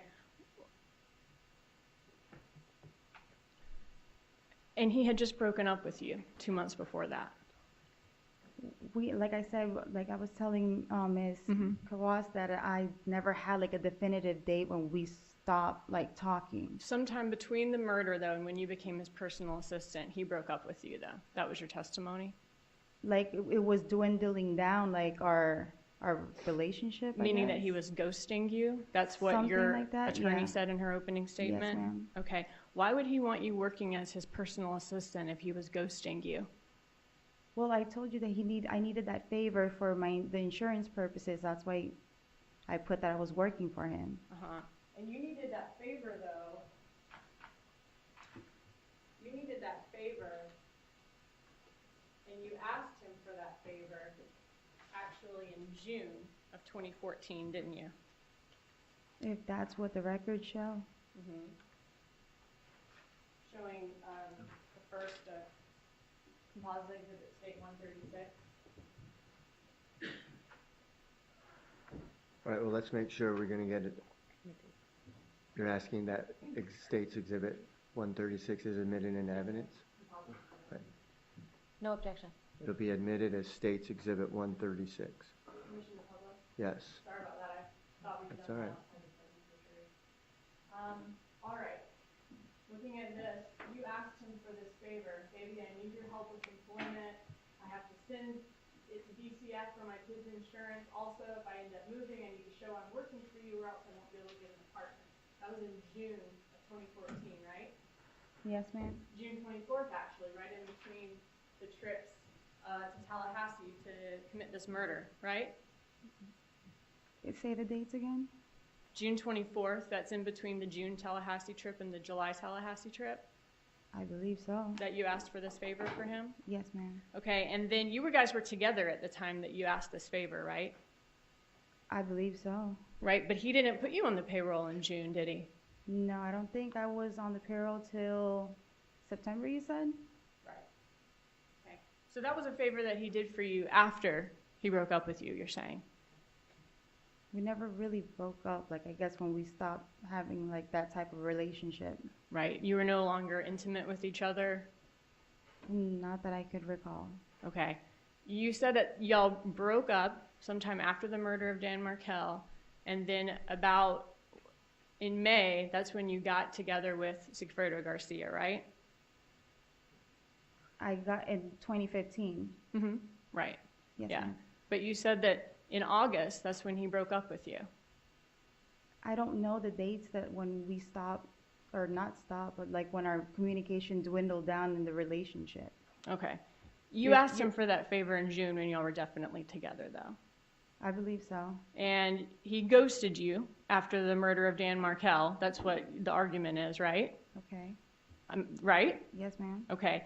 But at the same time that you're saying he ghosted you, you're also saying he asked you to become his personal assistant. Yes, ma'am. Okay. Does that make any sense? I needed the help to get my kids' insurance. I don't. Why would he want his see anything ex-girlfriend, who he doesn't talk to and he's ghosting, to become his personal assistant? He talks to his other ex-girlfriends. No, I said, why is he ghosting you but asking you to become his personal assistant? Because I'm asking him for the favor so that I can. Right, but at this point, y'all are broken up. What is when that? he puts you on the Adelson Institute payroll, right? Why we stayed as friends? We were friends. Okay, so that's he put you on the Adelson Institute as a favor to a friend. Yes. To their payroll. Okay. But the other employees of the Adelson Institute, so though they said that you didn't work there, so Yes, that's ma'am. why you're saying that you worked remotely. You worked at home. That's your testimony. Yes, ma'am. Okay. And Charlie Adelson, we hear him in the recordings saying, "Oh, well, you clean the office on the weekends," but you're telling us you actually did not do that. No, ma'am. Right? Okay. So why didn't you go into the office? Why were you working from home? Like, what was so different about you? What was so different about me? Mm-hmm. My whole purpose was to get insurance for my kids. I didn't like, whenever he asked me to do some stuff, like I would do it. Like I told you, the site, and I can't recall a lot of the things from 2014. That's why I don't know how to really answer your question. Well, as his remote personal assistant, I mean, what exactly did you do for him? You said earlier you set up appointments for him, Yes, right? ma'am. And you looked at rental places for him? Yes, ma'am. He had owned properties, and like he was telling me to collect from those properties. Okay. From the properties. So that let's he take had. those one by one, setting up ma'am. appointments. Did you actually schedule any patients? No, not scheduled patients on the thing. It's for the site, like his website. So you did not schedule patients? No, ma'am. Okay. What appointments did you set up for him? No, I can't recall. Okay, what type of appointments if they weren't scheduling patients? I can't recall. You don't know what type of appointments you set No, up for ma'am. him? Okay, but you did not schedule patients. Not that I can recall. So no. it wouldn't have been for his work as a dentist. I'm kind of getting confused about your question. His work as a dentist was he did dental work on patients. Yeah, right? I can't recall the patients that I've called or which ones I've scheduled back in 2014. I'm not asking you for specifics. I'm just saying, what type of appointments did you set up for him if you didn't schedule patients? What I other told types you of I didn't. appointments? I didn't do the appointments. I did it for the site. Like his appointments with other, like if other things that he needed to do, not for patients in the office. Okay, so you were not scheduling patients. You were not, this isn't the office website you're talking about? Yes, the office website. Okay, what type of appointments are you putting on the office website that are not patients? He just needed to, well, like to take the pictures for his office and his website. Right. Yeah, that's what I was setting up the appointment for. You set up an appointment for him to get his website done Yes. by a company that does websites? Yes, like my friend that was doing the website, yes. That is the appointment that you set up Yes, for him? ma'am. Okay, and that is one appointment you're saying that you That set up I for can him? remember, yes, ma'am. Okay. Okay. And so you earned over $800 a month, over $17,000 over the course of a year and a half for setting up one appointment with him one time to get his website set up. I don't remember all of the specifics of stuff that he's asked me to do. Okay. That's the only one that you can think of. That, I mean, like right now, yes. Okay. Well, your defense is that you're not involved in this murder, right? Yes, ma'am. Okay. And you said it seems like Charlie Adelson is, obviously, huh? Yes, ma'am. And your children's father obviously is too, right? And you're caught in the middle of it? Yes, ma'am. All right. And if you're collecting money from Charlie Adelson for no legitimate purpose, that looks suspicious. It looks like he's paying you for or keeping you happy for your part in this murder, doesn't it? No, ma'am. Okay. If you're doing something to earn those payments, then that no longer would seem suspicious, right? Well, I just don't understand when it's like, you're talking about like the checks, right? Right. If you're doing something to earn that money, that would no longer seem suspicious. I'm not understanding your question. My question is, you're telling this jury that you did something you set up some type of appointments for him, but it was not scheduling patients. The only thing that you can tell us today that you ever set up for him, though, is one time you That I can called recall. a website company to have his website, him to have an appointment with them for them to set up his website. Isn't that true? That I can recall, yes, ma'am. Okay. And in that message, that's one of the ones that your attorney showed you, it was an investigator Isom when he was on the stand the other day. Yes, ma'am. That was actually in August of 2014. That was a month before you started getting paychecks from the Adelson Institute, wasn't it? What was the message? About, hey, I called this person and he'll do your website. That was in August of 2014, wasn't it? That's what the text message showed. Okay. So that was before you ever received a paycheck from the Adelson Institute, wasn't it? July, August, If August is before September? I believe so. Okay.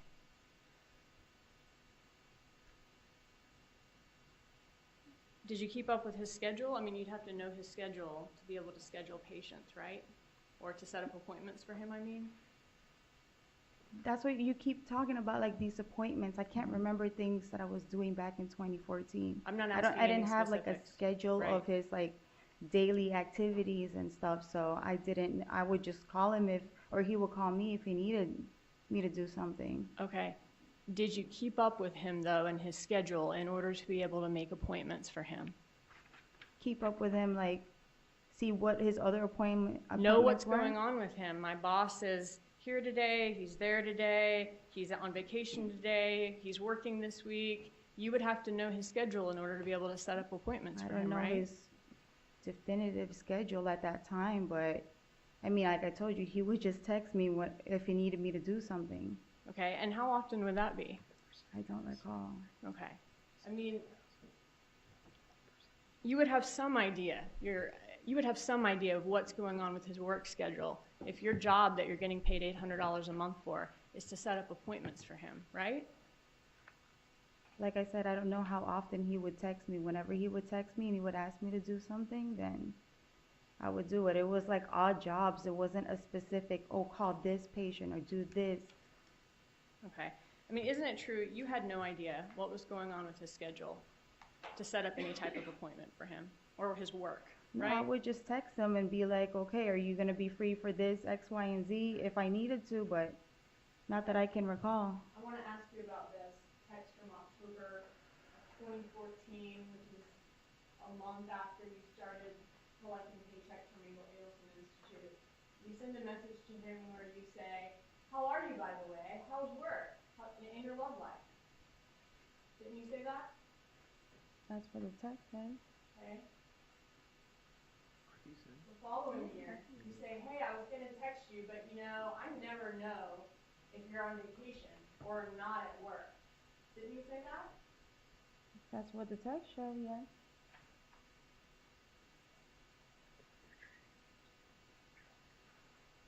The following month, you text him and you say, and this is December in 2015, you're getting checks from the Adelson Institute. So how's work? How's your office? So Okay. that's you didn't.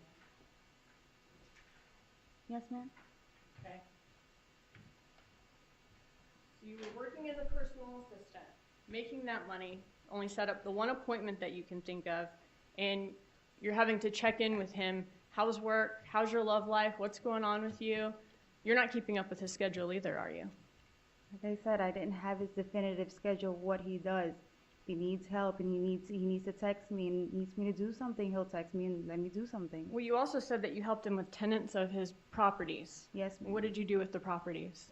He had a couple properties at that time. I don't remember what location or where it is, but he had asked me to collect like the tenant's payment, the monthly payment.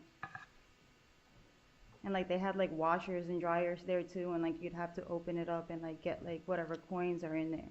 Okay, so you collected rent from these tenants? Yes.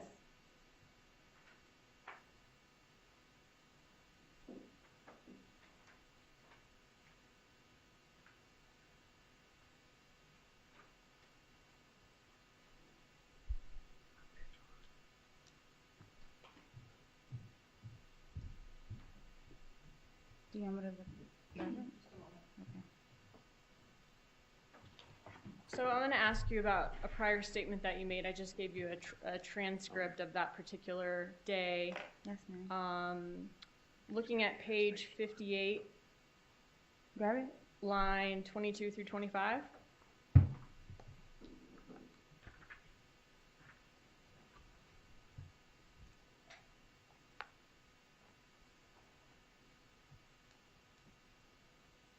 Okay. Okay. When you were asked in October of 2019, would you be responsible for collecting rent? You said initially he wanted me to try to collect rent, but those tenants were so difficult, so I just didn't do it. Isn't that true? Yes, ma'am. Okay. So you didn't actually collect rent. No, he wanted me to collect it. Well, obviously here it says that I didn't. Right. And today, though, you're saying that you did. I said he wanted to. He wanted me to collect. I don't even remember what I just said. Right. I now. just asked you if you collected rent, and you said you did. Well, and that was a lie, wasn't it? I just said I didn't in this testimony. Okay. And if you said that you collected rent from him today, and you previously said that you did not collect rent from his tenants, he wanted you to do it, but you never did it. That's a lie, right? I should have told you to refresh my memory instead of saying that. Okay. Was that a yes? Yes, ma'am. Okay.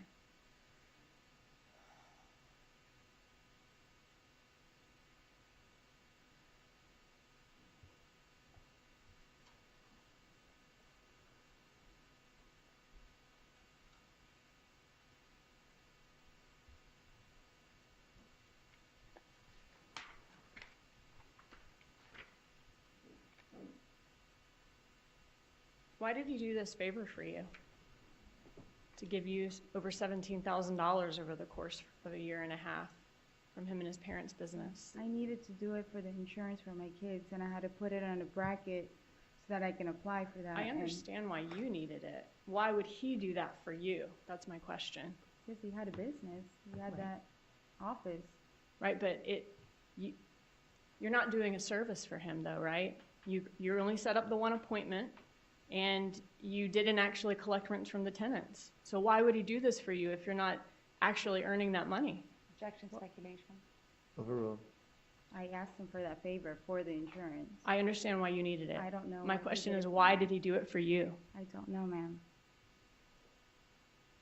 Isn't it because he's keeping you happy because you did a really big favor for him No, in July ma'am. of 2014?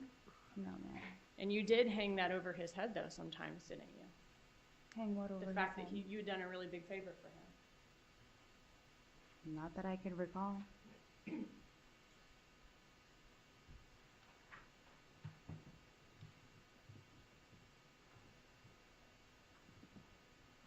Here, this is part of a conversation you're gonna have with him. You say, I know you're busy, but every time I speak to you, it's like you have an attitude. I know you're overwhelmed by everything that you're doing. This is in April of 2015. Don't worry about it. I'll just ask him myself. And then you send him a website. And then you say, that's the website. Next time, don't be such a dick to someone who has done something for you. Right? Okay. What did you do for him? I don't know what he was referring to. I mean, you weren't doing much of anything for him, right? He was the one giving you all this money. And I told you it was I did the whole purpose for that was for the insurance for my children. I know, but my point is, he hadn't done anything for you. You were the one he was the one paying you the money. You weren't doing anything for him. He was doing everything for you, right? He was doing that as a favor for me. Right, yes. so what are you talking about here that's something that you've done for him? Do you have the rest of the text? Because that's just like a portion It of doesn't I say don't that remember. day. You're just talking about he's being mean to you and you're saying don't be such a dick to someone who's done something for you. Yeah, I don't know what I was referring to. Okay.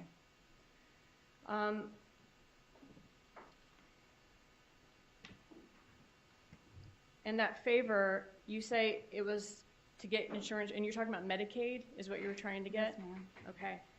And when you get insurance through Medicaid, I mean, the taxpayers are paying for that, right? Yes, ma'am. Right. That's all of us, Yes, right? ma'am. Okay. And there's nothing wrong with that. A lot of people need Medicaid. It's a serious thing, right? Yes, ma'am. Okay. But you were getting Medicaid at the same time that you were paying thousands and thousands of dollars in cash for a boob job, right? Well, I've already saved up for that. That was a long-term, like for the insurance was a long-term for my son because he has a disability. I understand you said that. But I'm just saying you know were you- getting Medicaid at the same time that you were paying thousands and thousands of dollars in cash for a boob job, right? That I've saved up for, yes, ma'am. Okay. You say you saved up for it, but you had a habit of depositing money into the bank. We saw all your cash deposits by day, and you deposit, I mean, sometimes multiple deposits every day in the bank of different cash, in different banks. Yes, ma'am. In cash, okay. So you make all those deposits in cash every day, sometimes at different banks, multiple times a day, right? At different banks at the same day? Yeah, you deposit a lot of cash in the bank. You do it, sometimes it's not just like a once a month thing. You do it almost daily. Sometimes you do it at multiple different banks in a day. If that's what the records show, I don't remember what I was doing at that But time. you're saying for this particular breast augmentation, you did not deposit that money. You kept that at home. Yes, ma'am. Okay. And it was just all the other money that you had, you deposited in the bank, except for that. I've already saved up for my breast augmentation. So that's a yes, you deposited all your other money into the bank except for the cash for the breast augmentation.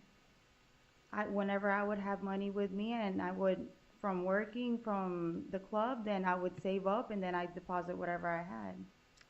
Charlie Adelson, he also gave you other gifts, right? Besides just, that wasn't the only benefit, being on the Adelson Institute payroll.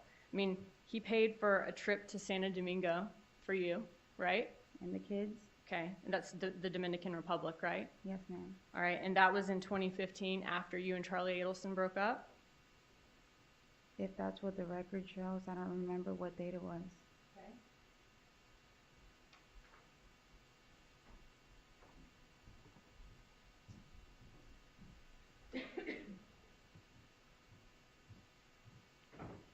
And he also offered to send you and your mom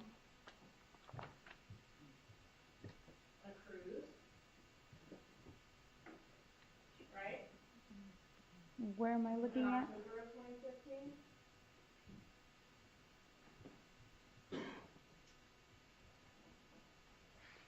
Guess I didn't go on a cruise with my mom, so. Okay. But you're talking to him about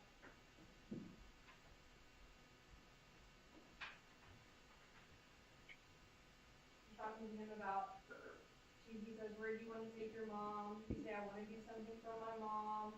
Let me see if she has days off on Thanksgiving. He says, so I think it would be super cool for you to go, just you and your mom, Friday through Monday on a Norwegian cruise. Does that work for you? Let's look at dates. Right? I guess so, but I never went on a cruise with my mom, so. And he says, do you want me to get a cruise for you and your mom in 2015, definitely? I guess so, but I never went on a cruise with my mom. Okay, that's not what I asked. He offered to buy you and your mom. If that's what was on the text, Okay. then yes. He would also give you cash. Sometimes you would text him, ask for help, ask for loans, you needed cash. If that's what the text says. Well, he would give you cash, right? If you can show me the text message. Okay.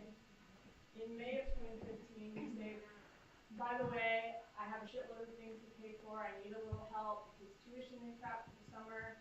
I have to stop my weekend job. I hate asking. He says, I'll lend you whatever you need. You say, it's just tight this month. And that's on May 20th of 2015, right? Yes, ma'am. Oh, I'm sorry. It's loud. Right. Okay.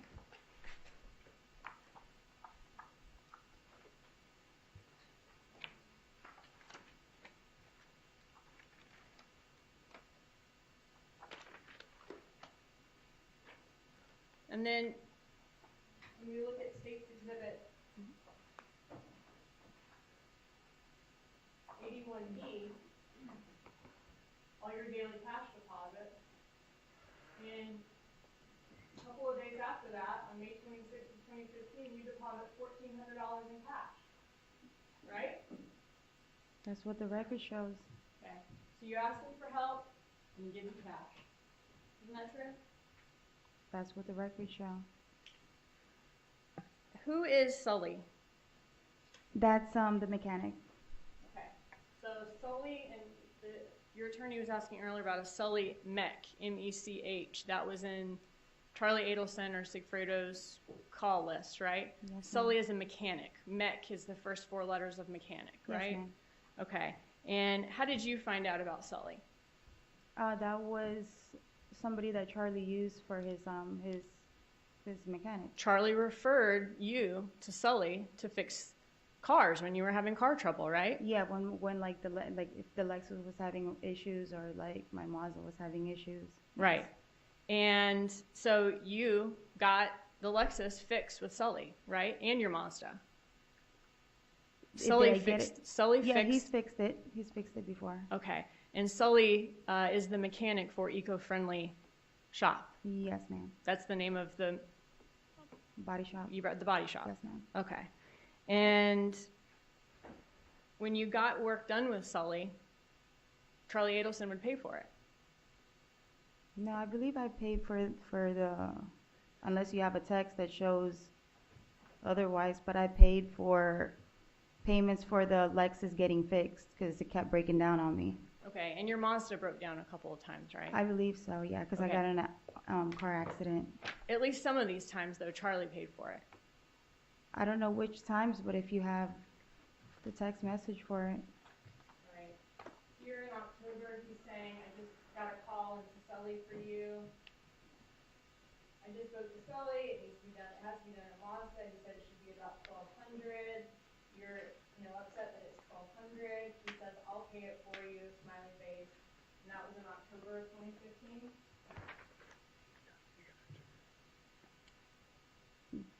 Yes, ma'am. Okay. I was trying to read what was like after the text message. No problem. That's after you got back together with Sigfredo Garcia. Of 2015? Right. Yeah, I believe I was already with him. Okay. And Sigfredo Garcia would drive the Lexus too, right? Every now and then. Okay. We'd switch sometimes. And whenever the Lexus had a problem, y'all would take it to Sully at Eco-Friendly Shop because that's the mechanic that Charlie had referred to you. Well, there was also another mechanic that I think I was trying to use for the Lexus, but since Sully's been working on the Lexus, like we've taken it over there. Okay. Yeah.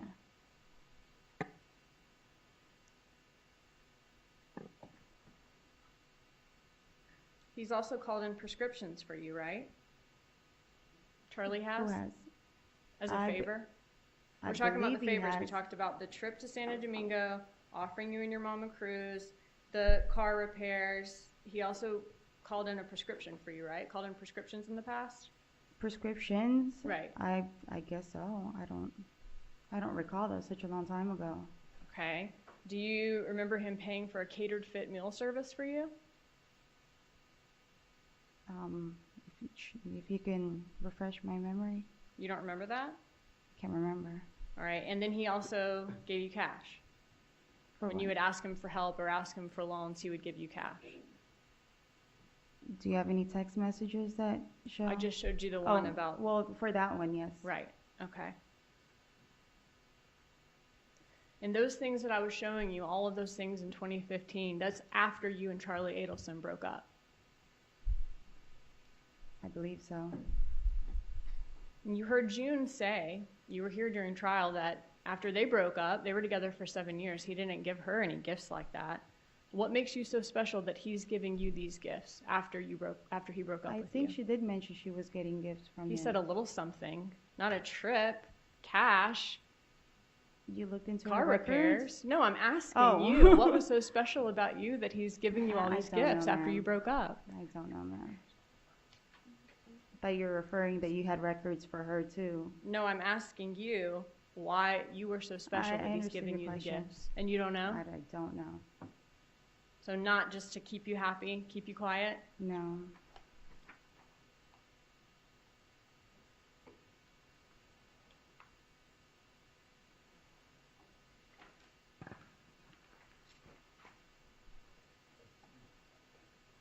All right, so we saw in the financial records that you had a big cash spike. Yes, ma'am. In August of 2014.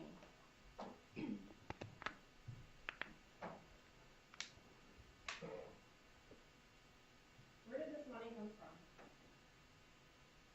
Oh, well, it was showing, I believe when Chris was talking about it, there's like jobs that you guys didn't account for.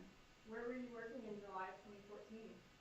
I don't know if I was in Fate or Hollywood Live, but I know that like my jobs were, and I've told you before that Sigfredo has given me cash. Okay.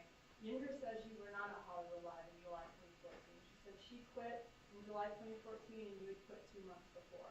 So you weren't at Hollywood Live in July 2014, were you? Not that I can recall. Okay. And you said actually today, you worked at Fate and then you went to Hollywood Live, right? Yes, ma'am. Okay. So where were you working in Well, July 2014? I believe it was Fate, Hollywood Live, and I think Fate after that, like because there was a little bit of a gap between the Fate and like me being in Fate. Okay. Where were you working in July of 2014? I don't recall where I was working. Okay, so you can't tell us anywhere you were working at that. Not that I know. Where Do you did have any records of where I was? No, I don't. And now I'm asking you, where were you working? I don't recall. That was back in 2014. I don't recall. Where did this money come from? I don't recall where I was working or if Secreto gave me money on 2014. You don't remember whether it was money that you earned or money that he gave you? No, ma'am. I mean, this is over twice, $13,200 in August of 2014. That's over twice the amount of money that the most you've ever deposited before that in those 3 years. I wish I could remember, but I don't know where from 2014. Twice as much money, over twice as much money as any other month. I wish I could remember. I don't even remember what I did yesterday. You don't remember depositing $13,200 in your account in August of 2014. No, ma'am. You don't remember depositing $17,000 from from the day of Dan Markel's murder to the end of August 2014. No, ma'am. When I look at the records that you guys have, it's crazy. Even when I to see how you guys put it and make it out to be like on my account. Wouldn't that be a memorable thing for you if all of a sudden Exactly, it you would got be. over twice the amount of money you would normally have? That would definitely be memorable. I mean, before July of 2014, you hadn't deposited $5,000 even close since January of 2013, over a year and a half before. Ma'am, if I wish I knew and I could recall and remember, but I don't. And then over the course of these 3 months, you've got over 5,000 here, over 13,000 here, over 5,000 again here, and you're saying you have no memory of depositing that money or any idea where it came from. I don't have a recollection.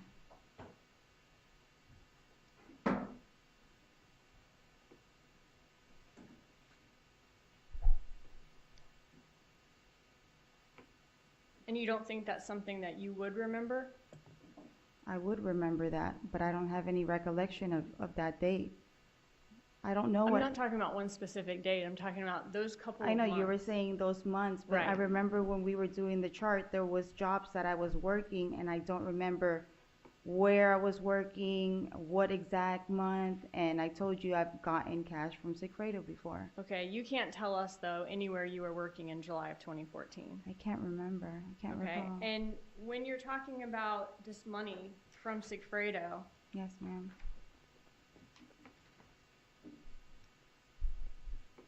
you said he didn't steadily give you cash. It was just whenever he had it, he'd show up with it. Yes, ma'am. How much were you making at Fate nightclub? I don't recall. You can refresh my memory. What, you didn't say today. How much did you? I mean, from my testimony? Well, how much do you remember making at Fate I don't nightclub? remember. I don't recall. How much did you make at Hollywood Live? I don't recall. Were you making thousands per night? I believe I was making more in Fate. I don't know how much exactly. I don't want to commit to like an amount, but I was making more in Fate nightclub than Hollywood.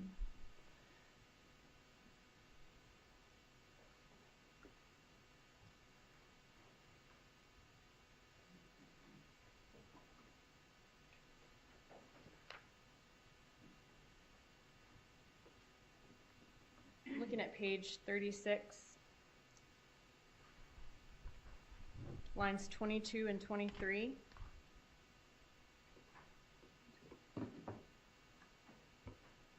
Okay. In your prior testimony, you said that a good night for you, you would walk out of there at $1,000 to $1,500. Isn't that true? Yes, ma'am. Okay. And you said that you would work there sometimes 2 times a week? On the next page, page yeah. 37? Yeah. That's what you said back in 2019? Yes, ma'am. And you gave that testimony that you would walk out of Fate with between $1,000 and $1,500 a night. And that was before Ramsey Neighbor was a witness in this case. Isn't that true? Yes, ma'am. Okay, that was before we had Ramsey Neighbor to come in here and say, the club was not successful, it did not work, my employees were not making that much. It was successful when that was happening, because even like his time frame of like he was talking about like it being a hip hop club and then it became like a trans whatever club, but in hip hop nights we were making a lot of money. No, he said that his employees made between $200 and $250 a night every time they work. So why are you saying back then that you made $1,000 to $1,500? Because we were making that much money. We were. Okay. We have a paycheck from Fate where it says that you made $985 for a whole month of your tips. Yeah, that was the credit card tips. Right. There's whenever you work in the nightclubs, if they pay cash, like whatever the tips are, that's like your money. When it's credit card, then that's when they do like the percentage, and then that's why we got that percentage for the month. Like, I guess they added everything up for the whole month. I understand. Ramsey Neighbor says that 90% of their sales was in credit cards. No, it wasn't. It's credit card sales. Well, that's what he testified to, right? I understand that. That's why we wanted to get those records so that it could show it, but they didn't have the records available. If you were making $1,500 in cash every night at Club Fate, why were you making only $985 in credit card tips then? That was the percentage. I can't recall how much the percentage was. So every single time in the month that they would collect all the percentages from the credit cards, that's the check that we would get. If you were making $1,500 a night in Club Fate, why were their checks bouncing if they were that successful? When it's cash, when the patrons pay cash, and it's a hip-hop club. They're paying their cash Yes. to the club for the drinks, right? Yes, and then whatever our tip out is. I understand that that's money that you can keep. I understand ma'am. that. I'm saying, why were your checks bouncing from Fate if you were making $1,500 there every time you worked? Objection, speculation. Overruled. I can't recall why the checks were bouncing. It's because Fate was not a successful nightclub, right? It was They weren't making successful. money. Even on, like, if you look back and you'll see all the events that they had, we would have artists come in there. It was a very successful nightclub. Okay, so successful that Yindra says that you left because you were not getting paid. Because of those bounce checks. Right. After a while, whenever you work in clubs, there's times where it's like you're making good money and then it'll kind of die out. That's why we switch from place to place. I understand that, but you're saying that you made $1,500 in cash per night when you worked at I understand Fate. that, yes. Right. The owner says it did not take off. It was not successful. They made $200 per shift. I understand what you're saying. And your checks were bouncing from there, from what, Your Honor, in I'm your gonna bank ask records. Isn't that true? Hold on a second. If she could let the witness finish answering, I'm All going right, to object to badgering. Let's let the witness finish the answer. Let's ask a question and then go to an answer. All right? I want people talking over each other. What's the question, Ms. Dugan? Isn't that true? I'm trying to explain to you that that's why they needed the records, because it will show on the records how much we were making. We were making a lot of money. I worked there. Okay. Why would you leave Fate then, where you're making so much money, and go to Hollywood Live? I believe I did both, or one kind of overlapped with the other. I can't quite remember. You said when your attorney was asking you questions that you worked at Fate and then you left and you went to Hollywood Live, and that's what Yindra said too. And I believe I went back to Fate after that. I can't fully recall, but I know when I was working in Hollywood Live, I was doing bottle service and I was a bartender, and I was making really good money in Hollywood when I was bartending. Okay. And Yindra said that she told us how much she made per night. But Yindra was working as a bottle service in that club. Mm-hmm. It wasn't the same amount of money, and I've already explained that before. So you were working in as a bartender in ma'am. Hollywood Live? Okay. And how much money were you making a night at Hollywood Live? I don't recall in that club, but I know that I was making pretty good money, because you can work there throughout the week as well, whenever they have events as well. Was it less than Fate or more than Fate that you were making As a at Hollywood bartender? Live? Yes, whatever you did at Hollywood Live. It might be a little bit lower than being a bottle service in Fate, but I can't recall this exact amount. Well, then why did you leave Fate, where you're making $1,500 a night, to go to Hollywood Live, where you would make less? And I told you at that time too that sometimes we have peak seasons and it starts dwindling down, so that maybe that's why I went to Hollywood. I can't recall. This was back in 2014. You said that you were working in liquor promotions. What's the name of the company that you worked for? I was trying to remember it. You guys didn't pull any records for that either? You have bank records from Encore Worldwide and CO. Is that where you worked for liquor promotions? That was way back. That was way back. I did other promotions for, I believe, Absolute. I cannot think of the other two. What's the name of the company that you worked for? I can't recall. These paychecks? I can't recall.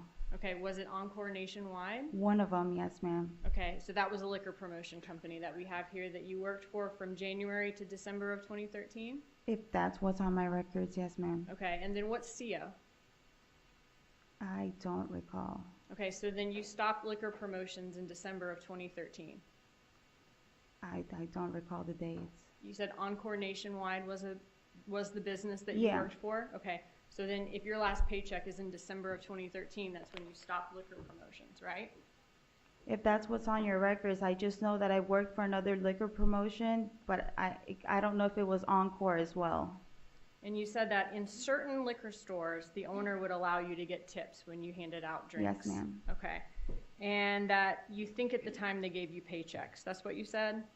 At the time, maybe. I honestly cannot recall from 14 at that time too? 2013, yeah. 2013, I can't. I'm asking you about what your attorney asked you.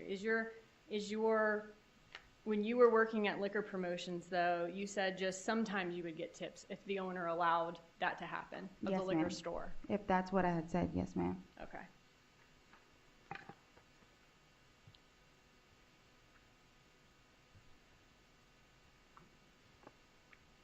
All right, today, you said that this 2014, this cash spike was from your nightclub work and then from Sigfredo Garcia. How much of it was from Sigfredo Garcia? I can't recall the amount.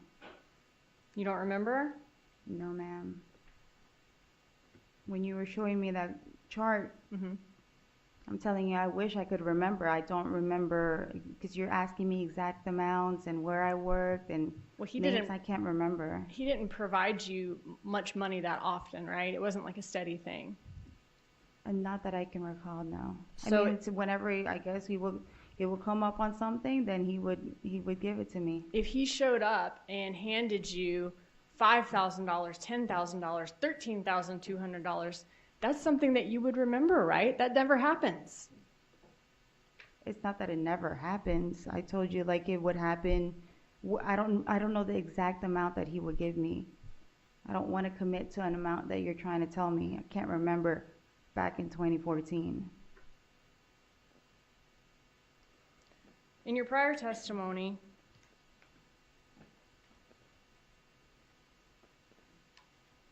you said that he did not, and I'm looking at page 60, lines 18 through 25. You said that he did not steadily give you cash. He did not have a set date that he'd give you anything.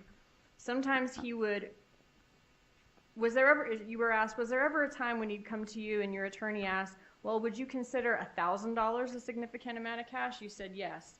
Would then he give you a significant amount of cash? And you said yes. So you never said in that prior statement that he gave you anything more than $1,000. Which page number again? Page I'm 60. sorry. 60 and in which line? Lines 18 through 25. I just said that there wasn't like a set amount that he had to give me anything. Right. It would be whatever he had. Your attorney asked, did he give, would you consider $1,000 a lot if he would give you $1,000? And you said yes. Right? Yes, ma'am. Okay, so $1,000, him coming and giving you $1,000, that would be a lot from him. From my testimony, yes, ma'am. Okay, and so if he came and gave you $5,000 in July or October, or $10,000 or $13,000 in August, that would be very abnormal. It wouldn't be abnormal.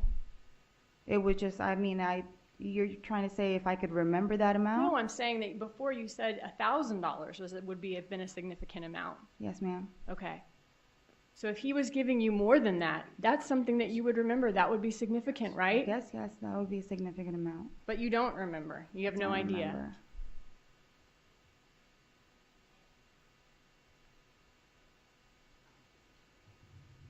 Isn't it true that the reason that you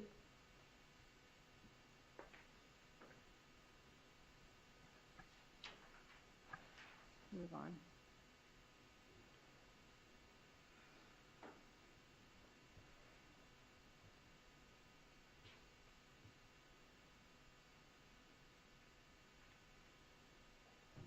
I want to ask you about this night at Yardbird you told us about. Yes, ma'am. In your prior testimony,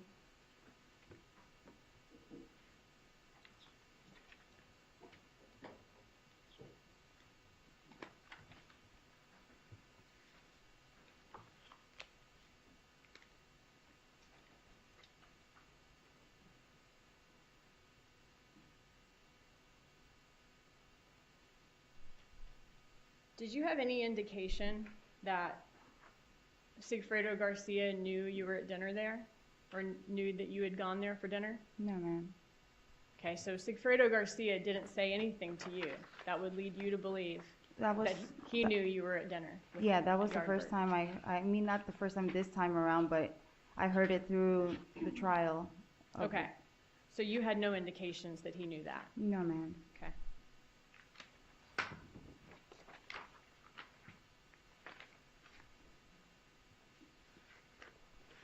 And the whole July 1st jet ski incident, that was, you said, the same day as the voicemail to Harvey Adelson from Charlie Adelson? Yes, I mean, ma'am. sorry, from Sigfredo Garcia? Yes, ma'am. Okay.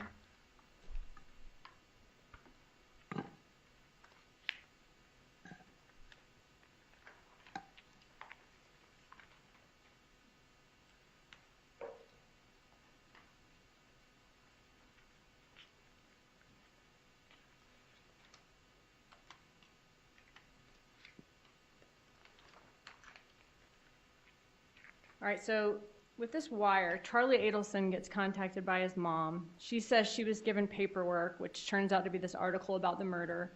She says this TV probably cost $5,000. You agree with me that TV sounds like their code for this murder, right? Objection, lack of personal knowledge. Overruled if you know.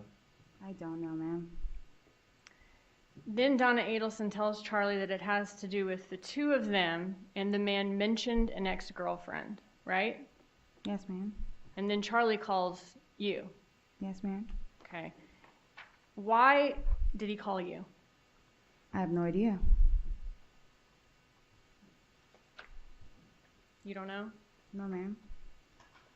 I don't know if that's before or after, or when he spoke to his mom, or when they mentioned my name, or when he said ex-girlfriend. Like, it's been going round and round. I'm confused myself.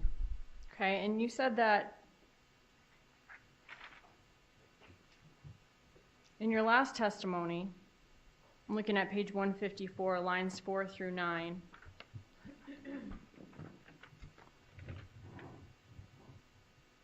Which lines, ma'am?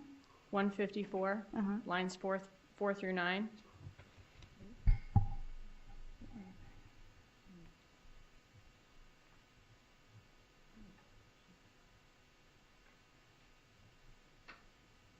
Yes, I was saying that I'm his last ex-girlfriend. That's what you said in 2019, right? Yes, ma'am. That you were his last ex-girlfriend. Yes, to my knowledge, yes.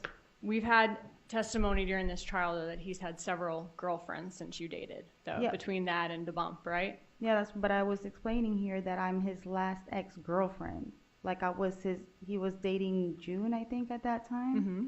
So I didn't know about Whitney, so I was his last ex-girlfriend. You didn't know about Whitney? No, I heard about it now. Wasn't that like his first serious girlfriend after you and him broke up? I don't know.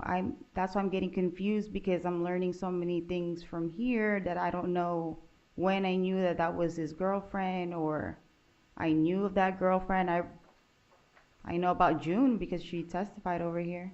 Okay, I mean, you knew that he was talking to lots of girls. Yes, ma'am. And dating lots of girls. Yes, ma'am. And you would actually chastise him in the messages about like him dating so many girls, moving them into his house, letting them drive his cars, right? Yes, ma'am. And you would check in with him about these girls. You would say, you know, are you still talking to this girl, right? I might have mentioned it, but just to say it, you'd have to show me. Okay. In December of 2015, you say, are you still talking to the lame chick, the girl who's hot and is really not? And he says yes, or I'm still seeing her? Yeah, but I don't know which one that is. Okay. I guess my point is, you know that you knew that you were not his last ex-girlfriend. To my knowledge, I was his last ex-girlfriend because he was dating June. Mm-hmm. Didn't really know. I didn't know about Whitney. I don't know if I've learned it from trial, but I was his last ex-girlfriend. If he was dating June and he dated me, I'm his last ex-girlfriend. But by your own admission in the wiretap call, you say you've had 1 million ex-girlfriends, right? I understand that, but I'm saying I'm his last ex-girlfriend. We're talking about this. Right, but you and him had broken up in the fall of 2014. and this bump is in the spring of 2016, right? You'd been together with Sigfredo Garcia again for a year at that point, at the time of the bump. At that point, okay. Right. He had dated tons of girls in between that, right? I believe so. Okay. You were not his last ex-girlfriend then. But I'm saying from the timeline from June, like June, the girl June. Right. I was his last ex-girlfriend. We were talking about it in here. Like, you're talking about the, wasn't this from the That was bump? from October of... From the bump, though? The Like, transcript you're looking at is from October of 2019 when you say you were his last ex-girlfriend at the time of the bump. That's what you said last time was the reason that he called you, when an ex-girlfriend was mentioned. But that's what I'm saying, but you're talking about a specific date on this, what's going on right now, too. This is not on the 19th, this is the transcripts from the 19th. Right. I'm saying, though, that you knew you were not his last ex-girlfriend. Isn't that true? I'm confused because I'm saying that I was his last ex-girlfriend. What are you talking about from when we were talking in Dolce Vita? Right. So you thought that you were his last ex-girlfriend. Objection, before... ask and answer. So, So you can ask it one more time. Yes, and sir. that's it. You believe you were his last Yes, ex-girlfriend ma'am. before the bump, and that's the reason he called you? yes, ma'am. Okay.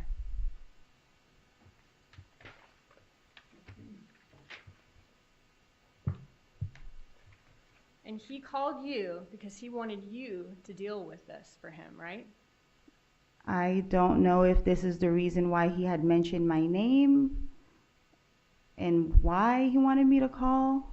Okay, well, even before, though, that you knew your name was mentioned, you were willing to help him with the problem, right? I was listening to him. I don't know at that moment if I was saying that I was willing to help him. Okay, I want you to look at that same page, 154, lines 17 through 19.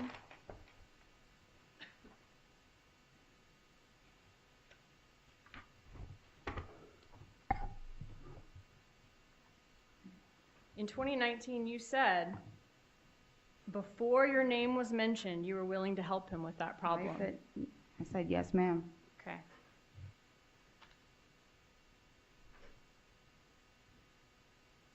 And you're asked by Charlie Adelson to call this number. You don't know why he's asking you to do this, other than you're his last ex-girlfriend. And then the person that you get to call the number, coincidentally, just happens to be the shooter of the crime that Charlie Adelson thinks he's being blackmailed for, right? I mean, can you ask your question one more time? You were asked by Charlie Adelson to call this number Yes. on the article. Yes. You got someone else to do that for you, right? Yeah, I asked Secreto to do it. Secreto. So you coincidentally get the person who was the shooter of this crime that Charlie Adelson's being blackmailed. I mean, right? I was just asking Sigfredo to call the number. Okay, and just coincidentally, he's the shooter. I didn't even know about any of that until the trial. Okay, so that is a coincidence. In your opinion, I believe so. All right. No, I don't think it's a coincidence. I'm saying you're saying that that's a coincidence. You didn't actually have anything to do with it. No, ma'am. And you didn't actually know what it was about or who you were getting to call for that reason, anything. No, ma'am. Other than the fact that they said Katie and Tuto. Yeah, and when Charlie Adelson told you that his mom said it has to do with Tuto and Tato, why didn't you say, you know exactly who that is, Charlie? Tuto is Sigfredo. No, he was saying it in different ways, and then that's why I never corrected him. I know, like, they've asked me about that before. I didn't know that I had to correct him and say, well, you know him. Mm-hmm. You know the father of my kids. Like, why are you saying the name different? And he said that, though, multiple times. He said, I don't even know who Tuto is. He said that on the phone, and he said that in Dolce Vita, didn't he? On the phone, I think I heard it, but on the Dolce Vita, I don't remember. And you just didn't correct him, just didn't ask why I he was just acting like didn't. he didn't know who Tuto was. That's the whole reason why I'm even in here, because I wasn't asking the questions. Why don't you ever mention Garcia's name to Charlie Adelson? Why don't I ever mention his name? Right. Like the Tuto? No, why don't you ever say Tuto or Garcia to Charlie Adelson? Why do you just say he this, he that? I never mentioned his name to him. Right, why not? I just don't. Like, I'm not going to be like saying, I don't know. I didn't. Why don't you ever mention Charlie's name to Sigfredo Garcia? I've always referred to him like my friend, or vice versa. Like, I always say my friend. I don't think they want to hear about each other's name whenever I'm mentioning them. So whenever you talk to Garcia about Charlie Adelson, you always say that person or my friend. Or my friend, yeah. Okay. I mean, if you called him and were talking to him about that person, how does he know who you're talking about? Did I ever message him saying that person? In the wiretap call, yeah. You're talking to Sigfredo Garcia and referring to Charlie as that person. I don't recall. Why don't you just say Charlie? I never mentioned either one of their names because, I don't know, I just didn't. I mean, isn't the reason, though, that you never say their names is because you are all afraid that law enforcement might be listening? Well, apparently everybody had a burner phone, so why would anybody even be talking on the phone? Charlie called you. Charlie said that he wanted the problem flushed. That problem was this bad guy that was Objection, trying... that's not in evidence. Overruled. That was trying to extort his mom? That was a joke. Okay. But he wanted you were the person that he wanted to take care of this problem, right? Yes, because somebody mentioned my name. We've Right. gone over this. Out of all the people in the world, though, he chose you. And you're saying that... Because they mentioned my name. Okay. Today... And Tuto's name. And then mentioned Tato's name. So, yeah, that's why I was confused. All right. What happened in the car before y'all went to Dolce Vita? I don't even recall that. That's what I was asking when they said that there's a 10-minute meet up in a car. Like, where's that video or where's that? Did he search you for a wire? You're talking Charlie about Adelson. Charlie? Yeah. No, because I don't even recall that happening. All right. When did you find out that Dan Markel was murdered? I believe I found out when Sigfredo got arrested. Okay, so that was the first time that you'd ever heard of Dan Markel, his brother-in-law, being murdered. Yes, ma'am. Charlie Adelson never told you that. No, ma'am. And you and him talk all the time. Not all the time. You'll see the phone records. It shows. I've seen them, and y'all talk all the time. You were just telling me earlier that, like, our conversation stopped, like, dwindled down. No, I was within saying those- that you said that he was ghosting you. Okay. Okay. You and Charlie Adelson talk all the time, right? I guess so. Okay. And when Sigfredo, I mean, he never mentioned to you that Dan Markel had been murdered. No, ma'am. What was it that you thought he was saying that made national news, BBC News, Good Morning America? What What's was he who? talking? What was who saying? What was Charlie Adelson talking about? What made I national don't know. I news? didn't even know what BBC was. You know what Good Morning America is, Yes, though, right? I know that, but I didn't. It wasn't anything that was like popping out. He never mentioned Dan Markel. He never mentioned Tallahassee. He never mentioned anything about a murder. Those things would stick out. Right. I would think that they would. But he didn't talk about that. I'm telling you. And Why didn't you ask? I mean, what was on Good Morning America? What was on national news? I don't remember what happened. I mean, we have the whole video, and it didn't Right, but even then pick up he anything I would have explained said. to you what he was talking about. He didn't explain anything. He was saying scenarios. Okay. In the Dolce Vita video, he's saying it's either somebody trying to blackmail his family or it's the cops working undercover. Yes, Why ma'am. would it be the police? Why would the police be investigating his family? I don't know. Why isn't your first question, why in the world would the cops be running an undercover investigation on your family? I don't even know if I ever mentioned that. I don't know. Don't remember what happened in 2014.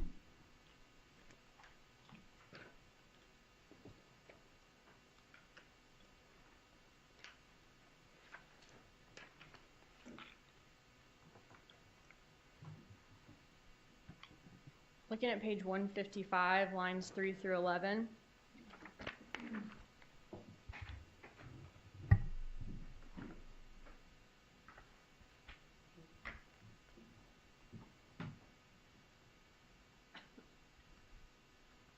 You were asked, why would it be the cops? On page 155, lines 3 through 11. You were asked why it would be the cops. You said, I don't know, because he's always talking about the cops. You were asked, But didn't you ask him why the cops would be running an undercover operation on his mother? And you said, no, ma'am. So I didn't ask. Right. You didn't ask. Why wouldn't you ask? Why would the cops be running an investigation on your family? I don't know. That's the whole reason of why he was meeting up with me, because he doesn't even know what was going on. Now I see that he did. Right. I mean, we're not talking about him, though. I'm saying you didn't ask why the cops would be running an undercover investigation on his family, did you? No, ma'am. Okay. And this may be the third time objection asked and answered. All right, that was asked and answered. Okay. Let's move on. I want to ask you about this Dolce Vita video.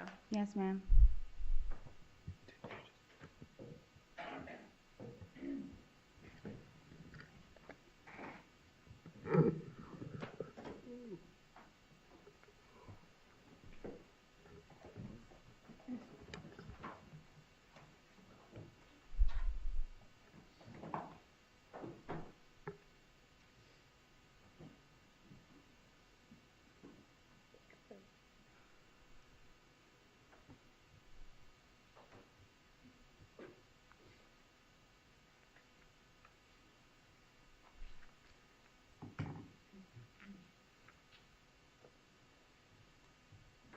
I'm gonna have to put on our headphones some for this.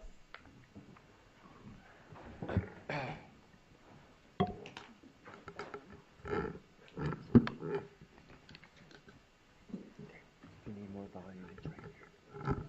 If you need more volume, okay? Your number is on the headset.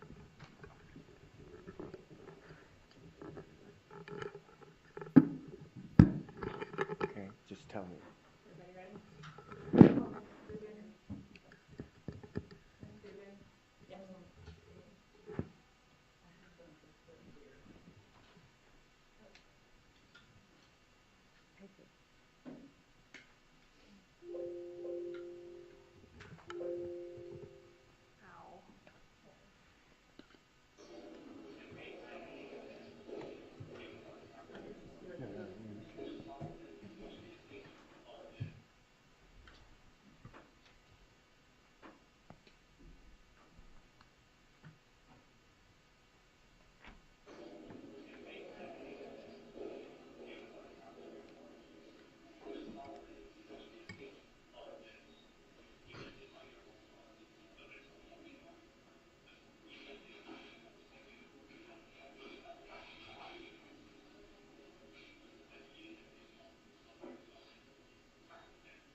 All right, so Charlie Adelson says in that clip. Objection, Judge, as to what Charlie Adelson said? Overruled. This is, she can give her interpretation. It's up to the jury to decide, but she can ask the question. When he says at the very beginning of that clip, if they had any evidence, we'd already be gone to the airport by now. Objection. What did you understand? I didn't hear that. Overruled. I didn't even hear anything that the recording was saying. You didn't hear any of that? I didn't hear anything that the line that you just said, I did not hear that on the recording. When that recording started, you didn't hear him say, if they had any evidence, we would have already gone to the airport ma'am. by now. So you had no idea of what he was talking about, evidence of what? I don't know, ma'am. If he did say that, what evidence of what? I wouldn't know. I don't know what I said. Okay, so in the next statement, when he's saying if they bug your phone, you're still not talking about any of this? I mean, what are you not talking about? I don't know what he's talking about. You couldn't hear anything that he said? No, ma'am. Okay. Maybe my volume wasn't up high enough. Maybe we should try that one again. Let's try it one more time.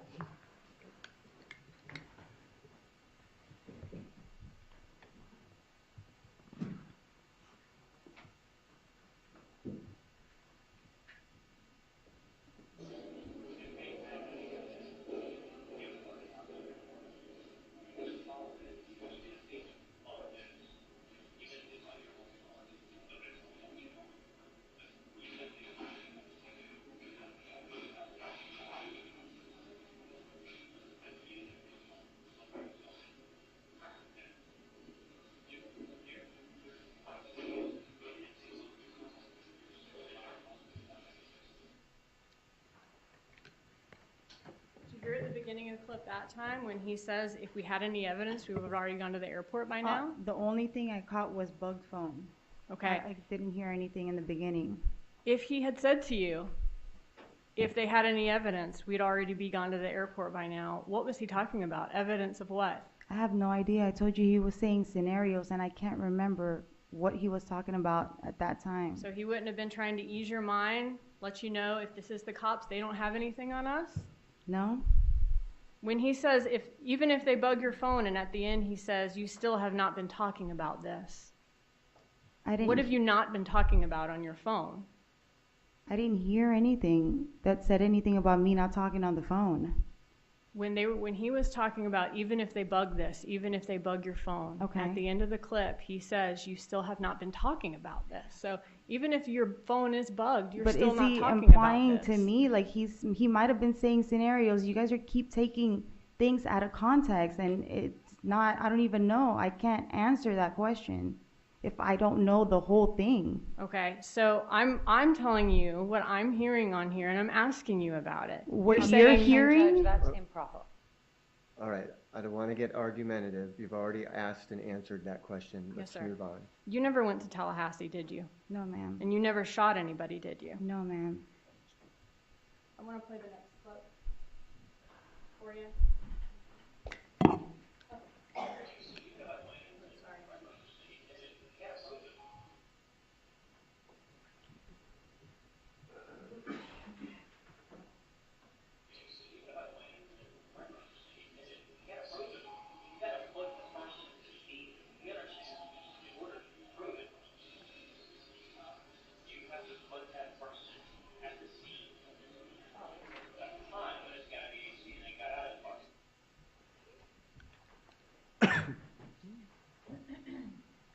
He's telling you there that you have to be able to put the person at the scene at the time in order to prove a crime. You can't just say, oh, my brother did it, or oh, I shot JFK. You've got to have evidence. That's what he's telling you, right? Okay. That's what he's telling you, right? I mean, that's what it said on the recording. What is he talking about? I have no idea. That's what I'm telling you. He keeps talking in scenarios. I don't know what he's talking about. Right, and last time when you testified in 2019, you said that he was just talking in scenarios. You didn't have any specific memory about what, Exactly. I didn't remember anything specific. right? Your attorney asked you today whether if last time you explained what was in the Dolce Vita video. Yes, What ma'am. you explained was that you remember him talking about scenarios. You didn't know what they were. You didn't have any specific memory of that. Yes, ma'am. Okay. And you don't know why he's letting you know that, hey, in order to prove a crime, they have to put the person at the scene of a crime. You don't know why. I don't know why.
And not when he tells you, if this person went to the cops, they're going to be asked, well, where's the weapon? Did you witness it? No, you just heard a rumor? Well, that's worth 0. You have to get them on a wire. You have to get the person to confess. Outside of that, there's no evidence. That's what you heard, right? Parts of it, yes, ma'am. Okay. And he's saying, right, that if you guys all keep quiet, no one's going to have any evidence of you, right? I didn't know what he was talking about. I didn't know what he was talking. He's saying scenarios over and over. Why is he talking to this about this with you? I don't know. What is he saying the cops aren't going to have evidence of? I have no idea. You had no clue. No. And you didn't ask either, did you? That's your I testimony? don't remember what we were talking about, or if I asked. I mean, I hear myself responding, but Right, but you did say that you never asked why the cops should be running this undercover investigation, right? I believe so. Okay. You were in this Prius that Garcia and Rivera rented for the July trip to Tallahassee. You were in it at some point, right? No, ma'am. You never sat in it? Never sat there. Never rode with Garcia just to get food or something? No, ma'am. All right. The father of your children was in that Prius, though, right? Well, with the picture that they've showed, you see, yeah, he was in that Prius. Okay. And in this video, Charlie Adelson is giving you examples of how just because a person was in a car that someone used to commit a crime, that doesn't mean anything, right? On what video? On the Dolce Vita video. I don't recall that part. Okay. Let's listen to 2 more clips.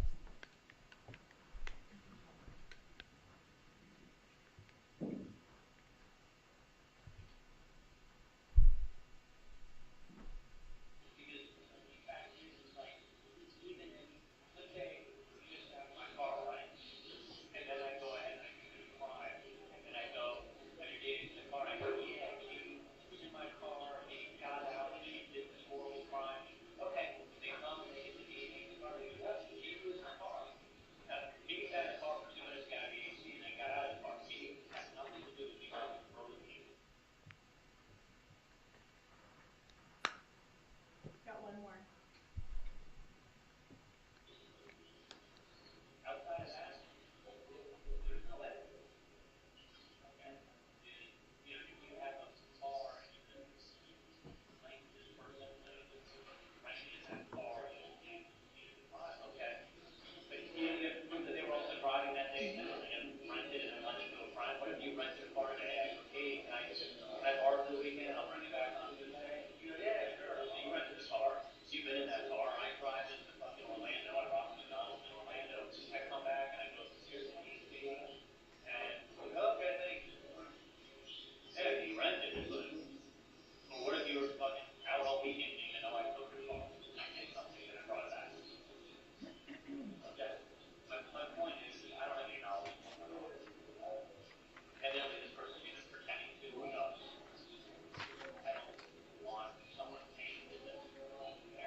So here, in those 2 clips we listened to, he was saying you have to be able to put the person at the scene at the time, not in the car.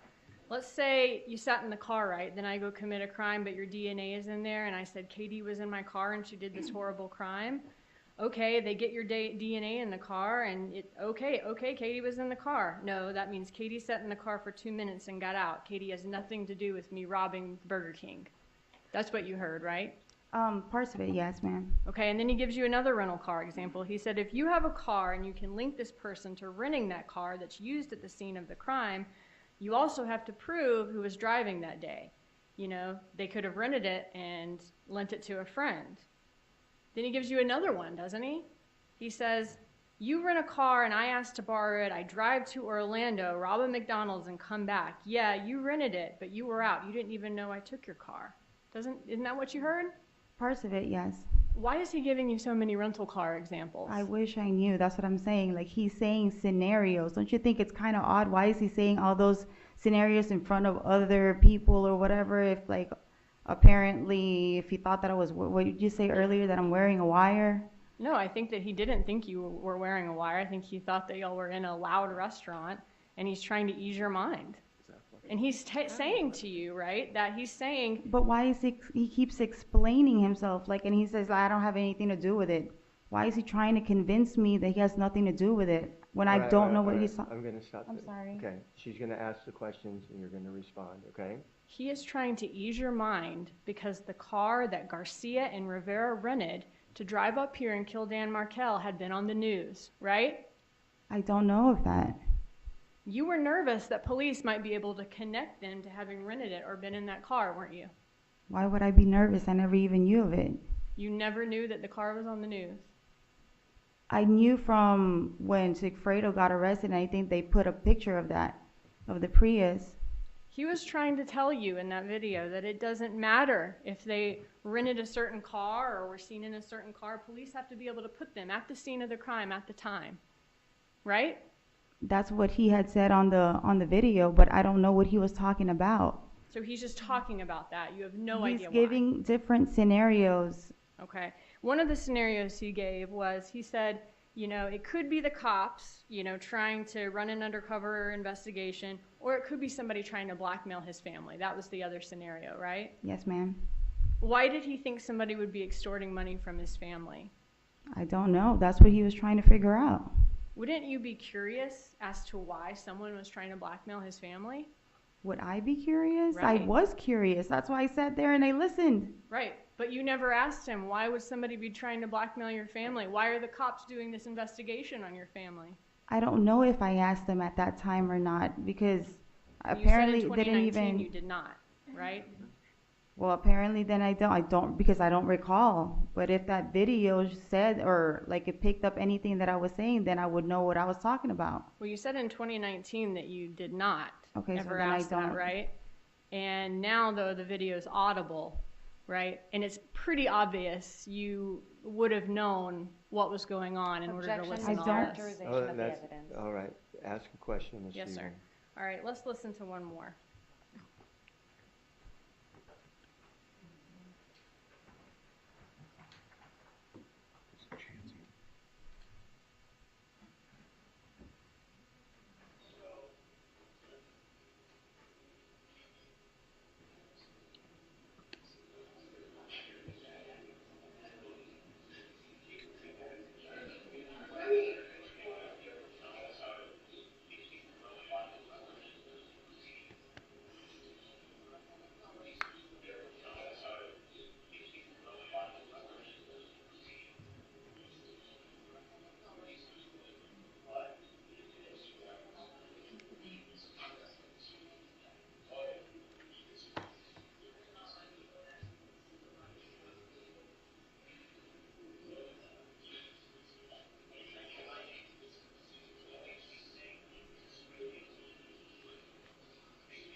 And about 12, 15 seconds in there, you heard him say that, you know, if this was somebody blackmailing his family, this is somebody who knows information.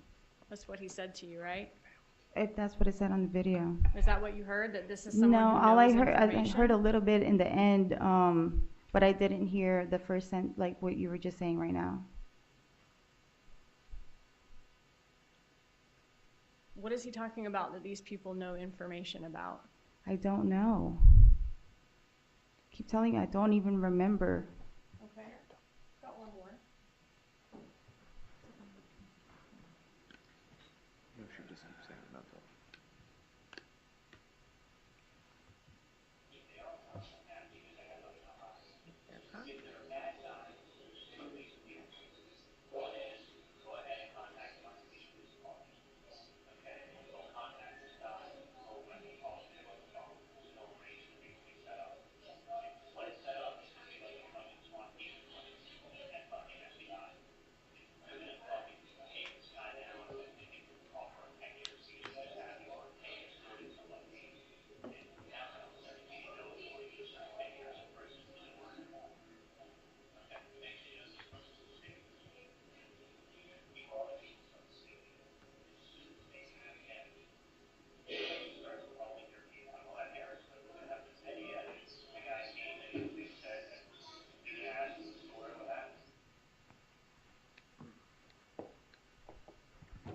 All right, so in that clip, he's saying if this is a bad guy, there's two ways of dealing with it. We can go ahead and call the police. They'll contact him, arrange a setup, take him down. But then he'll be telling everything he knows, or else he's going to serve 10 years in prison. And the next thing you know, that person's singing, and he's going to start calling your name out. And my parents are going to have to say, they're going to be asked the story of what happened. Isn't that what you heard? I didn't hear that, like, not all of everything that you're saying, but like I said, I don't know what he's talking about. Well, you heard him say at the end of that clip that they're going to be calling your name out, that My blackmailer. name? Right. No. I did not hear that. With this bad guy who knows is going to tell the cops information, why would he be calling your name out? I don't know. All right, got one more.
So in that clip, after he explains that this bad guy could tell information to the police, could call your name out, he says, this is my idea.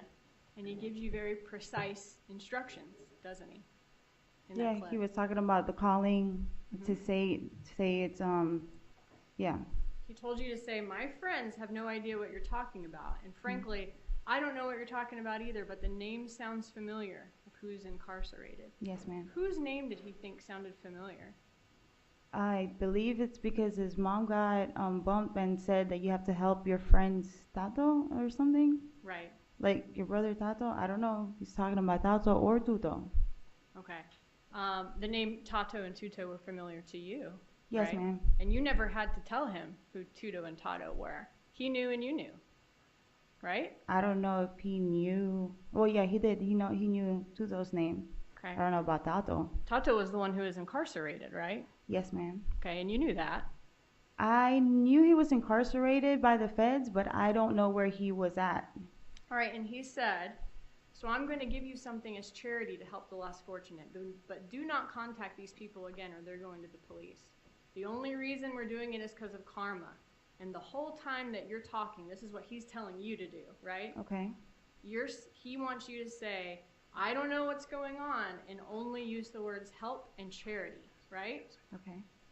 He really didn't want you to give this guy any information about what you knew, did he? Didn't want to give who?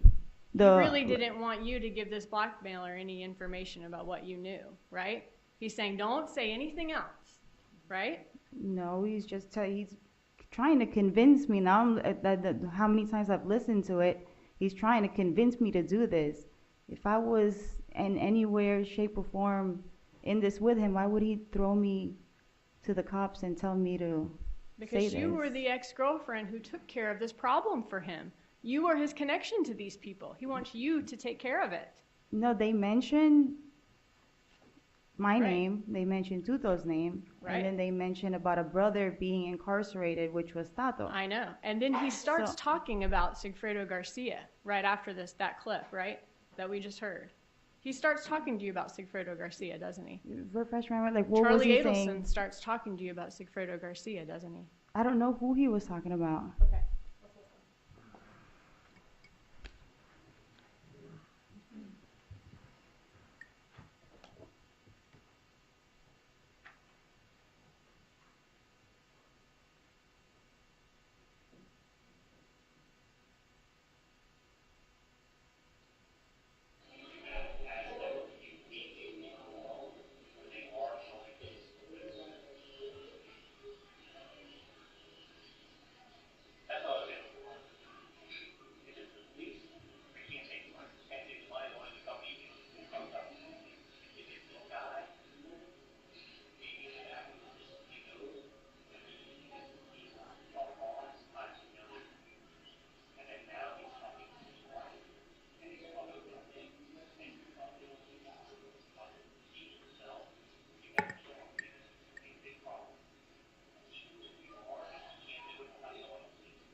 In that clip we just heard, he's saying now he's fucking with him, he's fucking with his wife.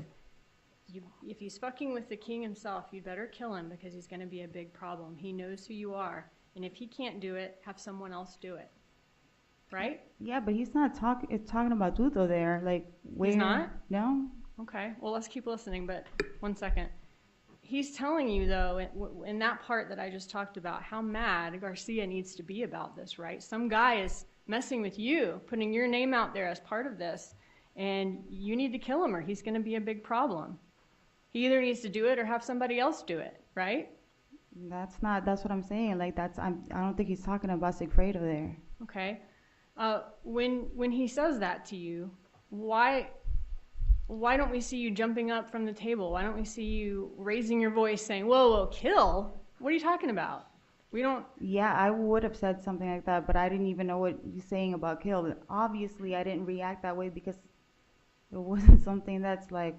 Well, you heard him say he better kill him or he's going to be a big problem. Either he can do it or have someone else do it. You heard him say that, right? Part of it, yes, ma'am. Okay. And you didn't jump out and run out of there? No. Okay. You didn't raise your voice and start, whoa, I'm not being a part of anything like this, did you? No, but if he's like saying scenarios and he's talking about stuff, like I'm probably not even, like it's nothing that like made me like, oh my God, like what are you talking about? Like, why are you even talking, period? Charlie said, so help me God, if they fuck with my family, it's going to be Nazi shit. This will be done. I mean, Katie, I don't care what I have to spend. I swear to God. Mm-hmm. He's telling you that he needs this guy killed and he doesn't care what he has to spend. That's what he's saying, right? Overruled. I mean, if that's what he's saying, I can't say what he was stating it for. What did you understand him to mean when he said that? Charlie's always talking about different, you've heard people say that he's always talking about some weird stuff. Like that's not something that like, oh, somebody is messing with his family. I get that. And somebody's trying to blackmail his mom or whatever, but it's not to the point where I was like, you know, like it didn't make me like, whoa. I have one question. He said to you, you better kill him or he's going to be a big problem. If he can't do it, have someone else do it. And he didn't care what he had to spend, right? Objection, asked and answered. That's been asked and answered. You seem pretty calm when he's saying this to you. Wouldn't you agree with that? I don't know how my demeanor was. That's what I'm saying. I wasn't like, whoa, like I didn't run out and jet out of there. Had he said that to you before? Like when he wanted his brother-in-law killed? Said what? He's never spoken about... He wanted someone killed. He didn't care how much he had to spend to do it. No, ma'am. He's never spoken about Professor Markel or murder or having anything to do with that. That's why it didn't raise anything to me. I want to show you one thing. Just going to make this screen. So this is the same clip we've been listening to, and I've been pausing this one. Let's keep listening and see who he was just talking about.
So right after he's telling you he needs somebody killed, he doesn't care what he has to spend, 30 seconds after that, he's checking in with you about Sigfredo Garcia. He says at 6 minutes and 57 seconds in that clip, he knows I have you on salary. You think he'd be happy to know that.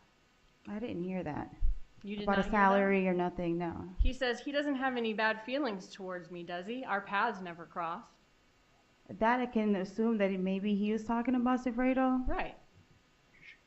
He says, I didn't know the two of you would be working out. He's talking about Sigfredo there. I believe so. Like, with what he's saying at that part, yes. Right after, for what we just talked about, he's saying, this guy needs to be killed. If he can't kill him, find somebody else to do it. He's going to be a big problem. He's fucking with me. He's fucking with his wife, right? Objection, asked and answered. Overruled. He's talking about Garcia right after that. I don't know if he was talking about Garcia. You He's just- talking about Garcia now, that the part that where you're saying that, oh, our paths never crossed or whatever. I can assume he's talking about Sigfredo, but at that time, I don't think he's talking about kill and all of this and saying that it was him. Why didn't he just say his name? You do admit, though, he's talking to you about Garcia right after he's telling you that he needs to have someone killed, and if he can't do it, find someone else who can do it. Objection, asked and answered. Asked and answered. All right, so what he's trying to do when he's checking in is, does he have any bad feelings towards me? I have you on salary. You think he'd be happy about that? He's trying to make sure that Garcia doesn't have a reason not to help you with this, right? I didn't hear anything about the salary and He's saying keeping me happy. there was no overlap in us dating. I keep you on the payroll, right? I'm not gonna say yes to that because I don't believe that that's what. So was he checking with you in It's that clip about- we just heard to see if Garcia had any bad blood against him? Not at that part, no, ma'am. All right. Next, after he tells you what he needs done. He's checking with you about Garcia. Then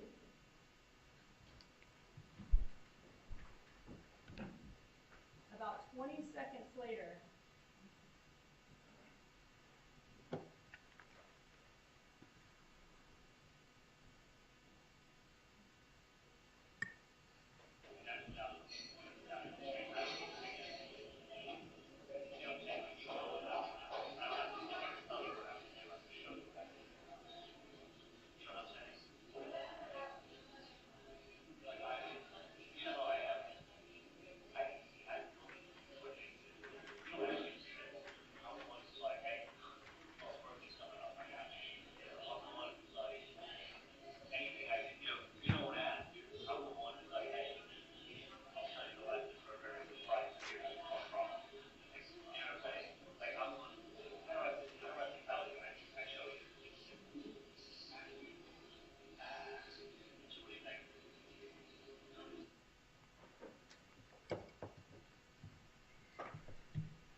he says to you, you know it. I don't have to sit here and tell you what I would do for you.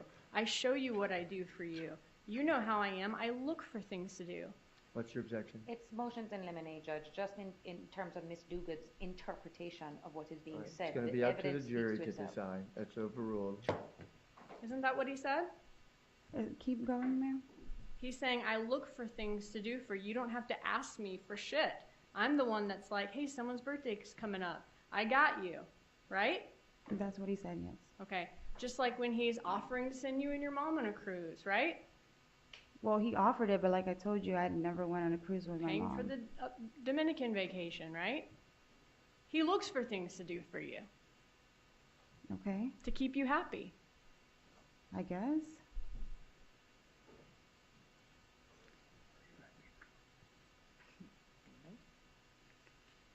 When you were with Charlie Adelson, you were sleeping with both Charlie Adelson and Garcia at the same time, right? I mean, They weren't aware of each other. I mean, they knew of each other, but they didn't know you were with both of them at the same time, right? not that I mean, it might have overlapped, but I don't remember that. Okay. I mean, I don't remember if it was at the Charlie same Adelson time. didn't know that there was any overlap. That he didn't know? I don't know what he knew. Okay, well, he told you we didn't have any overlap. Oh, with the from the video? Right. And you tried to keep them separate. That was something that you did when you were with Charlie, right? You tried to keep Garcia separate from him? Well, I didn't think they'd like each other. Right. Garcia was jealous of Charlie. I believe so. We heard Charlie say he helps you out when it's somebody's birthday. Who's he talking about? I have no idea. I don't know if he's talking about Sigfredo, because I know there was a comment about like some GoPro or whatever, but When's Garcia's birthday? the 27th of April. Of April? Okay. So is he talking about getting Garcia birthday presents? Not to my knowledge. I don't know. I'm assuming maybe that's what he's talking about, but Why would he get Garcia a birthday present? he always jokes about stupid things like that. Why would he get his ex-girlfriend's boyfriend a birthday present? I wouldn't know, but he'd make jokes like that before, just like the GoPro, but he never got him a GoPro camera or whatever it was. After your discussion about Garcia, he checks in on Garcia's gang connections, right? See if those are still there? Who checks in? Charlie Adelson. Checks in. He's never been in a gang. Overruled. Okay, Garcia's not in a gang. let's listen to him in a minute.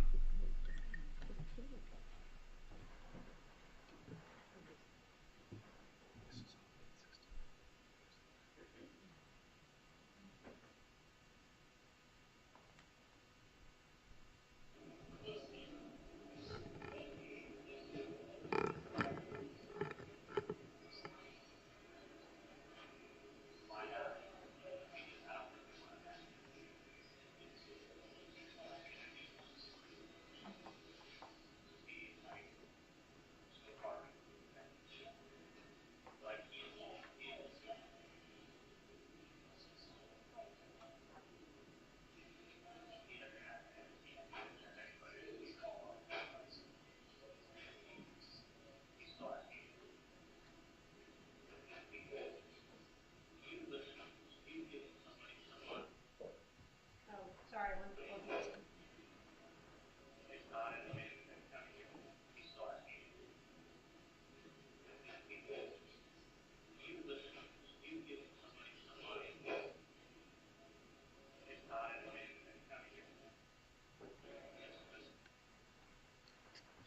All right. So when I first started that clip, he said, I don't think they want to mess with his connections. And he says, is he so far removed? Does he still have people? Does he have anybody that he can call up that's, right? I didn't even, You didn't hear I'm that? trying to like hear what he's saying, and I didn't hear that. Okay. He then says to you at the end of that clip, listen, you giving money to somebody is not an admission of any kind of guilt. I heard that part. Okay. Guilt of what? I don't know. What would you be guilty of? Exactly, I don't know. Well, then why is he saying that to you? I don't know. What did you understand it to mean? I don't know. I can't interpret what it was happening at that time. Like, I don't know what it means. He was saying that because you were concerned that giving this $5,000 would make you look guilty, right? That it would make me look guilty? Yeah. If that's your assumption, but I didn't do any of that.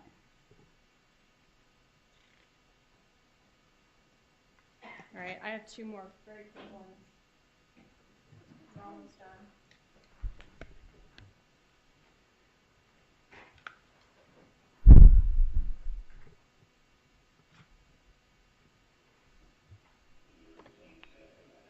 Yeah, I'm just going to object to the state's little subtitle. All right, it's coming on. Yes, I'm going to object to the state using any demonstrative or anything that has their work product or their opinion on it. All right, that's overruled. It was just your identification. It meant nothing to the jury. It came up on the screen. Oh, I'm sorry.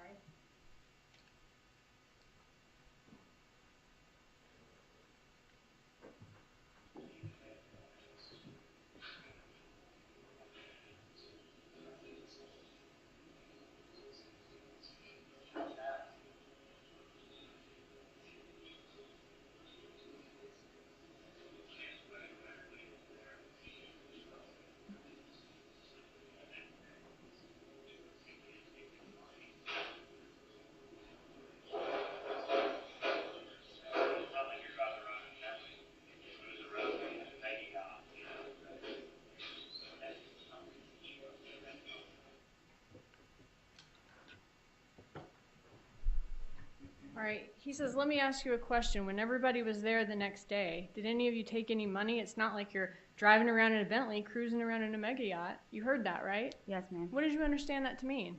I don't know, but now it kind of makes sense with everything that, you know, like with other people saying it about the money, but nobody ever got money. I don't know what. When he said when everybody there was there the next day, what day is he talking about? I don't know. Isn't he saying when everybody, you, Tudo, Tato, were together the next day after the murder when you gave them the money? None of you took it and did anything extravagant, right?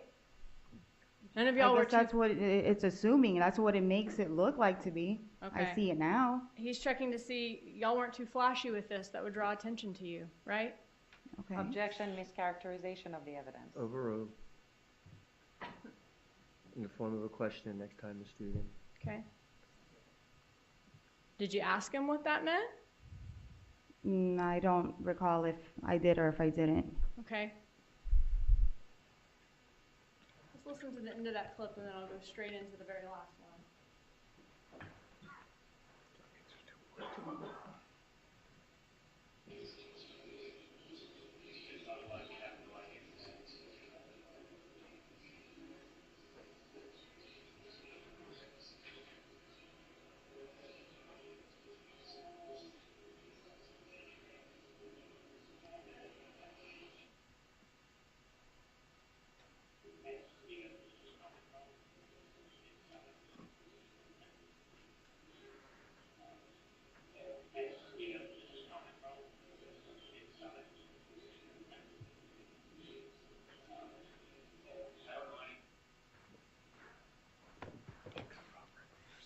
At the end of that conversation in that last clip, he says,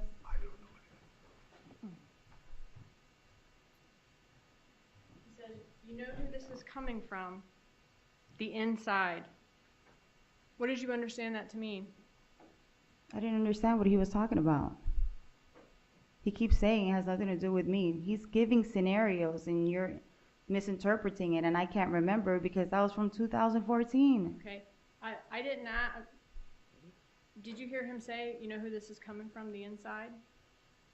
He's saying that, but he's not saying it toward, like, he's not implying me directly. What did you understand that to mean? I didn't know. Okay.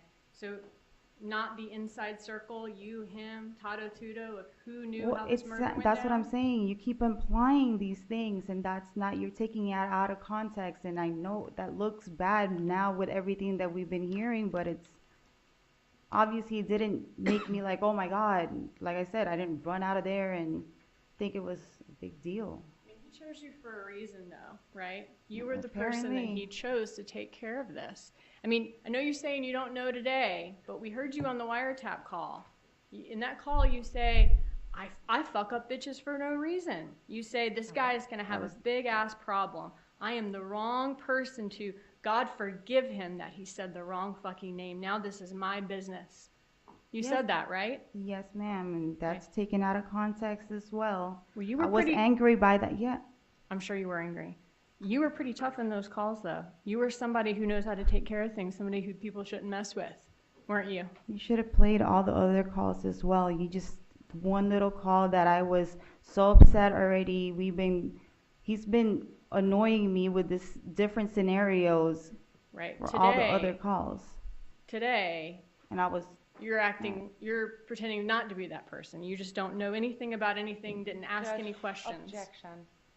Improper question. She's pretending to be someone today. All right, we'll strike the question. Ask another question. Today you're saying you don't know anything and you didn't ask any questions, right? Yes, ma'am. Why were you talking in code on the wire?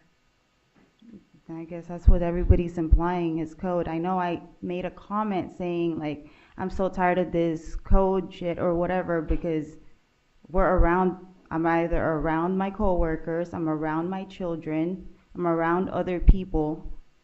So he's probably around his coworkers. You told Sigfredo Garcia that Ethan's clothes cost $65.70, right? Yes, ma'am. Those were actually the last 4 digits of the undercover phone number. That was a code, right? And I just did not want to say it over the phone, somebody's phone number, because I was either at work or I don't know where I was. Why would giving a phone number cause an issue for somebody at work or one of your kids? He's trying to call some number that they want me to figure out if it's somebody blackmailing their family. Why would I say that phone number out loud? Right, but you're not saying the whole story. You've already told Garcia the story when you're at home. On the phone, you're just giving him the number. Why couldn't you just say the number? I just said it that way. You didn't say the number because you were afraid law enforcement might be listening, and you knew exactly what it was about, right? Why would I think they were listening? I wouldn't use my phone. All right. You say that you said that you got a burner phone, and you got a burner phone the day after the police went to his job, right? I never got the burner phone. I said Sigfredo got the burner phone before he got arrested. Didn't you think it was crazy that Garcia wanted you to use a burner phone? The feds just went to go question him. And at the same time, I didn't even know that they were doing it the same exact moment that they were banging on my door. If you had nothing to do with the murder, why did Garcia get you a burner phone, not just him? I don't know. He's the one who got it. Because he figured that it was somebody banging into the door, and then I guess that's why we wanted to talk. But you'd had the same phone number your whole life. Weren't you curious as to why he wanted you to use a burner phone now? No. You didn't ask? No. The feds just came to his job. Okay. And after getting the burner phones, you fled your home. I never fled. You never stayed at your home again. I packed up my stuff a couple days after, but my family wanted... You had someone pack up your stuff. No, I packed it. If they had the cameras over there, they would have seen that I went there. I packed my stuff, and then I had one of Sigfredo's guy friends to go do the U-Haul for me because I can't lift anything. You said that you had no idea that this murder of Dan Markel occurred that summer of 2014, right? Yes, ma'am. Okay, so Sigfredo Garcia never... Where did he say that he was going when you took him to the comfort rental car? I never took him. Okay. It's just a coincidence then that of all the places... I never knew his whereabouts or whatever around that time because we weren't even together. Okay, just a coincidence then that of all the places you could be in Miami and that he could be in Miami, you're using a cell site that services comfort rental at the exact moment that he's renting a car, and you go straight there, time on the rental car, and you go back home. I never took him to go get a rental. Okay, so that is just a coincidence, you're saying? If that's your opinion, yes, ma'am.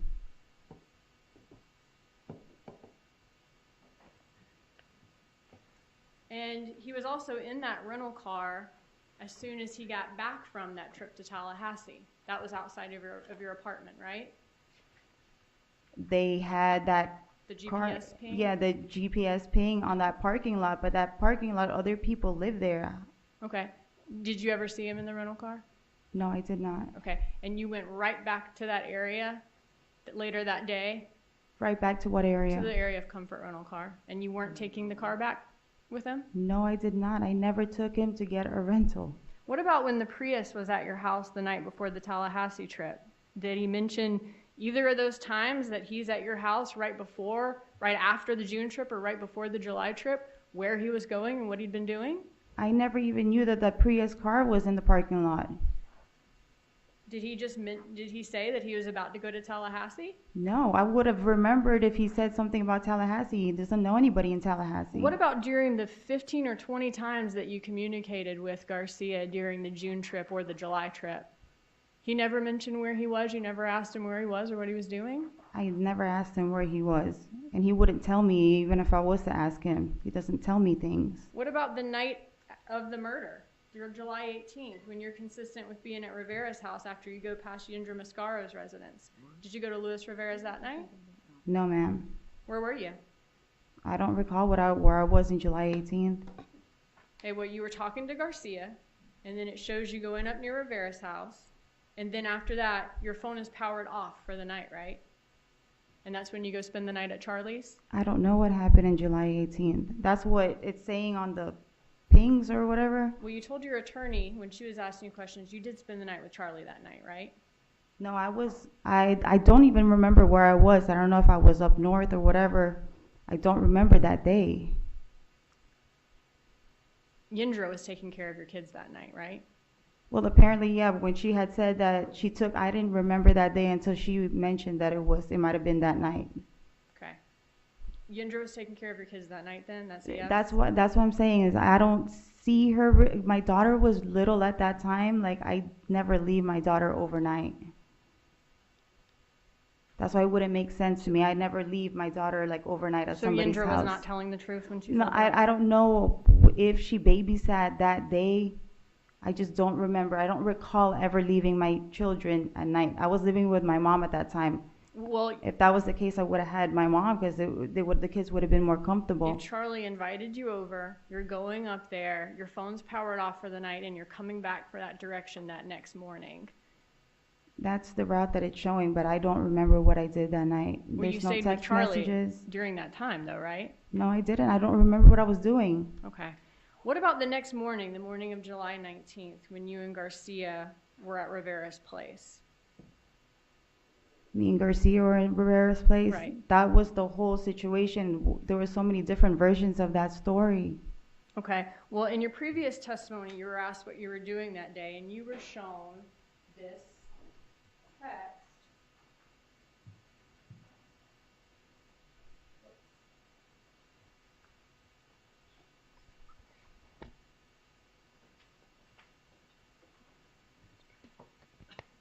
You were shown this text, and you said that this text means that you were at the pool that day at 11 a.m. You said that in your previous testimony, right? I didn't know at what time, but I was at the pool from the text. Like, I was shown the text, and I guess I don't know what the timestamp was at that time. Okay. This message does not say you were at the pool at 11 a.m., right? It says you just got back from the pool at 4:54 p.m. Yeah, but what time did I go to the pool?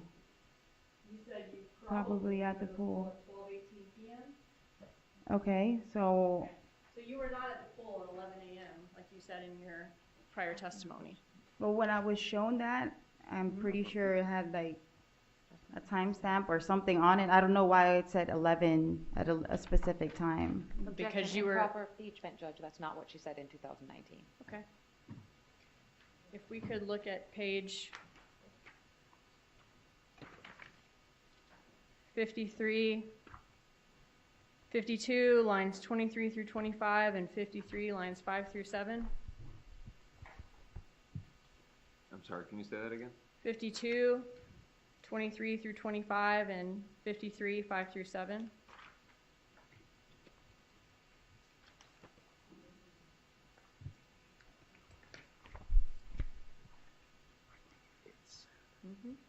Objection, improper impeachment. That's what it says. I just said that. It said, okay. All right, hold on a second. Ms. Dugan, you take a look at it first. Okay. You were asked, where were you that day? You said you took Ethan to the pool. You were shown that message. You said, do you remember what time? And you said, I believe it was 11. That's not correct. You're not reading. You're right. I'm looking at page 53 at the top. Say, I believe it was around 11 in the I morning. believe it said around 11. All right, that's proper impeachment. Okay. Wow.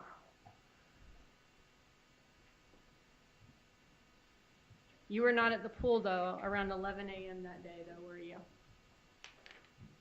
For me to have said this day because I didn't remember what I was doing, and for me to come up with that time, it's because I was shown something.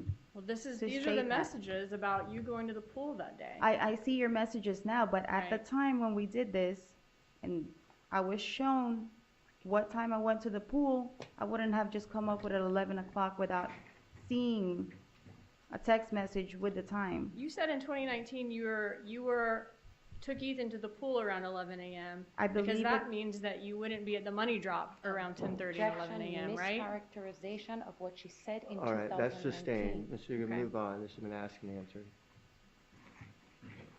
All right. You We need to called. be mindful of the time also, because I Yes, have to sir. give time for redirect. I'm almost done. You called Luis Rivera during the June and July trips. You called his old number, right? That 934 number you had in your phone as Tato? I called the number, but I never spoke to Louis. When you couldn't get in touch with Garcia, you called that number. I believe so. And you didn't talk to Garcia because that wasn't his phone at the time, right? What, the 934 number? Right. Yes, ma'am. Okay. You never talked to Luis Rivera on the phone, usually. Not that I recall, no. Okay. You did talk to him though. You called him those 2 dates and then you talked to him the day of the money drop, July 19th, right? It said that he had called me. Right. You called him, he called you and then you called him back, right? I believe so. That's Okay. what the call log says. And you spoke to him. You tried to call him in June and July because you knew that he and Garcia were together in Tallahassee during that time. I didn't know that they were here. Well, then why would you call Luis Rivera? I don't remember why I called him. I called him in June and in July. Yeah, on the June trip and the July trip. If he was with Garcia, well, maybe I was trying to get a hold of Garcia. But those were the only times all summer, though, that you called that number, though. I don't That's recall what the that. expert said? I don't recall that's the only time. If you were always trying to call Rivera whenever you were looking for Garcia, you would have called it more than 2 times the whole summer, I right? don't recall that. And then on July 19th, the reason that y'all were talking that day, you and Luis Rivera, was because that was the day you were supposed to deliver money, right? I never delivered any money. You said, so the only time that you call him is during this June and July trip to Tallahassee and the day of the money drop that summer. And your phone locations are consistent with being at his house. But those are just all coincidences. You didn't have anything to do with this murder. That's what you're saying? Yes, ma'am. Aren't you mad at Garcia and Charlie for doing this and you're innocent and you're having to answer for it? Am I mad at them? Yeah. Yeah, I've been upset. If you were mad at Garcia, I mean, just not long ago, just this month, you said on a recorded call to him, I can't talk to you, I can't touch you, I can't see you, I can't feel you, and you were crying about it. Yeah, he's the father of my kids. I'm gonna love him forever. And this $17,000 cash spike during the 6 weeks after the murder being put on the Adelson payroll, even though you didn't collect rent, you made the one appointment, your $4,000 breast augmentation, all of that within the 2 months of the murder. Those are just all coincidences to it. You didn't have anything to do with this. The money had nothing to do with anything that you did. I've explained everything already. Okay. All the favors that Charlie did for you after you and him broke up. The trips. Nothing with that had to do anything with the murder. That was just a coincidence too. Just him being nice. I guess so. Okay. The fact that he called you out of all of his ex-girlfriends after his mom just said an ex-girlfriend was mentioned. That's a coincidence too. I guess so. The fact that your husband committed a murder for your boyfriend. That's also just a coincidence. You didn't have anything to do with it? I didn't have anything to do with it. I mean, those are some pretty unbelievable coincidences, right? Objection improper. That's sustained. Okay, you either have the worst luck or you did this, right? Objection improper question. Sustained. Garcia would never do anything to help Charlie Adelson, would he? I wouldn't think that, but with everything that's all in the evidence and stuff, I mean, it looks pretty bad. And you said in 2019 he would never do anything. I did say that because I would never think that they would like each other in any way or do favors for each other. Okay. I see why I'm in the middle. I'm smack in the middle. I see it. That's why I'm fighting for my life. And so you did say Garcia would never do anything to help Charlie Adelson. In my 2019 testimony, yes, I did mention that. Right. And in opening, your attorney said that there was definitive proof of a link between Garcia and Charlie. What is it? What did my attorney say? No, what's the link between Garcia and Charlie? That they knew each other or they spoke to each other. How? I don't know. Apparently everything's being done behind my back. That's why. That's all. Thank you. Redirect.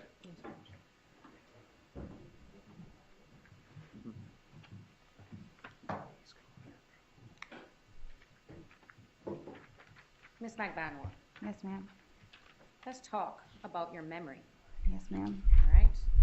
Miss Dugan was not present at Dolce Vita, was she? No, she was not. Okay, and as much as she's trying to insert her opinion as what is being said, it's just that, right? Yes, ma'am. You have ears, correct? Yes, ma'am. So does the jury? Yes, Yeah? ma'am. So they can listen for themselves of what happened at that restaurant. Yes, ma'am. Now, I do want to talk about some things that Miss Dugan purposely left out that we could all hear on that video. Like the time when he said, "If they are the cops, I'm happy because I have nothing to hide." Yes, ma'am. You remember when that was played, Miss Dugan skipped over that part and went to what she thought she heard afterwards, right? Yes, ma'am. And that's because that makes no sense. Of course. If you are all involved in a homicide together, why is Charles Adelson telling you that if it's the cops, I'm happy? That makes no sense. No sense. Okay, because if you were all involved in a homicide and it was the cops, what would happen?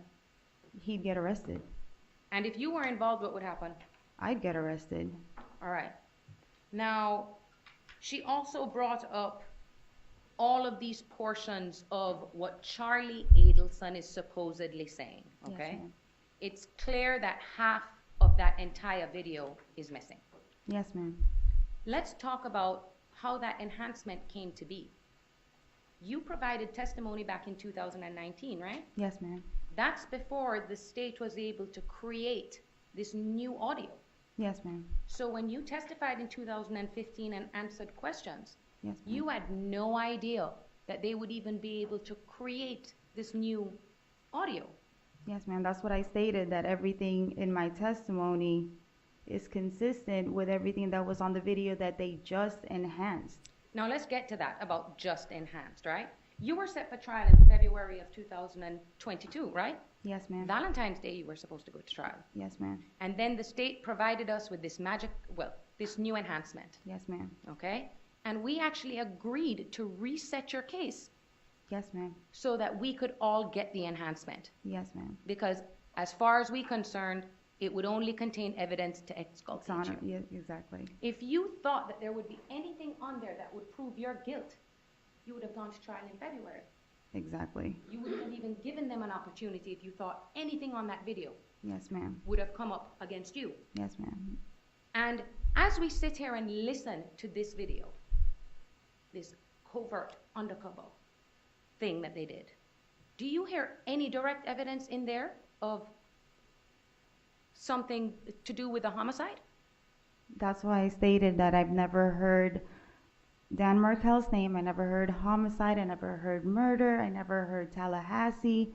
Nothing. And I'm telling you that he is going on and on about different scenarios. Like one of the clips that she played where he says, he starts talking about a scenario like if I go to Orlando and I rob a Burger King.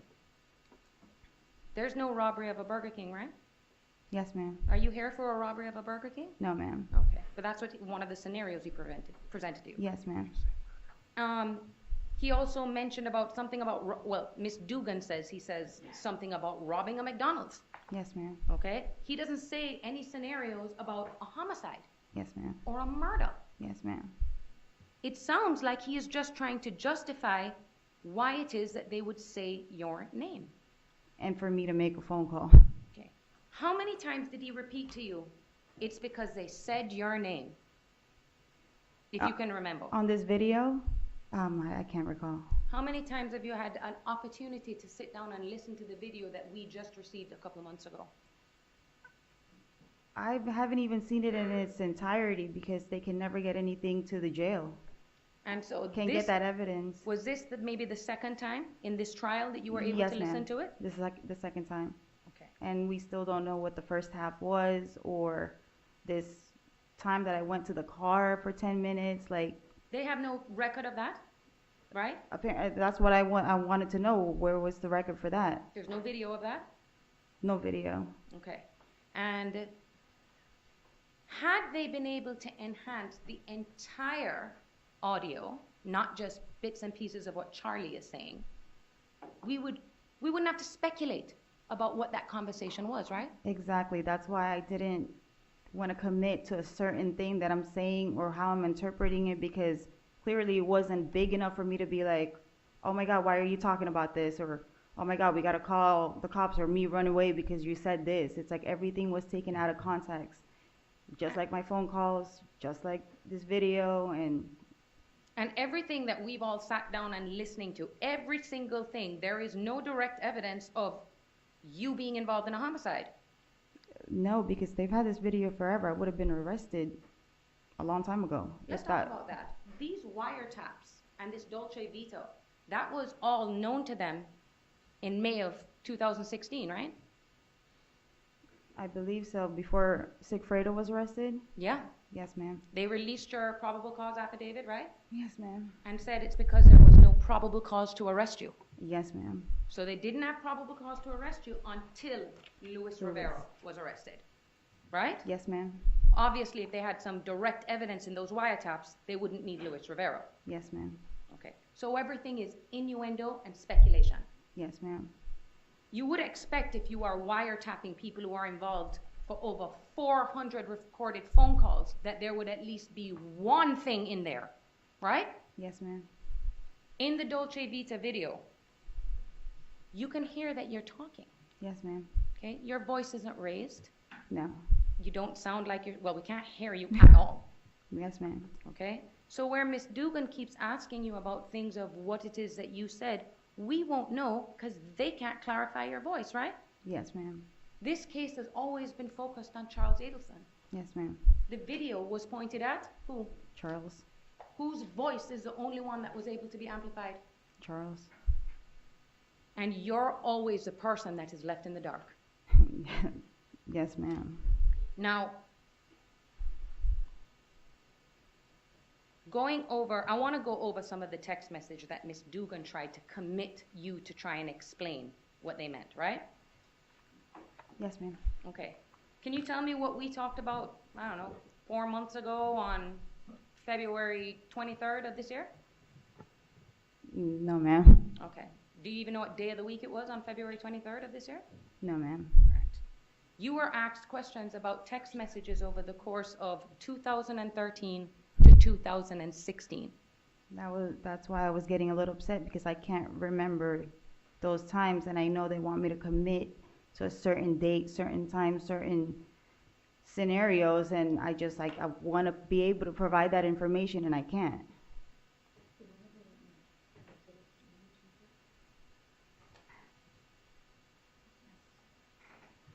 Now, I'm referring to one of the exhibits that are marked that was previously shown to you in regards to a text message dated 12/11/2015. Right? I'm showing you this. This is a snippet of a full-blown conversation, right? Yes, ma'am. The state did not include the entire conversation. Well, that's why I had asked what did the rest say, because they always take bits and pieces of everything and make it to look like something else, and it looks bad. I get it. I see it. This is my second time around. I see how it makes it look so bad. You see, when you see these things in pieces, even though it's you, you're like, this looks bad. It looks bad. And you understand why Ms. Dugan says, oh, all these coincidences. You understand that, right? Yes, ma'am. But it's because they don't have the whole story. Yes, ma'am. We tried to introduce some of the phone calls, right? Yes, ma'am. And we can't. I don't know why not, but we couldn't. I'm going to show you another text message that was shown to you about Charles Adelson offering to buy you a trip for your mother. Okay? Can you read that to the jury, please? I'm scared? No, right above it. Oh, by the way, she's having a major surgery for her spine on January. She has to be out for 6 months. What was going on with your mom while she needed surgery? She had something was hurting on her spine. Okay. And so A back surgery that she needed to do. this had anything to do with her cancer diagnosis later on? Yes, ma'am. Okay. And so Charles knew that you were going through this with your mom. Yes, ma'am. How close were you to your mom?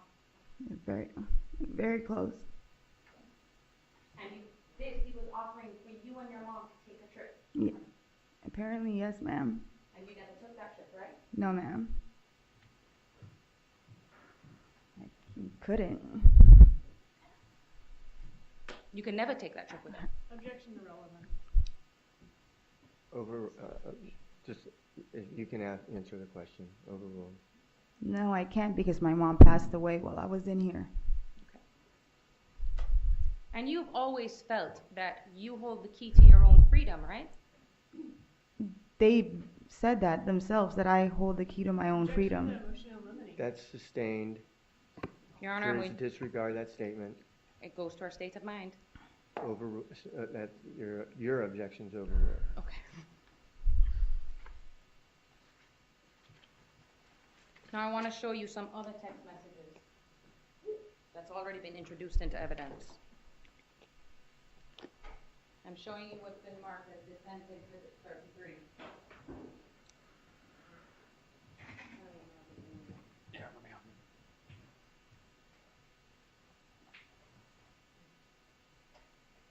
Okay, do you see the date of this text message? 3/12/2014. Okay, and this would be the morning after you had dinner at Yardbird, right?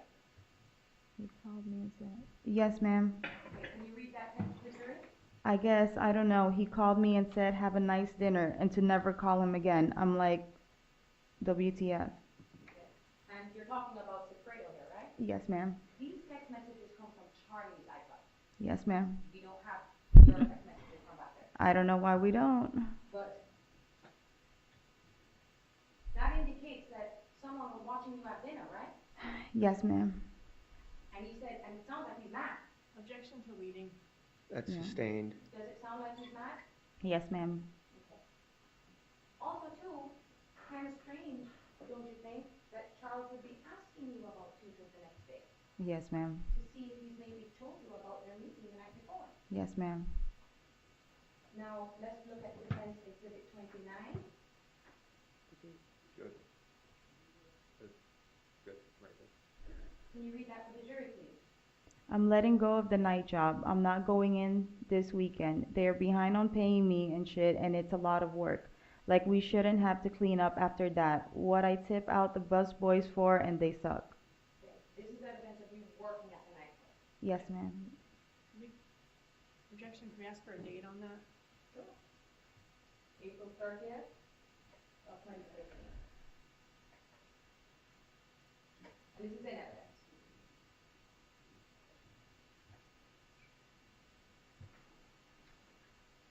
I'm also going to show you it's already put into evidence, which is Defense 5 from November 6, 2014. What does that say? Put that you work in the office, not at home. All of these little statements that come from the iCloud, all of these are just little pieces of evidence that prove that you were working for him, Yes, ma'am. okay? And there was a text message also about you paying for the Lexus. Yes, ma'am. There's also paperwork to support that you're paying for the Lexus. Yes, ma'am. But this is not a response that they want to hear from you. No, ma'am. Okay. It's only about their truth, Yes, ma'am. not the real truth. Or what they have. Now, I want to, she asked you about Charlie, that there being evidence that Charlie called in prescriptions for you. Yes, ma'am. Did Charlie treat your son? Or his father did, dentally? Is that I don't quite remember. He might have. But you got services from them, right? Yes, ma'am. I believe one time they're bringing up something about you pulling your wisdom teeth. Yes, ma'am. You need a prescription after that, don't Yes, you? ma'am. Yeah. Oh no, it wasn't for any type of weird prescriptions. It was for the pain. The Vicodin. I'm assuming it's Vicodin. I don't even remember what it was for. But yeah, from like an extraction.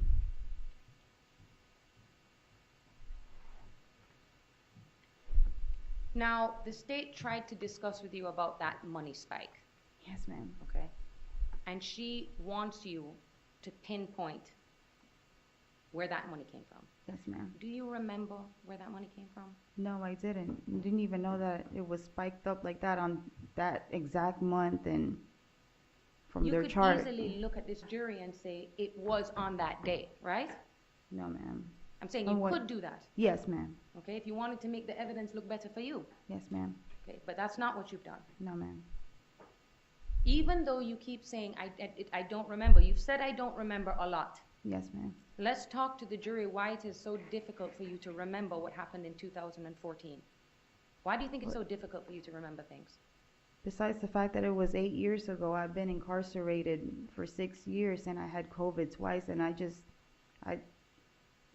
can barely remember anything.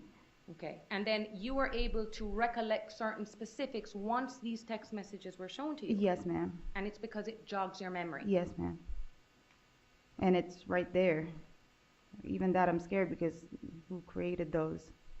Now, the state is saying that it would be weird for Garcia and Charlie to be speaking, as far as you knew, right? Yes, ma'am. Okay. Wouldn't it be more weird if Charles Adelson asked his girlfriend to ask the father of her kid, whom hated him, to commit a murder for him?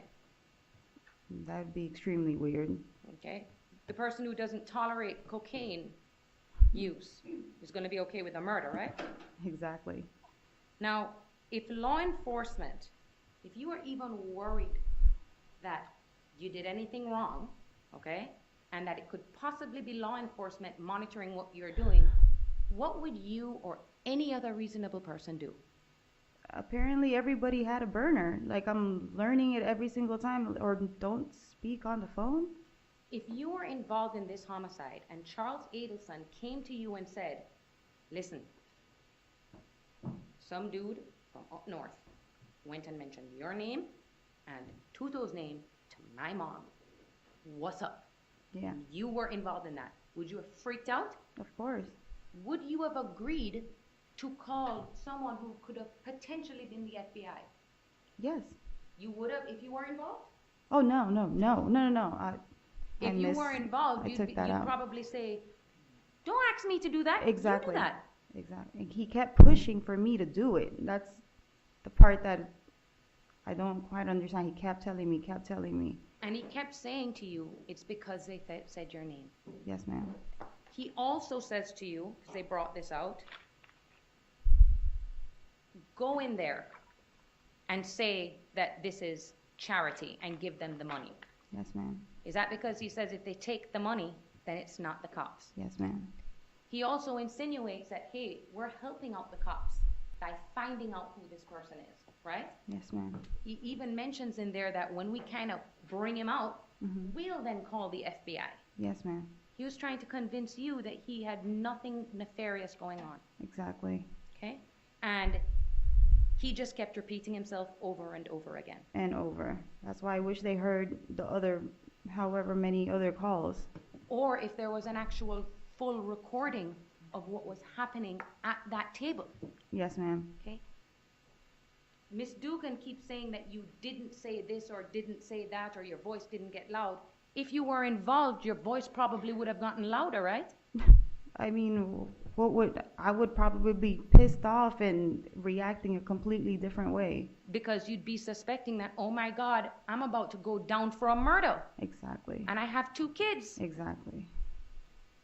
You wouldn't sit there and let him talk his mouth off, right? Or continue to use the phone. Why? Exactly. Why use the phone? Why meet up? Why be in even a public place? I mean... Can you pinpoint to all of the recordings that you listen to, okay? Is there ever a time where there is something about anyone, you, talking about being worried about getting called by the police? No, ma'am. You are actually... Explain to the jury why you got so angry on that phone call. On the one that I was... Yelling at Charlie to stop aggravating you and to do something about this. Because it was just so many phone calls after phone calls, and he's been talking about the same thing over and over and over. Different scenarios, or do this, or do that, or whatever, and like, you call him. You call the number. And is that part of what annoyed you, is that he was pressured, like, you call. Yeah, because they kept saying my name. That's the only reason, because they kept saying my name. And every time you start saying, I'm gonna call the FBI myself, because if anyone's messing with me, because they said your name. I hear that now, and I hear it from the phone call that he was trying to calm me back down. Immediately as you suggest that you're gonna call the FBI, what does he say? No, Katie, listen. We have to Yeah, find all out of a who this sudden is." it's, yeah.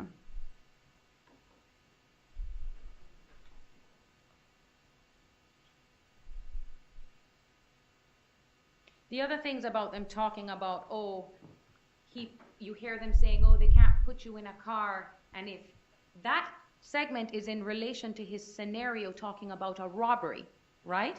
I believe so. Like he's explaining to you probably why, hey, listen, the FBI might be suspecting us of something, but don't worry, we're not involved in anything. That's why I was getting kind of confused, and like how she was saying like what was being said, because I could barely hear it and I can barely understand it. And like I said, I don't want to commit. I know how it is with this whole thing, committing to certain things, and then they go back and they make it look bad. It already looks bad. And I don't even know like which clips. I don't know if it's a consistently happening like that, or that's what happened right after it, because we were seeing different clips of the video. And you trust that the jury can listen for themselves Yes, the ma'am. entire video in its entirety? Yes, ma'am. That's why we waited for this video to come out, so that my jury will be able to see this. And we were hoping we could hear you. Yes, ma'am. But coincidentally, we can't. I don't know why. I never moved from the table. I was the same exact spot. And we just can't hear you. Now, the state also brought up the fact that Charlie does favors for you and pays for things for you. Yes, ma'am.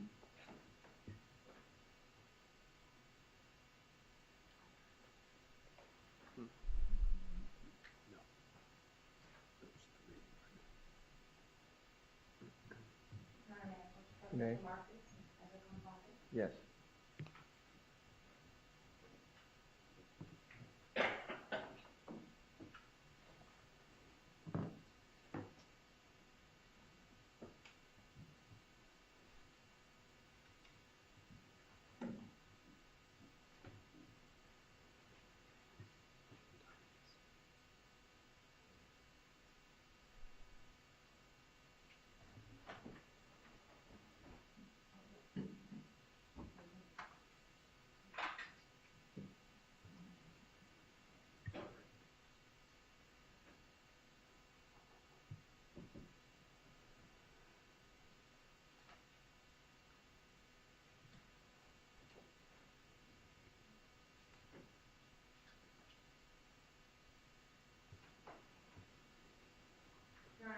You may. Ms. Mcvanwa, I'm showing you what's been pre-marked as Defense Exhibit 39. Do you recognize what this is? Yes, ma'am. Okay, do you see your name there? Yes, ma'am. And do you see Charles Adelson's name there? Yes, ma'am. Does this look like a fair and accurate representation of a segment of his iCloud account? Yes, ma'am. The Cellbrite printout? Yes, ma'am. Your Honor, at this time I move into evidence what's been pre-marked as Defense Exhibit 39. Any objection? No objection. Be admitted as defense 39. Thank you, Judge. May I publish? Yes. And this is from February 2nd, 2014. You say, by the way, I need a favor. Whenever you get a chance, I need to borrow from you. Yes, ma'am. Charles Adelson's response, no problem, I'll call you tonight. Thank you. You know I'll pay you back. Yes, ma'am. No worries. I know you're good, sir. It's not a situation where Charles Adelson would just shower you with gifts and money. No. He'd help you out sometimes? Yes, ma'am. And you'd pay him back? Yes. Okay. You weren't driving around in fancy, expensive cars, right? No, actually, that Lexus that I bought from him always broke down. That's why he was helping me with Sully, because of the fact that I bought that and then he just breaks down every time. Anyways, I was getting frustrated with the car. He didn't pay your rent? He did not pay my rent. He didn't pay your kids' tuition? No, ma'am. Okay. He didn't buy you fancy bags like how June has and fancy shoes? No, ma'am. Okay.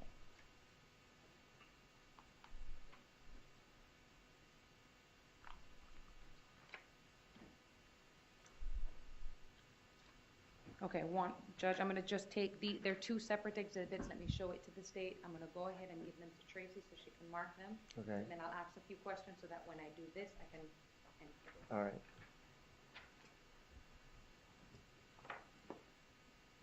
Now, you had mentioned previously, and Ms. Dugan brought it out, that there were times that you were speaking in code on the phone. Yes, ma'am. Okay, you can hear it, right? Yes, ma'am. Now, back in 2019, when you were on the oath and you were asked about this, you admitted that you were talking in code, right? Yes, ma'am. And you said to the state exactly why it is that you were speaking that way. Yes, ma'am. Does Charles Adelson, whenever he talked, for example, about marijuana, how does he refer to it on the calls? In code? The bonsai trees, Yeah, the right? bonsai tree, yes. Okay. So it wasn't unusual to him, No. to you, that he was kind of behaving that way. And that's the thing, when he starts talking, it's like you kind of like pick up like kind of how his, you know, like his way of talking, his little lingo, and then it's like you're talking kind of like back like him, but you're not really, it's not like because you're doing a code or you're coming up with this elaborate scheme of how to talk on the phone. You wouldn't talk on the phone to begin with. Since the date of your arrest, have you heard a peep from Charles Adelson? No, ma'am. Okay. Has he done anything to help you? No, ma'am. Okay. Have you even spoken to him? No, ma'am. And you've known from the date of your arrest who the state wanted. Yes, ma'am. Okay? They made it very clear. Yes, ma'am. And you know they wanted you to Objection, motion eliminate. The next question is, do you know they wanted you to cooperate? You can ask that. You know they wanted you to cooperate. Yes, ma'am. Okay.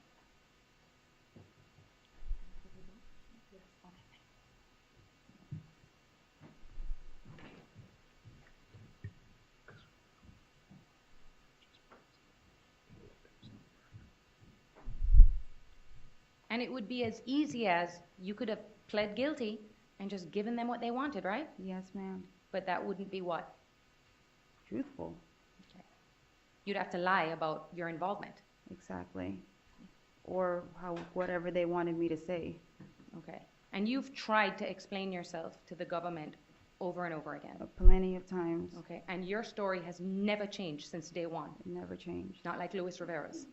Definitely not like Louise. Okay. And you know that this is a very tough time for you right now, sitting here having to answer all of these questions about your personal life, right? Yes, ma'am. Okay? And there's a camera behind us, Yes, ma'am. so you've had to go through this before and have all of your Yes, ma'am. personal business all over, everywhere, right? Yes, ma'am. It's not easy. No, And you especially. still elected to get up and do it again today. Yes, ma'am. Why? Because I want them to know the truth. It has to come out from me.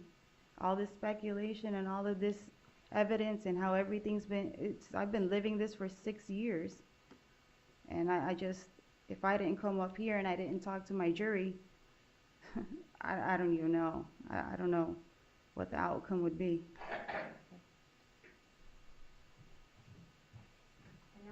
Would have been my final question, but if I could just introduce you. Okay. I have no objection to those. Just move stuff along. Perfect. All right, so that's 40 and 41. 40 and 41. All right, they'll be admitted. Thank you. So just so the jury can see, this is a text message from Charles Adelson. I've decided to stop lending money to anybody that is not in medical emergency. It just adds a lot of stress to my life, and almost nobody gives an F. And that's in October 28th of 2015. Charles Adelson apparently lends a lot of people money, right? And then this one, when we talk about one of the times the car broke down. 11/18/2014. Oh my God, I have a bad news. FML. I have to take it back tomorrow, but the parts alone is expensive for both, so I need a loan, buddy. Wow, imagine if I took it to another mechanic. I just texted Sully my CC, which is the credit card. Yes, ma'am. Okay? I'm taking care of Katie's car. Thanks, bud. Are you sure it's going to be like a grand or so broke? Now, this is between Charles Adelson and Sully, right? Okay, yes, ma'am. This is Charles Adelson going behind your back to try and pay for the And car. pay for it. Is that because he knows that you are not somebody that just takes all these handouts? No, I don't. I don't like to owe anybody anything. No further questions, Your Honor. All right. Ms. Mcvanwa, you may step down to the council table. If you're honest. Miss Deegan, do you want? Yeah, you can just leave everything there. All right, is the defense calling any other witnesses? No, Your Honor, the defense rests. All right, the defense is rest. Does the state have any rebuttal witnesses? No, Your Honor. Okay, so that completes the testimony portion of the case. Okay, I apologize for keeping you so late, but I think you understand the importance of getting this done today, so I hope you bear with me. So tomorrow, when we reconvene, we will start with the jury instructions and then closing arguments, okay? That will be done all in the morning. I expect that what we will do is that will be done by lunchtime. The court will provide lunch to you, and you will go back at noontime and start your deliberations at that time, okay? So that's what I'm expecting, absent anything that is out of my control or anything that I don't know up to this point, but that's what we're expecting for tomorrow, okay? Everyone, I don't want to hold you any longer. Have a great evening. No talk.